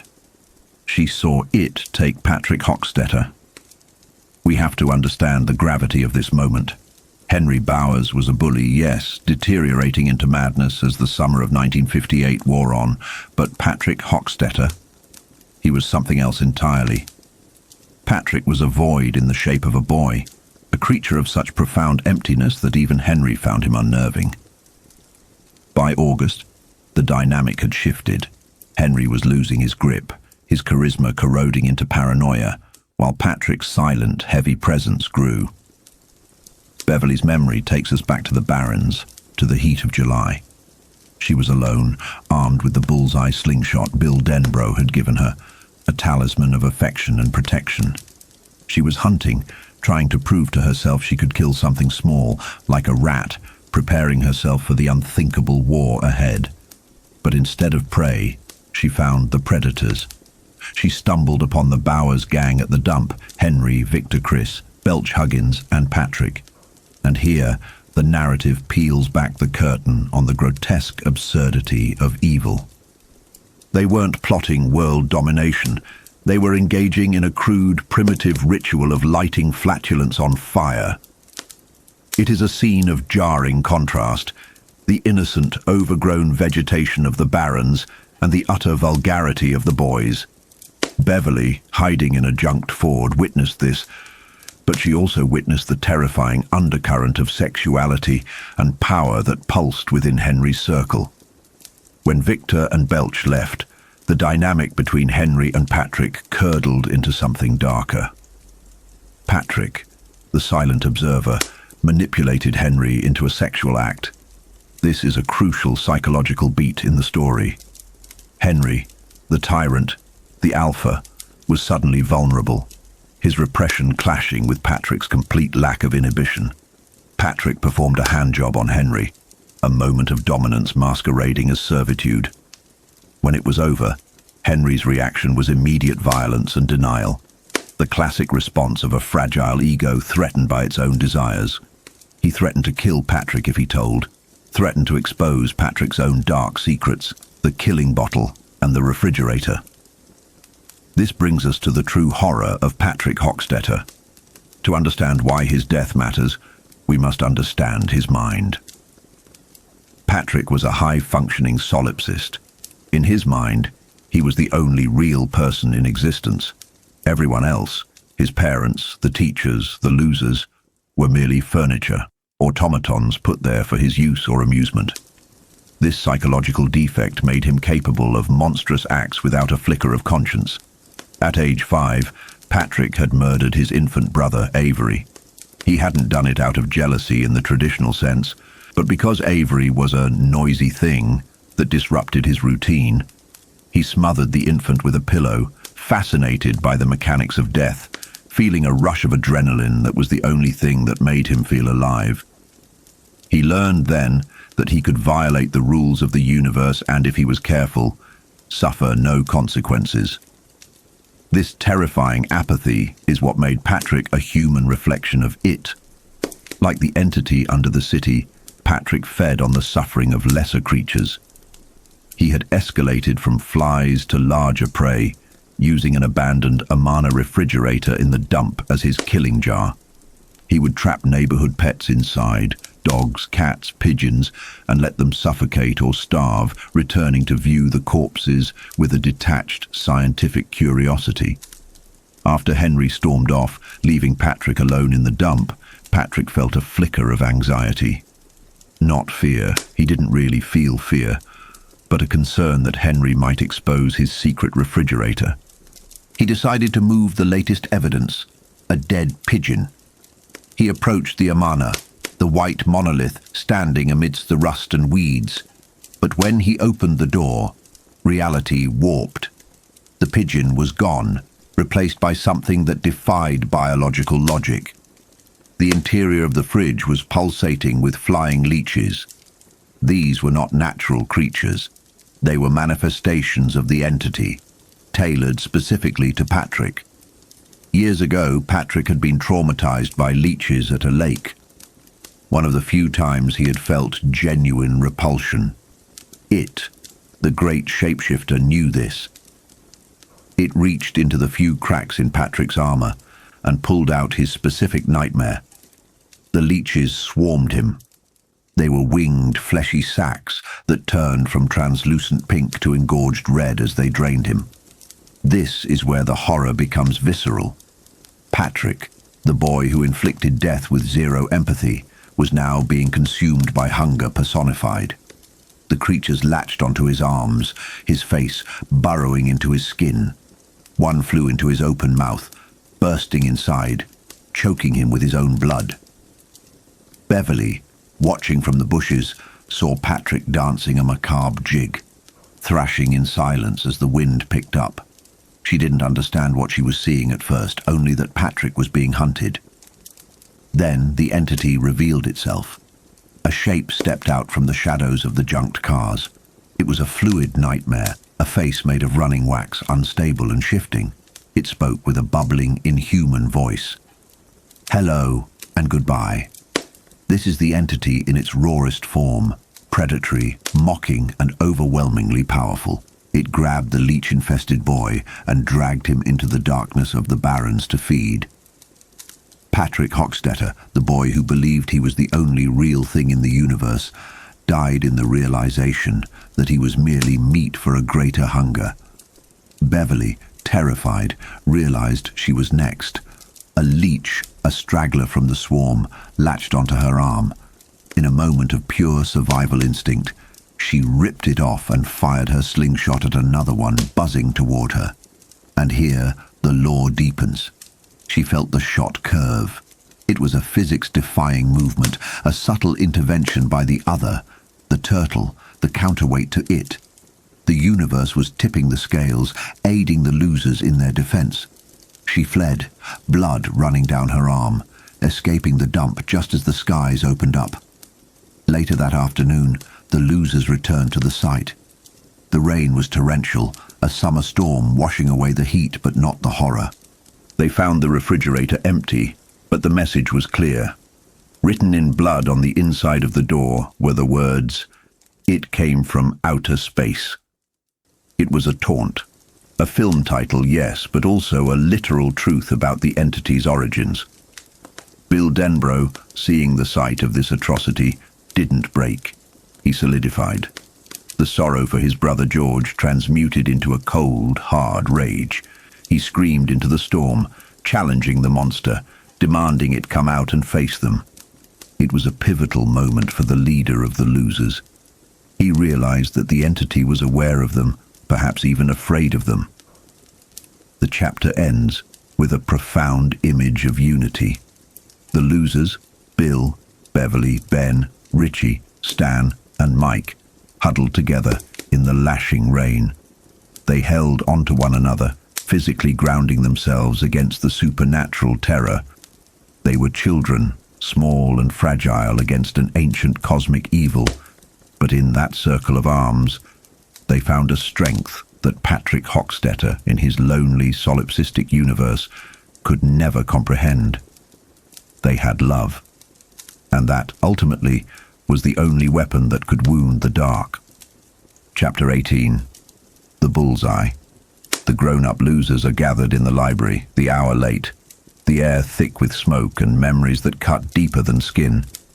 It is Ben Hanscom who commands the room now, not with words, but with a revelation of flesh. He unbuttons his shirt, revealing a scar that shouldn't exist, or rather, a scar that has returned ghost-like to his body. It isn't just the H carved by Henry Bowers, it's a thick, ropey slash, a jagged memory of a claw. This is the somatic horror of Derry.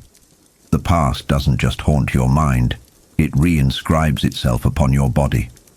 This scar tells the story of the silver slugs, and the day the losers learned that belief is the most dangerous weapon in the world. Flashback to July 1958. The heat is oppressive, a physical weight that mirrors the psychological pressure bearing down on the children. They are done with research. They are done with fear. They are moving into the phase of active resistance. There is a profound psychological shift here. They are transitioning from prey to hunters. The weapon of choice is dictated by the logic of childhood, which is to say, the logic of the movies. If the monster is a werewolf, or takes the shape of one, then silver is the cure. It's a totem of faith. Ben, possessing the technical skill that defines his character, the architect in the making, melts down silver dollars in his father's workshop. The scene is almost alchemical. In the yellow light of the workshop, with a blowtorch hissing, Ben transforms currency into ball bearings. There is a sacredness to this. They are forging Excalibur in a suburban garage. They use a mortar shell as a crucible, a relic of a real war, repurposed for a shadow war. While Bill Denbrough provides the drive and Beverly Marsh provides the steady hand to pour the molten metal, it is Ben who understands the mechanics. They create two silver slugs, imperfect, homemade, but heavy with intent. They hide their grim work under the guise of a Monopoly game, a layer of innocence protecting them from the prying eyes of adults who can never understand. July 25th, the day of the confrontation. The target is the house on Neibolt Street. Stephen King often uses architecture as an extension of the antagonist, and 29 Neibolt Street is the ultimate bad place. It is a cancer on the landscape. As the losers arrive, the house seems to repel them, radiating a psychic stench of decay and malice. It smells of dry rot and ancient dust, the smell of a tomb that hasn't been opened in centuries. This is the lair of the beast, a threshold between the mundane world of Derry and the macrocosmic horror of it. They crawl under the porch, violating the boundary of the monster's domain. Here, the narrative weaves in a moment of excruciating, grounded humiliation for Ben. As he tries to shimmy through the cellar window, he gets stuck. It's a moment of vulnerability that pierces the heroic atmosphere. He is not a soldier. He is a heavy boy in tight jeans, trapped, exposed, terrified that his pants will slide down in front of the girl he loves. It grounds the horror in the awkward reality of puberty. The terror isn't just dying, it's dying while embarrassed. Once inside, the physics of the world begin to warp. This is a key characteristic of its power: glamour. The house feels too large on the inside. The perspective's all wrong, like a funhouse mirror reflection of a home. They are walking into the stomach of a living thing. They move through the house, nerves vibrating like high-tension wires. Bill leads, fueled by the cold rage of his brother George's death. They encounter psychological warfare before physical violence.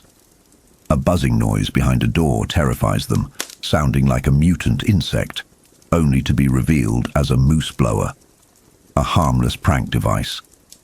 It is mocking them, trying to make them feel foolish, to lower their guard by making their fear seem ridiculous. Then they find the bathroom. The devastation is total. The toilet has been exploded, porcelain shrapnel embedded in the walls like buckshot. This acts as foreshadowing. Something massive, powerful and violent came up through the pipes here. The drain is the mouth of the underworld. The sound of pumping machinery throbs from deep within the pipes, the heartbeat of the creature, and then it comes. It erupts from the drain not as a spider or a clown, but as the teenage werewolf. Why? Because it plucks the image directly from their collective nightmares. They are children of the 50s. Their monsters come from the matinee screen. But this is no guy in a suit.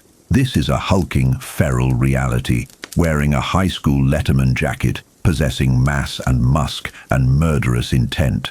The confrontation is chaotic and brutal. The werewolf lunges for Bill, the leader, the threat. This is where Ben Hanscom reveals the depth of his character. Driven by his silent, agonizing love for Beverly, He steps into the line of fire. He isn't thinking. He is reacting with a primal protectiveness. He grapples with the beast. It is a hopeless mismatch. The werewolf tosses him into the bathtub like a rag doll, its claws raking down his chest and stomach. This is the origin of the scar. The brutality is shocking. This creature intends to eviscerate them. Chaos reigns. Richie is screaming. Eddie is hyperventilating. The reality of violence has shattered their plans.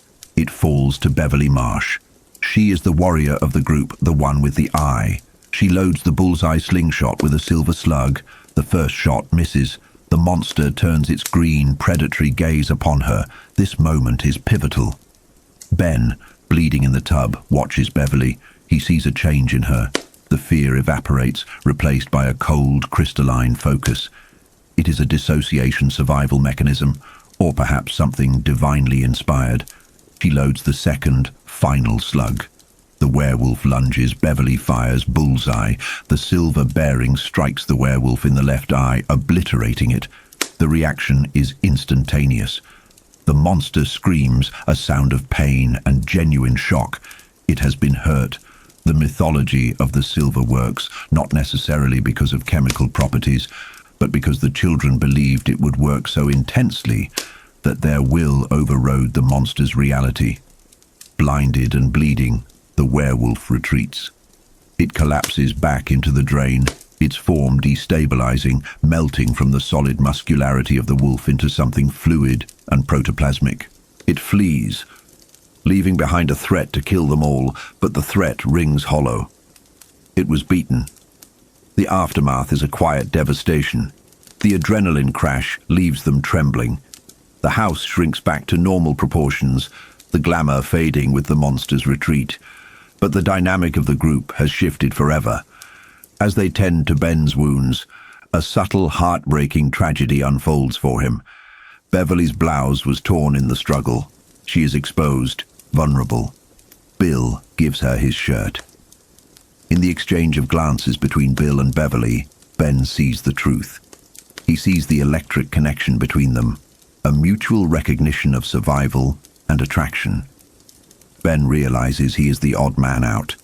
He has bled for her, he would die for her, but he cannot be the one she looks at with that specific intensity. They retreat to the barrens, the adrenaline fading into a strange contemplation. They sit in the clubhouse, survivors of a war no one else knows is happening. Ben, nursing his wounds, ponders the nature of what just happened. He thinks about power. This is the thematic core of the chapter. Ben realizes that the silver slugs were just metal. The true power came from somewhere else, from the convergence of their belief, their unity, and perhaps the shape of the ritual itself. He understands that they didn't just survive a monster attack. They engaged in a battle of wills. It is a shape changer, but so is power. Power can be a silver bullet, a poem, or a glance between two people in love. They survived the bullseye, but they have crossed a line. They are no longer just children playing in the woods. They are initiates in a deadly mystery, marked by scars both visible and invisible, bound together by the secret knowledge that monsters are real, and that sometimes, if you believe hard enough, you can make them bleed. April 6th, 1985. The Derry Public Library is silent, save for the scratching of a pen and the clink of a rye whiskey bottle. Mike Hanlon sits alone, the self-appointed lighthouse keeper of a town drowning in its own bloody history. He is drunk, a necessity when staring into the abyss, because sobriety offers no defense against the devils of Derry. To understand the present terror, one must dissect the past, and Mike peels back the veneer of the town's respectable lumber baron history to reveal the rotting wood beneath. These wealthy families, who now sit on the library board with airs of superiority, are merely the heirs of rapacious men who stripped the forests and broke human bodies with equal indifference. The focus narrows to the terrifying saga of Claude Héreau and the silver dollar bar, a testament to the cyclical madness that infects this soil.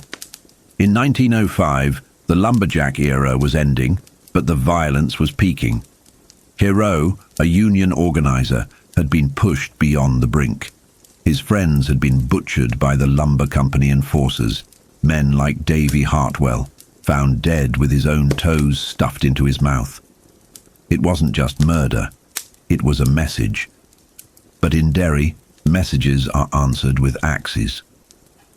On September 9th, Hero walked into the Silver Dollar. He carried a double-bitted axe and a terrifying calm. This is where the psychological horror of Derry manifests. The bystander effect, amplified by supernatural influence. Hero ordered beer and eggs, eating quietly, while the very men who murdered his friends played poker 10 feet away. The tension in that room must have been thick enough to choke on, yet the patrons, including a young Egbert Thorogood, did nothing. They were paralyzed, perhaps by fear, or perhaps by the subtle psychic dampening field the entity generates. When the cutting started, it was mechanical and brutal.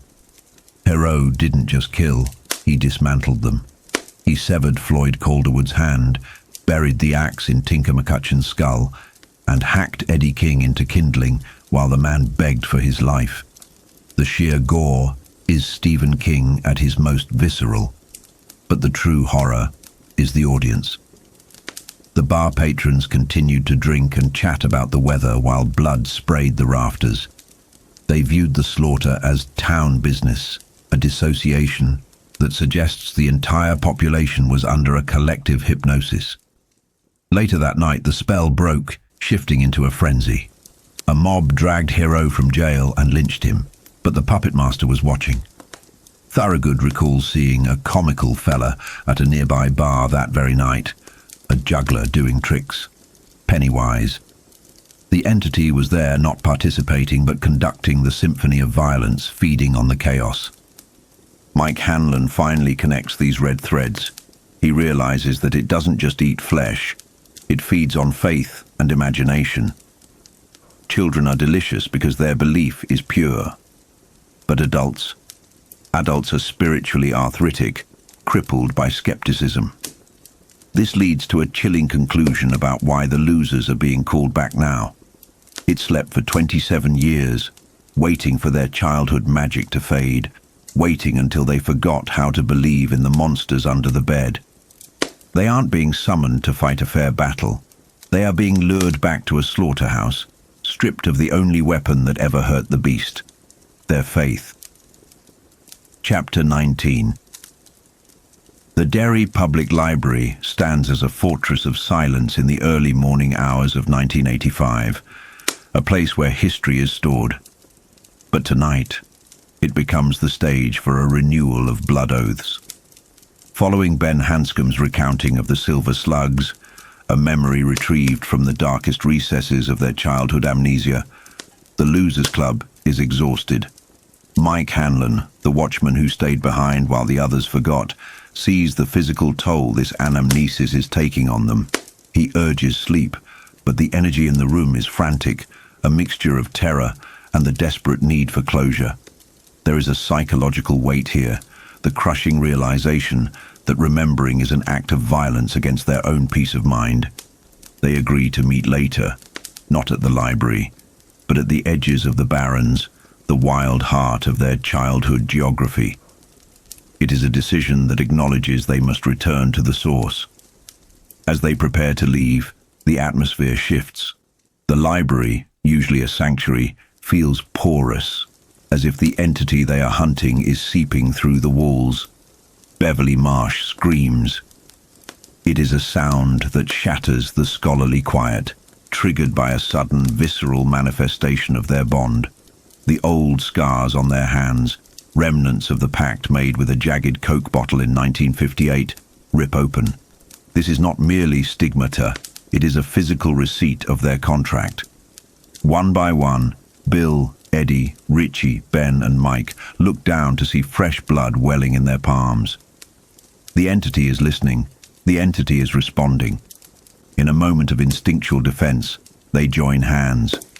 This is the formation of the circle, the battery of their collective will. The reaction from the environment is immediate and chaotic. The library erupts into a poltergeist storm. Doors slam in unison, the echoing boom of a prison shutting. The typewriter in the office begins to clack frantically on its own, tapping out Bill's childhood tongue twister, the mantra of the stutterer, until the machine overloads and dies. The shelves of occult books tipple and crash. It is a display of telekinetic rage, a warning from it that the circle is powerful, and therefore the circle must be broken. When the chaos subsides, the dread sets in. They realize this is the end game. The wounds on their hands seal as quickly as they opened, leaving white lines like knotted twine. The message is clear. The grace period is over.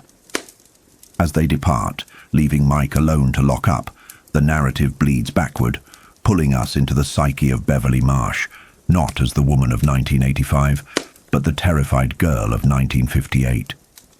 We plunge into the domestic horror that defined Beverly's existence. While the other losers feared werewolves and mummies, Beverly's monster lived in her living room. We find her father, Al Marsh, in the grip of a paranoia that is fueled by the town's dark influence. The entity, it, does not always need to shapeshift into a clown. Sometimes it simply pours itself into the cracked vessels of broken men. Al Marsh confronts Beverly, his mind poisoned by the suggestion that she has been dirty with the boys in the Barrens.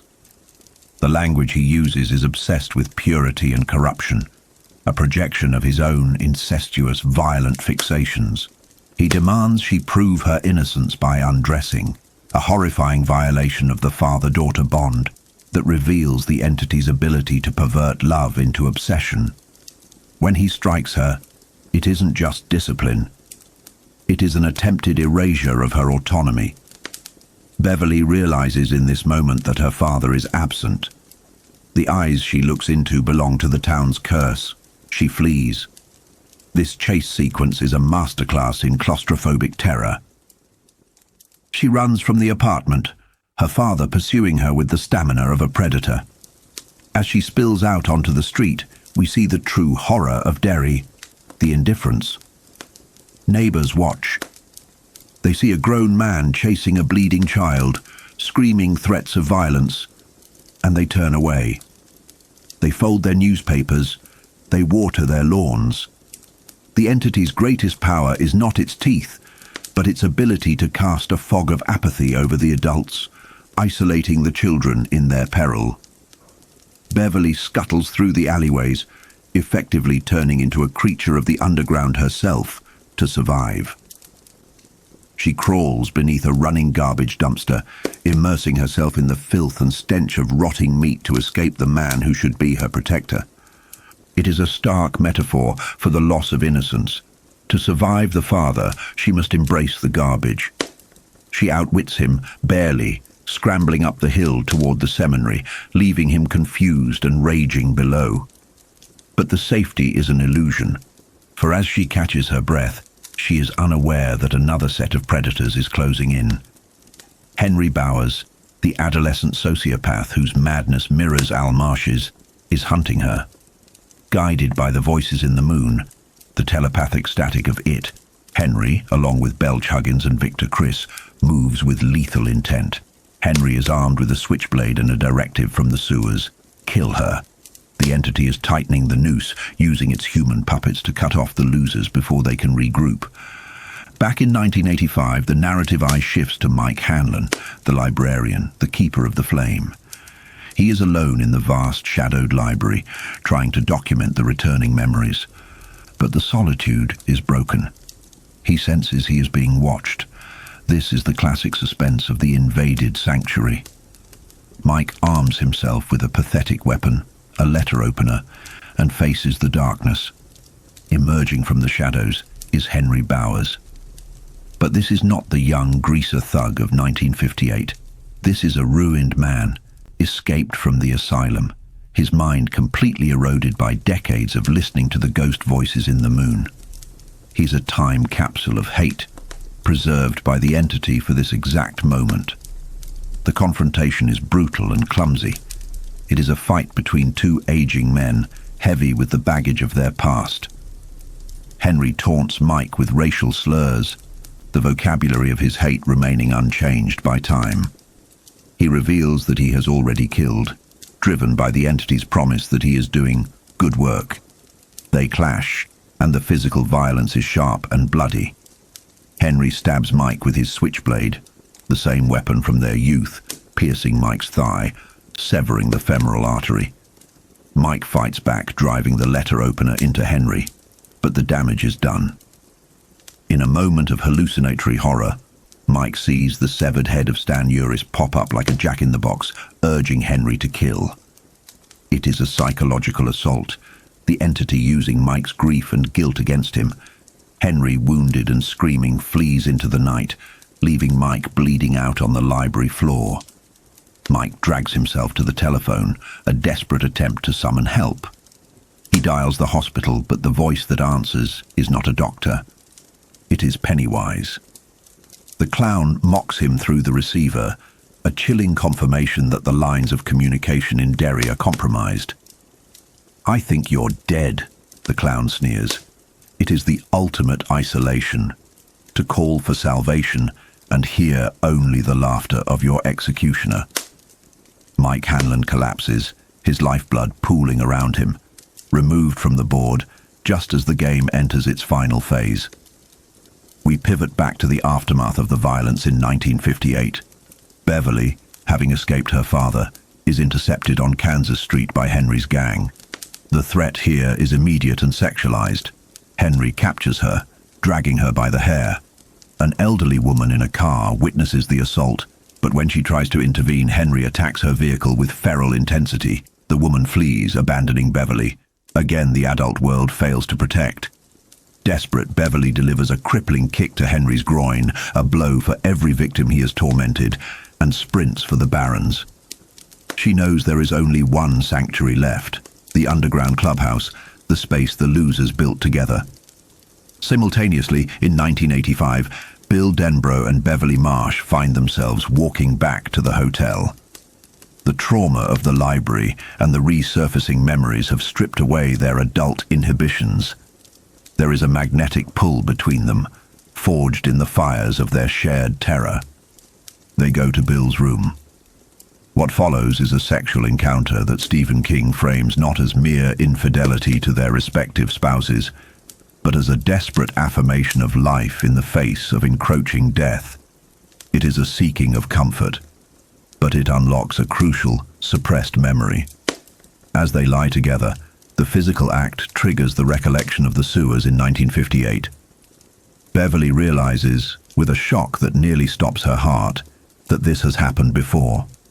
She remembers the darkness of the tunnels, the losers lost and panic-stricken, the unity of the group fracturing under the weight of the terror. She remembers that she, as the sole female, offered herself to the boys, not out of lust, but as an instinctive, ritualistic act to bridge the gap between childhood and adulthood, to create a force strong enough to bond them together against the void. It was a chaotic, clumsy magic, a child's misunderstanding of how to become a grown-up, yet in the logic of Derry and the turtle, it worked. It was the anti-it, where it brings isolation and fear. This act brought unity and life. Bill, staring at Beverly in the dim hotel room, realizes the terrible weight of that memory.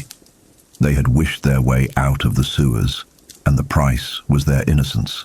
But the text snaps us back to the immediate danger of 1958, where innocence is being hunted down like an animal. Beverly, lungs burning, crashes through the underbrush of the Barrens and dives into the underground clubhouse. She isn't alone. Ben Hanscom is there, the architect of their sanctuary, holding a box of junior mints and a comic book, totems of the childhood they are about to lose forever. The transition from the violent surface world to the womb-like darkness of the clubhouse is jarring. Beverly and Ben huddle together in the gloom, the trapdoor shut just seconds before Henry's posse arrives. This scene is a masterclass in tension, playing on the primal fear of being discovered. Above them, heavy footsteps thud against the sod roof. Dirt sifts down onto their upturned, sweating faces.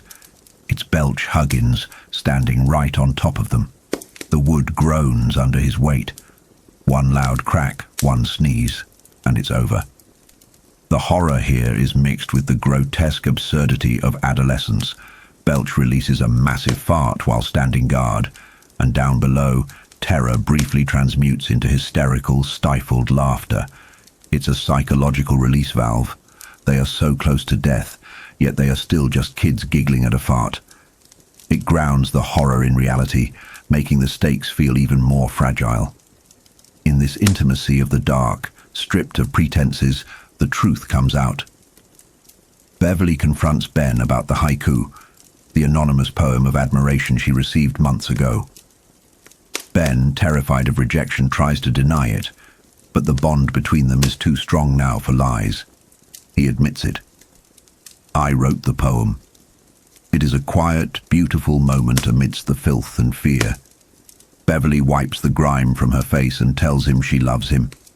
It's not the romantic love of adults, but something fiercer, the love of soldiers in a foxhole. Ben, the fat boy, is validated. He is seen, but the reality of their situation pierces the moment. Beverly explains about Henry, how he attacked the old lady, how the adult world, represented by Mr. Ross on his porch, simply turned away. Ben has a profound psychological insight here, one that defines the entire novel's thesis on childhood. He realizes that children live below the sight lines of adults. Adults operate in a different frequency, oblivious to the life and death struggles happening at knee level. If Henry is attacking adults now, he has crossed that line. He has gone fully rabid. The entity isn't just using him to bully, it is using him to kill. They realize they cannot stay hiding. The others, Bill, Richie, Eddie, Stan, are returning to the Barrens, walking unknowingly into a slaughter. Ben and Beverly scramble out of the clubhouse hand in hand, running not just for their lives but to save the circle.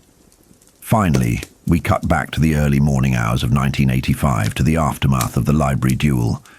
Henry Bowers, bleeding from the gut where Mike stuck him, staggers out into the Derry night. He is a broken vessel, leaking blood and sanity. He sees a balloon tied to a sewer grate, Pennywise's calling card, and stumbles past it. The police cars and ambulances scream toward the library. Henry, hiding in the shadows of the hedges, realizes with a jolt of paranoia that the nigger might not be dead.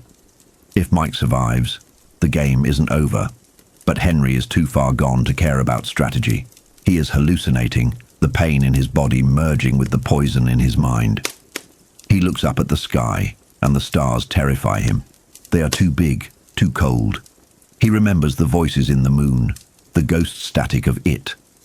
He lies in the wet grass, shivering, a 50-year-old man trapped in the nightmare of a 12-year-old boy. The cycle is spinning faster now. Mike is down, the losers are remembering, and the entity is pulling its puppet strings tight. The past and present are crashing together, and as Henry stares into the indifferent void of the night sky, we are left with the chilling certainty that the final confrontation is at hand. The atmosphere in the room is thick, with a silence that feels heavy, almost pressurized, the kind of calm that doesn't suggest peace but rather the holding of breath before a scream.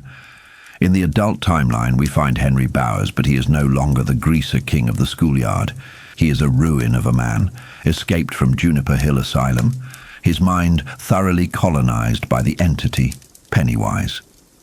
He stands in the doorway of Eddie Casbrack's room at the townhouse, a walking corpse fueled by lunacy and the ghost voice from the moon. Henry is a puppet here. King often uses the concept of the bad place or the vessel, and Henry is the ultimate vessel for Derry's violence. He attacks with a switchblade, a relic of their childhood, aiming to slaughter Eddie. But Eddie, the eternal victim, the hypochondriac, reacts with a speed born of pure adrenaline. He slams the door on Henry's arm. The bone-crunching impact forces Henry to drop the knife, but the sheer mass of the man allows him to barge into the room. What follows is a frantic, claustrophobic struggle that inverts the power dynamic of their youth. Henry calls Eddie a fag, a slur anchored in the hate of 1958, trying to summon the old fear. But Eddie grabs the only weapon available, a bottle of Perrier water. It is a darkly ironic detail. Eddie, the man defined by his fear of germs and his reliance on medicine, uses a symbol of yuppie health to defend his life. He smashes the bottle, creating a jagged glass shiv. When Henry lunges, Eddie doesn't cower. He drives the broken glass into Henry's face, destroying his eye. The description here requires a strong stomach. It is the visceral, wet reality of violence that King never shies away from. Henry is blinded, leaking fluids, screaming in a mix of agony and disbelief. But the fight isn't over. Henry, possessing the unnatural stamina of the possessed, shoves Eddie backward. Eddie falls, and his arm snaps. This is a crucial narrative echo. The breaking of the arm is the bridge between the past and the present. It is the same arm Henry broke in 1958. The pain is a time machine, collapsing the decades. Henry looms over the fallen Eddie, ready to finish him. But Eddie, operating on survival instinct, braces the jagged Perrier bottle against his own chest, pointing upward. As Henry collapses, his own weight drives him onto the glass. He impales himself. The death throes are grotesque. Henry twitches like a landed fish, a final undignified end to the primary antagonist of their childhood. Eddie, wheezing, reaches for his aspirator. This plastic inhaler is his totem, his magic wand that wards off the suffocating reality of Derry. He calls Bill Denbrough. The nightmare has fully restarted. They are awake, Henry is dead, and the endgame has begun. But to understand the weight of this victory, we must look back to where the trauma was forged. The narrative shifts, pulling us back to the hazy, thunderous afternoon in 1958. The Losers' Club is gathered near the Barrens. The atmosphere is oppressive. A summer storm is brewing, turning the sky a bruised purple. This is the pathetic fallacy at work, the weather mirroring the internal terror of the children. Bill Denbrough, their stuttering leader, realizes a terrifying truth about Derry. The town is empty. The streets are deserted. It's as if the adults have been psychologically scrubbed from the board, leaving the children to fight alone. This is the isolation horror that permeates the story. The monster doesn't just eat children, it enforces the apathy of the adults who might save them. The losers are exposed. Henry Bowers, along with his lieutenants Victor Chris and Belch Huggins, ambushes them. This isn't just bullying, it's a hunt. Rocks fly from the bushes, drawing blood. The psychological warfare is intense. Henry screams, "Teach you to throw rocks," mocking the losers' previous victory in the rock fight. Bill makes a command decision. They cannot run back to the streets. The town won't help them. They must go to the pumping station. It is a desperate, intuitive leap. Bill realizes that they are being herded, or perhaps drawn, toward the source of the rot. They aren't running away anymore. They are running toward it. Ben Hanscom leads the way. They sprint through the undergrowth, the storm finally breaking overhead. Rain sheets down, turning the barrens into a mud-slicked arena. Lightning strikes a tree nearby, shattering it, a manifestation of the chaotic, lethal energy surrounding them. They reach the pumping station, a concrete cylinder sitting in the swelling Kenduskeag stream. They are trapped between the rising river and the approaching bullies. They have to open the iron lid of the station. It takes the combined strength of 5 of them, their muscles straining, adrenaline overriding exhaustion. They heave the heavy iron cap off, revealing the dark throat of the earth. The descent begins. It is a symbolic return to the womb, or a descent into hell, Dante's Inferno reimagined for 1950s America. Bill takes Eddie on his back, piggyback style, because of Eddie's broken arm. The loyalty here is heartbreaking, even at the mouth of death. They do not abandon the weakest among them. Richie, the group's voice smith, is the last one on the surface. As Henry charges with a switchblade, Richie finds his courage in absurdity. He flips Henry off, screaming in a ridiculous Irish cop's accent. It's a defense mechanism, yes, but it's also a weapon. By laughing at the monster, by reducing Henry to banana heels as he slips on the wet grass, Richie strips away the fear that Pennywise feeds on. They scramble down the ladder into the damp, echoing cylinder. Henry reaches the top, knife in hand, peering down. But the dynamic has shifted. The losers are united in the dark, and Henry is exposed in the storm. They taunt him, clucking like chickens, their voices echoing off the concrete walls. For a moment, the predator becomes the mocked. Henry, frustrated and unable to navigate the drop without being swarmed, retreats, resorting to dropping heavy rocks down the shaft. The rocks clang against the machinery, ricocheting dangerously. Bill sees the only way out, the inflow pipe, a dark, circular tunnel half filled with rushing water. It is the rectum of Derry, the direct line to the creature's lair. There is a moment of hesitation. To enter that pipe is to leave the world of sunlight, parents, and safety forever. It is to accept that they might die in the dark. Bill organizes them into a line, a procession of the damned. He goes first, into the blackness. Eddie follows, then Ben, Beverly, Stan, Mike, and finally Richie. They place a hand on the shoulder of the person in front of them. This physical connection is their lifeline. In the dark, touch becomes more important than sight. As they step into the rushing water, moving against the current, they are walking backward through time, toward the origin of the evil that haunts their town. They are no longer just children playing in the barrens. They are soldiers entering the enemy's trench. The ritual of Chud awaits them in the darkness, a psychic battle of wills. But first, they must endure the physical terror of the sewers. They move forward into the smell of wet decay, leaving Henry Bowers screaming impotent rage at the surface, unaware that he has been spared the immediate horror, only to become a slave to it later. The losers vanish into the pipe, and the true nightmare begins. Chapter 20. The circle closes. Tom Rogan is trapped in a kaleidoscope of violence.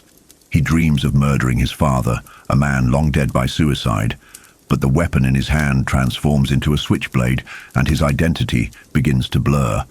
This is the insidious power of the entity. It doesn't just scare you, it hollows you out and pours itself into the void. Tom's consciousness merges with Henry Bowers, trudging through the sewer water of 1958, hunting the losers.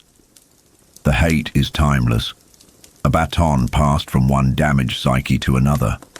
When Tom wakes in his Holiday Inn room, the nightmare bleeds into reality. A balloon floats tied to the bathroom door, glowing with corpse light. It directs him not with a voice from the air, but a voice inside his head, alien, hypnotic, and irresistible. Pennywise has found a new pawn. Henry Bowers has failed, so the entity simply winds up the next violent man available.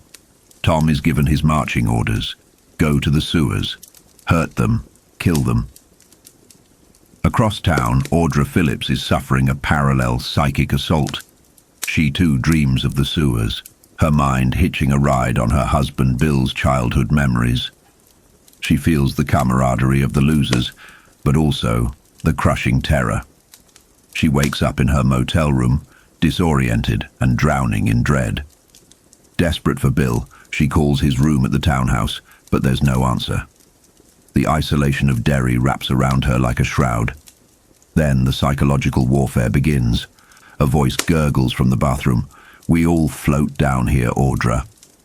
The television flickers to life, revealing a clown in a silver suit dancing with the severed head of her director, Freddie Firestone.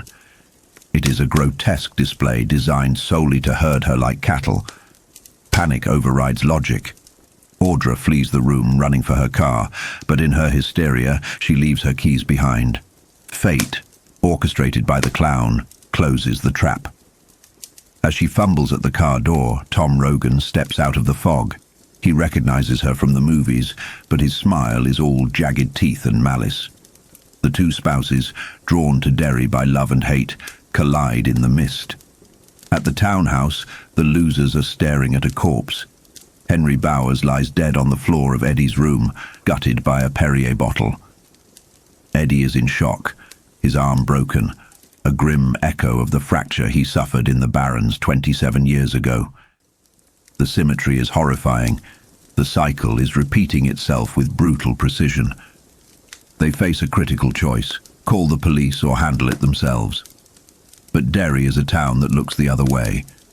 If they involve the authorities, the town's dark influence will swallow them up: jail cell suicides or convenient accidents. They check on Mike Hanlon by calling the library. A stranger answers, Chief Rademacher. Mike has been gutted by Henry but is alive, currently fighting for his life in the hospital. Richie, thinking fast, calls the hospital, posing as a reporter to confirm Mike's survival. He's alive, but the circle of 7 is broken. They are only 5 now. Despite the carnage, or perhaps because of it, they reaffirm their blood oath. They cannot rely on the law because the law is part of the disease. They have to finish this tonight. They pile into a limousine, Richie at the wheel, driving into the heavy fog that blankets Derry. The atmosphere is thick with psychic static. Richie turns on the radio, hoping for music, but the entity hijacks the signal. The all-dead rock show plays, hosted by the clown, taunting them with their deepest fears. Then the ultimate cruelty. The voice of George Denbrough screams from the speakers, blaming Bill for his death.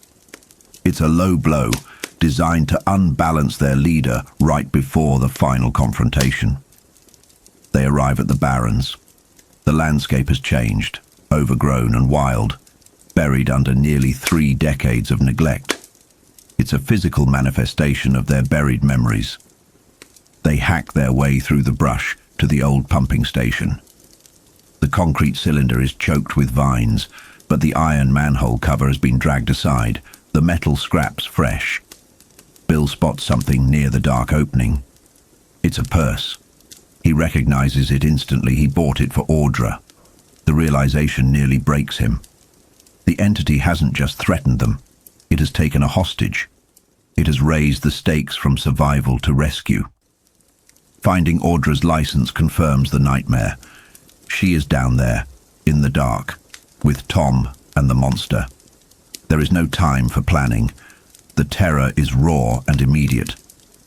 Bill, driven by a mix of guilt and desperate love, climbs onto Eddie's back, another echo of their childhood, and they begin the descent into the cylinder.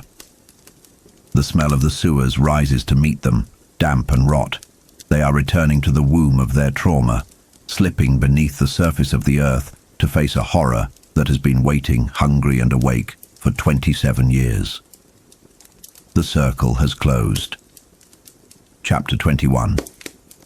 Deep beneath the city of Derry, in the crushing dark, where the concept of time bleeds away into nothingness, an ancient consciousness stirred.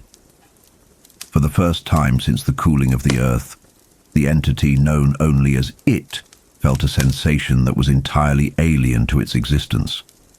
Fear. To understand the gravity of this moment, we have to pull back, way back beyond the sewers, beyond the atmosphere, to the void before the universe itself. In the beginning, there were only 2 forces. There was It, the consumer, the eternal hunger, and there was the turtle. To It, the turtle was a pathetic, passive thing that had vomited up the universe as a side effect of a stomachache and then retreated into its shell, possibly dead for billions of years. It viewed the turtle with contempt. It believed itself to be the only active power in existence, a god of consumption that had found Earth to be a particularly rich feeding ground. Human imagination, specifically the vibrant, terrified imagination of children, seasoned the meat. It fed on fear. But now, in August of 1958, the food was fighting back. This is a pivotal psychological shift in the narrative. For eons, it existed in a cycle of waking, eating and sleeping. Derry was its slaughterhouse, the people its livestock. But the 7 children, the Losers Club, had introduced a variable it had never calculated: pain. When it tried to kill them on Neibolt Street, they hurt it. They didn't just survive, they inflicted genuine agony. This pain brought a terrifying revelation to the cosmic entity. By taking physical form to hunt, whether as a werewolf, a leper, or a clown, it became bound by the laws of physics applicable to that form. If it had a head, that head could be smashed. If it had flesh, that flesh could bleed. For the first time, it realized that its greatest weapon, its shape-shifting malleability, was also a vulnerability. Huddled in the dark, nursing its wounds, it felt a new emotion: anger. But beneath the anger was a cold, creeping speculation. If the universe flowed from the turtle, and it was the only other power, how could these mere human children hurt it? Unless it was not alone. Unless there was an other at play here. A force acting through the children. The very idea made the ancient monster tremble. It resolved to abandon the game. No more frightening them to salt the meat. It would simply slaughter them the moment they arrived. And they were coming. In the claustrophobic tunnels, the timeline splits bleeding between 1958 and 1985. But the darkness remains constant. In 1958, the 7 children, covered in sewage and terrified, navigated the labyrinth. Bill Denbrough, their leader, pushed them forward not with hope, but with a desperate need for closure. The sewers of Derry are more than just plumbing.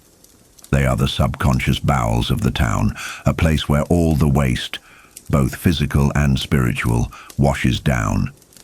Navigating this underworld required more than a map. It required intuition. Eddie Kasprak, the group's fragile hypochondriac, possessed an innate internal compass. It's a classic trope of the hero's journey. The weakest member often holds the key to navigation. Despite his broken arm, despite the filth, Eddie guided them through the maze of intersecting pipes, moving them deeper toward the heart of the corruption. The deeper they went, the more the reality of the surface world decayed. They weren't just walking through water and waste anymore. They were walking through the history of its feeding cycle. They passed the floating, rotting corpse of Patrick Hochstetter, a bully who had fallen victim to the entity earlier.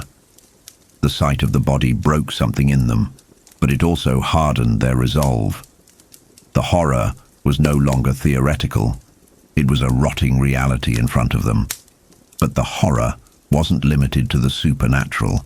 Henry Bowers, the psychotic bully, was chasing them, driven by a madness that it had cultivated in his mind. This adds a layer of immediate physical danger on top of the cosmic threat. You have the monster ahead, and the monster's human puppet behind. Flash forward to 1985. The losers, now adults with fragmented memories, are back in the tunnels. The dynamic has changed.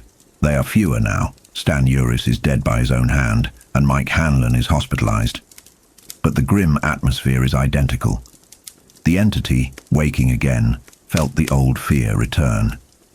It had underestimated them as children, and now it feared them as adults. It had tried to break them psychologically, capturing Bill's wife, Audra, and pulling her mind into the deadlights, the raw, insanity-inducing energy form of it. Audra now hung in a catatonic web within the creature's lair, her mind shattered by the sight of the creature's true form. This is one of the darkest aspects of the law. The deadlights aren't just bright lights. They are the true form of the entity, existing in the macroverse. To look upon them is to lose one's mind, to be cast into an endless void. As the adults trekked through the muck, they found the physical remnants of their childhood trauma. They discovered the skeletons of Henry Bowers' old gang, Belch and Victor, still rotting in the darkness where they had died in 1958. It's a gruesome memento mori, a reminder that in Derry, Nothing stays buried, and no one truly leaves. The narrative swings back to the children in 58, approaching a crucial confrontation. They were deep under the city, in pipes that were no longer municipal drainage, but ancient, earth-hewn tunnels. The smell changed from sewage to something older, a zoo-like stench, primal and musky. Suddenly, the darkness coalesced into a physical nightmare. Richie, the group's voice, saw it first. A giant crawling eye. This encounter is significant because it highlights how the entity operates.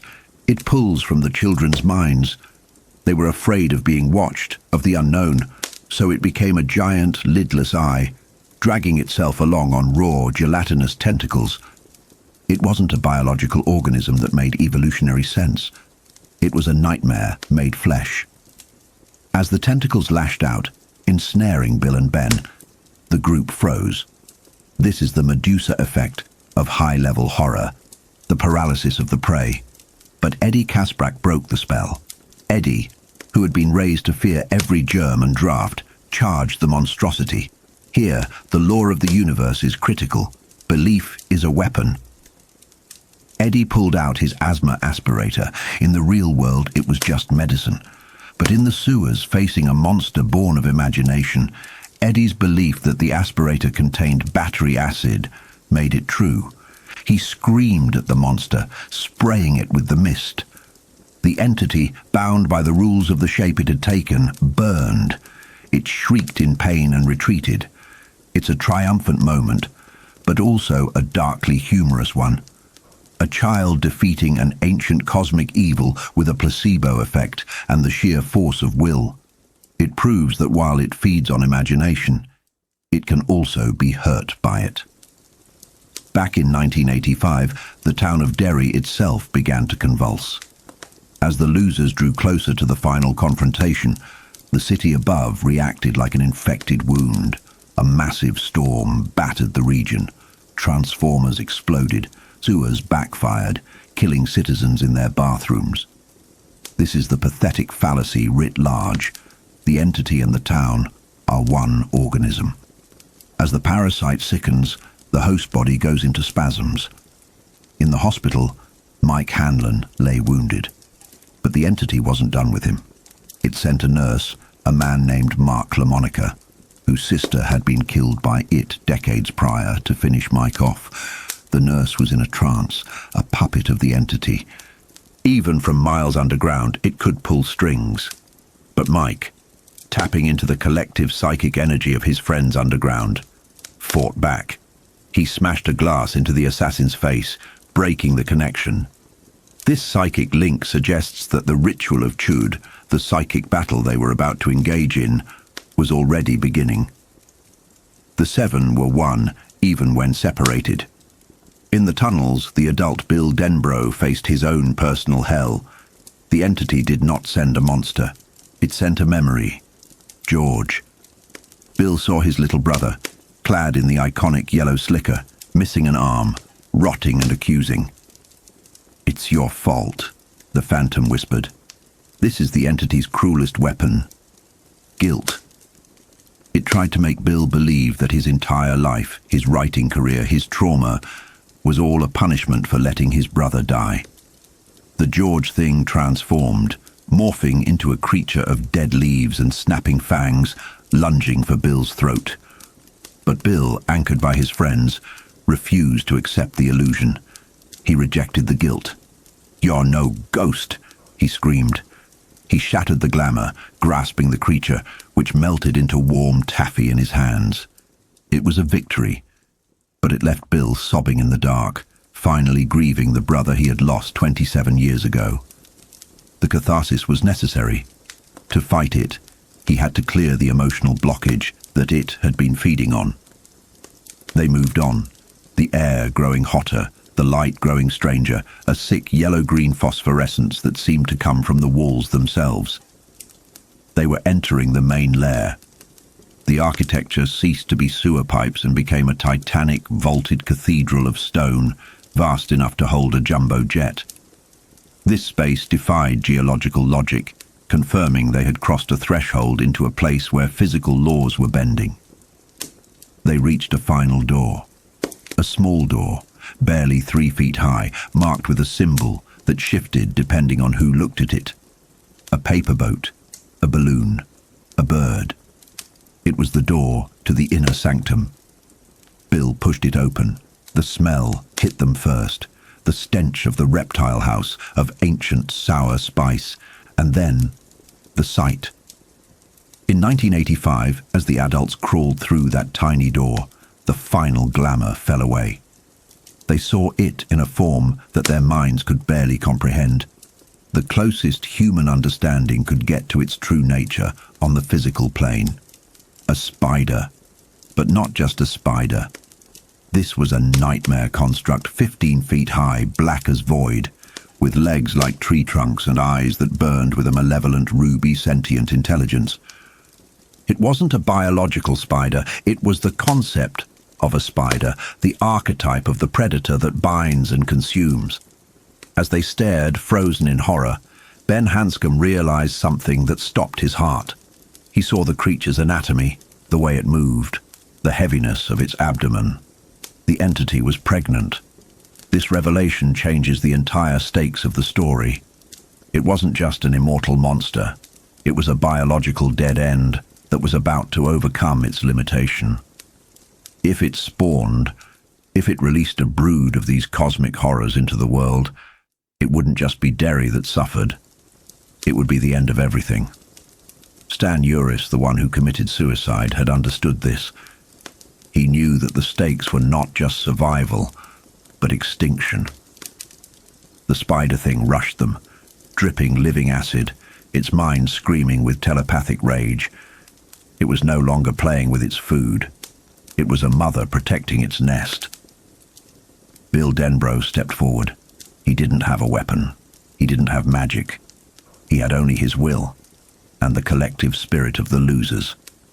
He yelled into the face of the encroaching darkness, initiating the ritual. "You killed my brother, you fewing beach." The ritual of Chud had begun, the mental battle of wills where the mind is the mallet and belief is the stake. They stood at the edge of the universe, staring into the deadlights, knowing that only one side would walk away. The cycle was closing. The turtle might be dead, but the children were not, and they were ready to bite back. Chapter 22. We descend now into the final confrontation, the beating black heart of Derry, where the concept of fear wears a physical mask. In the lair of the beast, 1958, the Losers Club stands before the physical manifestation of IT, a colossal nightmare spider. But as we witness Bill Denbrough stepping forward, we have to understand that this battle isn't merely physical. It is a clash of wills, a psychic warfare where the mind is the only weapon that matters. The atmosphere in the chamber is suffocating, thick with the stench of ancient decay. While Stan, Ben, and Beverly are paralyzed by the sheer cosmic wrongness of the creature, Bill transcends his own fear. He moves toward the spider, not as a stuttering boy, but as an avatar of vengeance for his brother George. This is the moment the entity fears most, when the prey refuses to run. The ritual of Chud begins. This is not a magic spell found in a book, but a primal psychic contest found in the void of the macroverse. As Bill locks eyes with the beast, his consciousness is ripped from his body. He is fired like a bullet into the blackness of existence. Here, King strips away the reality of Derry. Bill hurtles through the cosmos, a tiny spark of humanity against the infinite dark. He isn't just flying. He is breaking the boundaries of human comprehension. He encounters the natural enemy of IT, the turtle, Maturin. But this is a crucial lore distinction. The turtle is not a savior. It is an ancient, indifferent observer who vomited the universe out of a bellyache. The turtle advises Bill, but it will not fight for him. The message is clear. In the face of cosmic horror, humanity stands alone. We must save ourselves. Bill rushes toward the deadlights, the true insanity-inducing form of the entity. The spider in the lair is just a puppet. The deadlights are the puppeteer, a wall of orange, destructive light at the edge of the universe. To defeat IT, Bill must bite into the creature's tongue with his mind. He has to impose his will, his belief in Santa Claus, in the Tooth Fairy, in the love of his parents, upon a creature of pure nihilism. It is the weaponization of childhood innocence against ancient cynicism, but the entity is prepared. It drags Bill closer to the deadlights, intending to destroy his mind.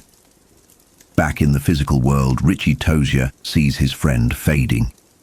Richie, the jokester, the skepticism of the group, realizes that humor is not just a defense mechanism, it is a sword. He projects his consciousness into the void to anchor Bill.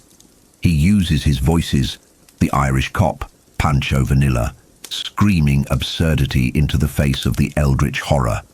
This is a profound psychological insight. Laughter is the one thing fear cannot coexist with. By laughing at the monster, Richie diminishes its power.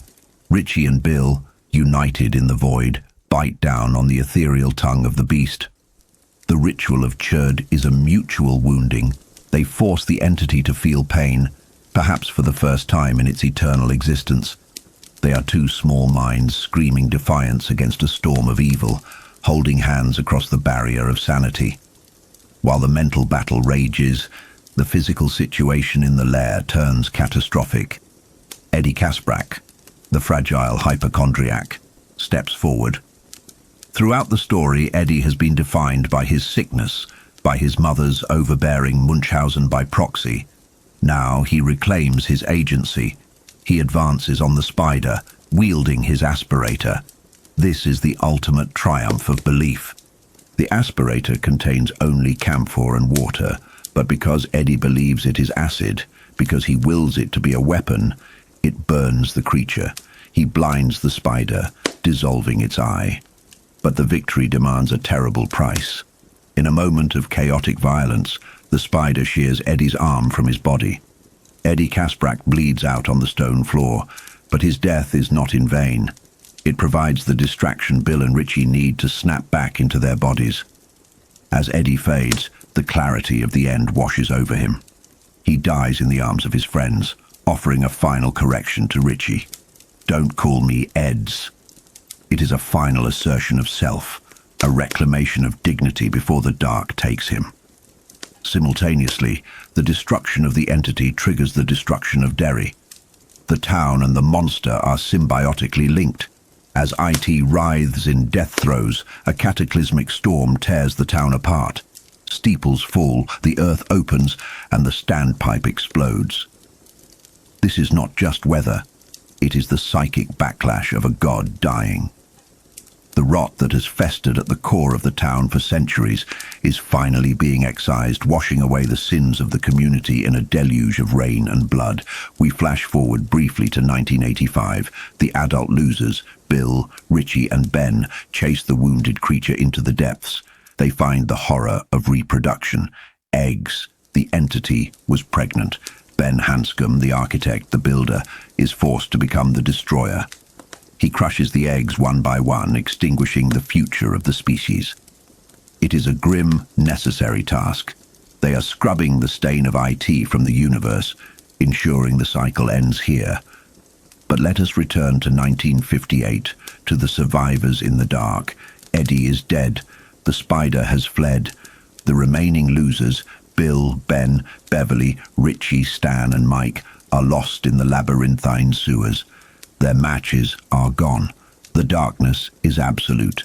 But the true danger now is not the monster, but the disintegration of their bond. The psychic energy that allowed them to defeat IT is fading. They are reverting to terrified children, drifting apart in the blackness, doomed to die of exposure or madness in the tunnels. They need a bridge. They need an act of immense life-affirming power to reconnect them, to transition them from the realm of childhood magic, which is fading, to the realm of adult survival. Beverly Marsh perceives this necessity. She senses the group fracturing. In a scene that is often misunderstood, Beverly initiates an ancient, instinctive ritual of union. This is not about lust. It is about life. It is the antithesis of the death they have just witnessed. In the cold dark of the sewer, surrounded by the smell of fear and the memory of Eddie's death, they engage in a sexual act. Psychologically, this serves as the jarring, irrevocable transition from innocence to experience. The losers must leave childhood behind to escape the sewers. The act acts as a grounding wire, connecting their minds and bodies one last time, forging a chain of shared sensation that guides them back to the light. It is a desperate grasp for human warmth in a void of inhuman cold. As each boy connects with Beverly, the panic subsides. The force that guided them that summer, the other that spoke through the turtle, manifests in this union. It transforms their terror into a homing beacon. It is a sorrowful, heavy moment, the death of their childhood innocence, traded for the survival of their lives. Guided by this renewed, albeit altered bond, they find their way through the dark. They leave the sewers of Derry changed, scarred, and older. They have looked into the deadlights and survived, but they have left a piece of their souls behind. The water rushes in the distance, washing away the blood, but the memory, or the forgetting of it, begins now. The nightmare is over, but the waking world they emerge into will never look the same. Chapter 23. The end of Derry begins not with a whimper, but with a scream of wind and water. By the morning of May 31st, the storm battering the town has transcended simple meteorology, evolving into a psychic purging. We see this escalation first at the standpipe, the town's water tower. It's fitting that the destruction starts here, at a landmark that has loomed over the losers' lives both literally and metaphorically. The structure doesn't just fall, it surrenders. Andrew Keane, a witness rendered unreliable by a massive intake of marijuana, watches the tower lean with the absurdity of the Leaning Tower of Pisa before its structural integrity fails entirely. It collapses, unleashing millions of gallons of water that scrub Memorial Park from the face of the earth. The destruction is absolute, wiping away the birdbath and the sundial where Stan Uris once stood, erasing the physical markers of childhood innocence with a grey, tidal violence. Simultaneously, deep beneath the surface, the true battle reaches its crescendo. Bill Denbrough and Richie confront it in the spider's lair. The creature, now stripped of its masks and reduced to a flickering bioluminescent nightmare, attempts to barter. It offers the classic Faustian bargain: wealth, fame, longevity. It tries to leverage Bill's grief, promising the return of his wife, Audra. But this is where the psychological maturity of the losers manifests. They are no longer susceptible to the illusions that frighten children or the bribes that corrupt adults. They are powered by the force of the other. The entity King implies is Gan, the creative force behind the turtle. The physical confrontation is brutal. Bill doesn't just punch the creature.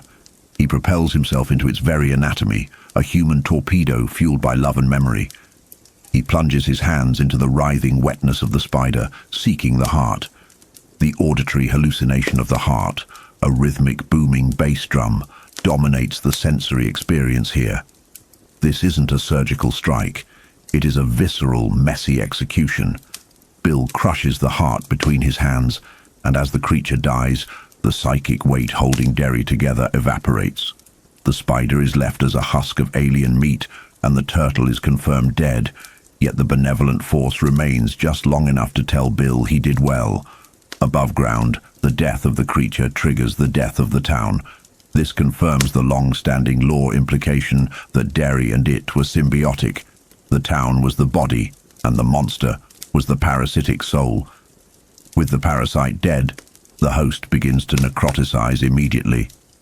Downtown collapses.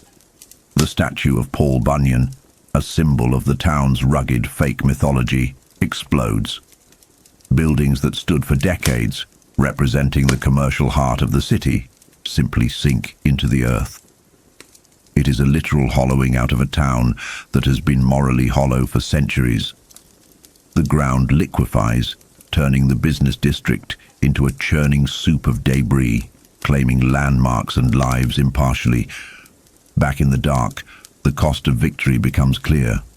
Richie is battered, Audra is catatonic, a living waxwork, and Eddie Kasprach is dead. The tragedy of Eddie's death is compounded by the necessity of leaving him behind. There is no time for a proper burial in a collapsing dimension. The remaining losers, Bill, Richie, Ben and Beverly, begin their exodus carrying Audra. The journey out is a symbolic rebirth. They navigate through rising waters and trembling tunnels, moving from the dark, subconscious bowels of the monster back toward the light of the real world. They emerge through a fissure in the street, pulled from the underworld into a shattered reality. The visual of Bill hauling them up, backlit by a sudden break in the storm clouds, creates a stark tableau of survival. A photographer captures this moment, immortalizing them as survivors, a label that barely scratches the surface of their ordeal. The synchronization between the creature's death and the storm's end is absolute. At 10:33 a.m., the rain ceases as if a switch were flipped. The supernatural malice drains away, leaving only the physical aftermath. The surviving residents of Derry wander in a daze, attempting to process a catastrophe that defies logical explanation. The media descends, trying to frame the event as a freak natural disaster, but the town is broken beyond repair. The rot continues in the weeks that follow, with buildings slumping into the earth, a slow-motion funeral for a cursed geography. The emotional climax arrives not with the destruction, but in the quiet aftermath at the townhouse. The losers, now reduced to 4, wash the grime of the sewers from their bodies, but cannot wash away the loss. They share a moment on the street, with a young boy sailing a paper boat, a poignant callback to George Denbrough, closing the circle of grief that started the entire saga. As they leave the hotel, a reflection in the glass doors offers the most haunting image of the chapter. Beverly sees not 4 people, but 6. The ghosts of Stan and Eddie walk with them one last time. It is a confirmation that while they are physically gone, they remain permanently woven into the quartet, the spiritual bond that saved them. The narrative finally drifts back to 1958, to the blood oath taken after their first victory. As the sun sets over the barrens, the 7 children slice their palms and join hands. This flashback serves as the thematic anchor of the entire story. It juxtaposes the permanence of their love against the inevitability of forgetting. They swear to return if the monster survives, a promise that sealed their fates as adults. As they disperse into the darkening evening, walking away from the barrens for the last time as a complete group, King captures the bittersweet essence of growing up. The magic fades, the memory dims, but the scars, both physical and emotional, remind us that the bond was real. The circle is broken, yet it remains unbroken. We enter the final movements of this symphony of horror, June 1985. The physical battle is won, but the psychological toll is only just beginning to manifest. Mike Hanlon remains in the hospital, acting as the anchor, while the other losers begin to drift away, scattering like leaves after a storm. Bill Denbrough, however, refuses to leave just yet.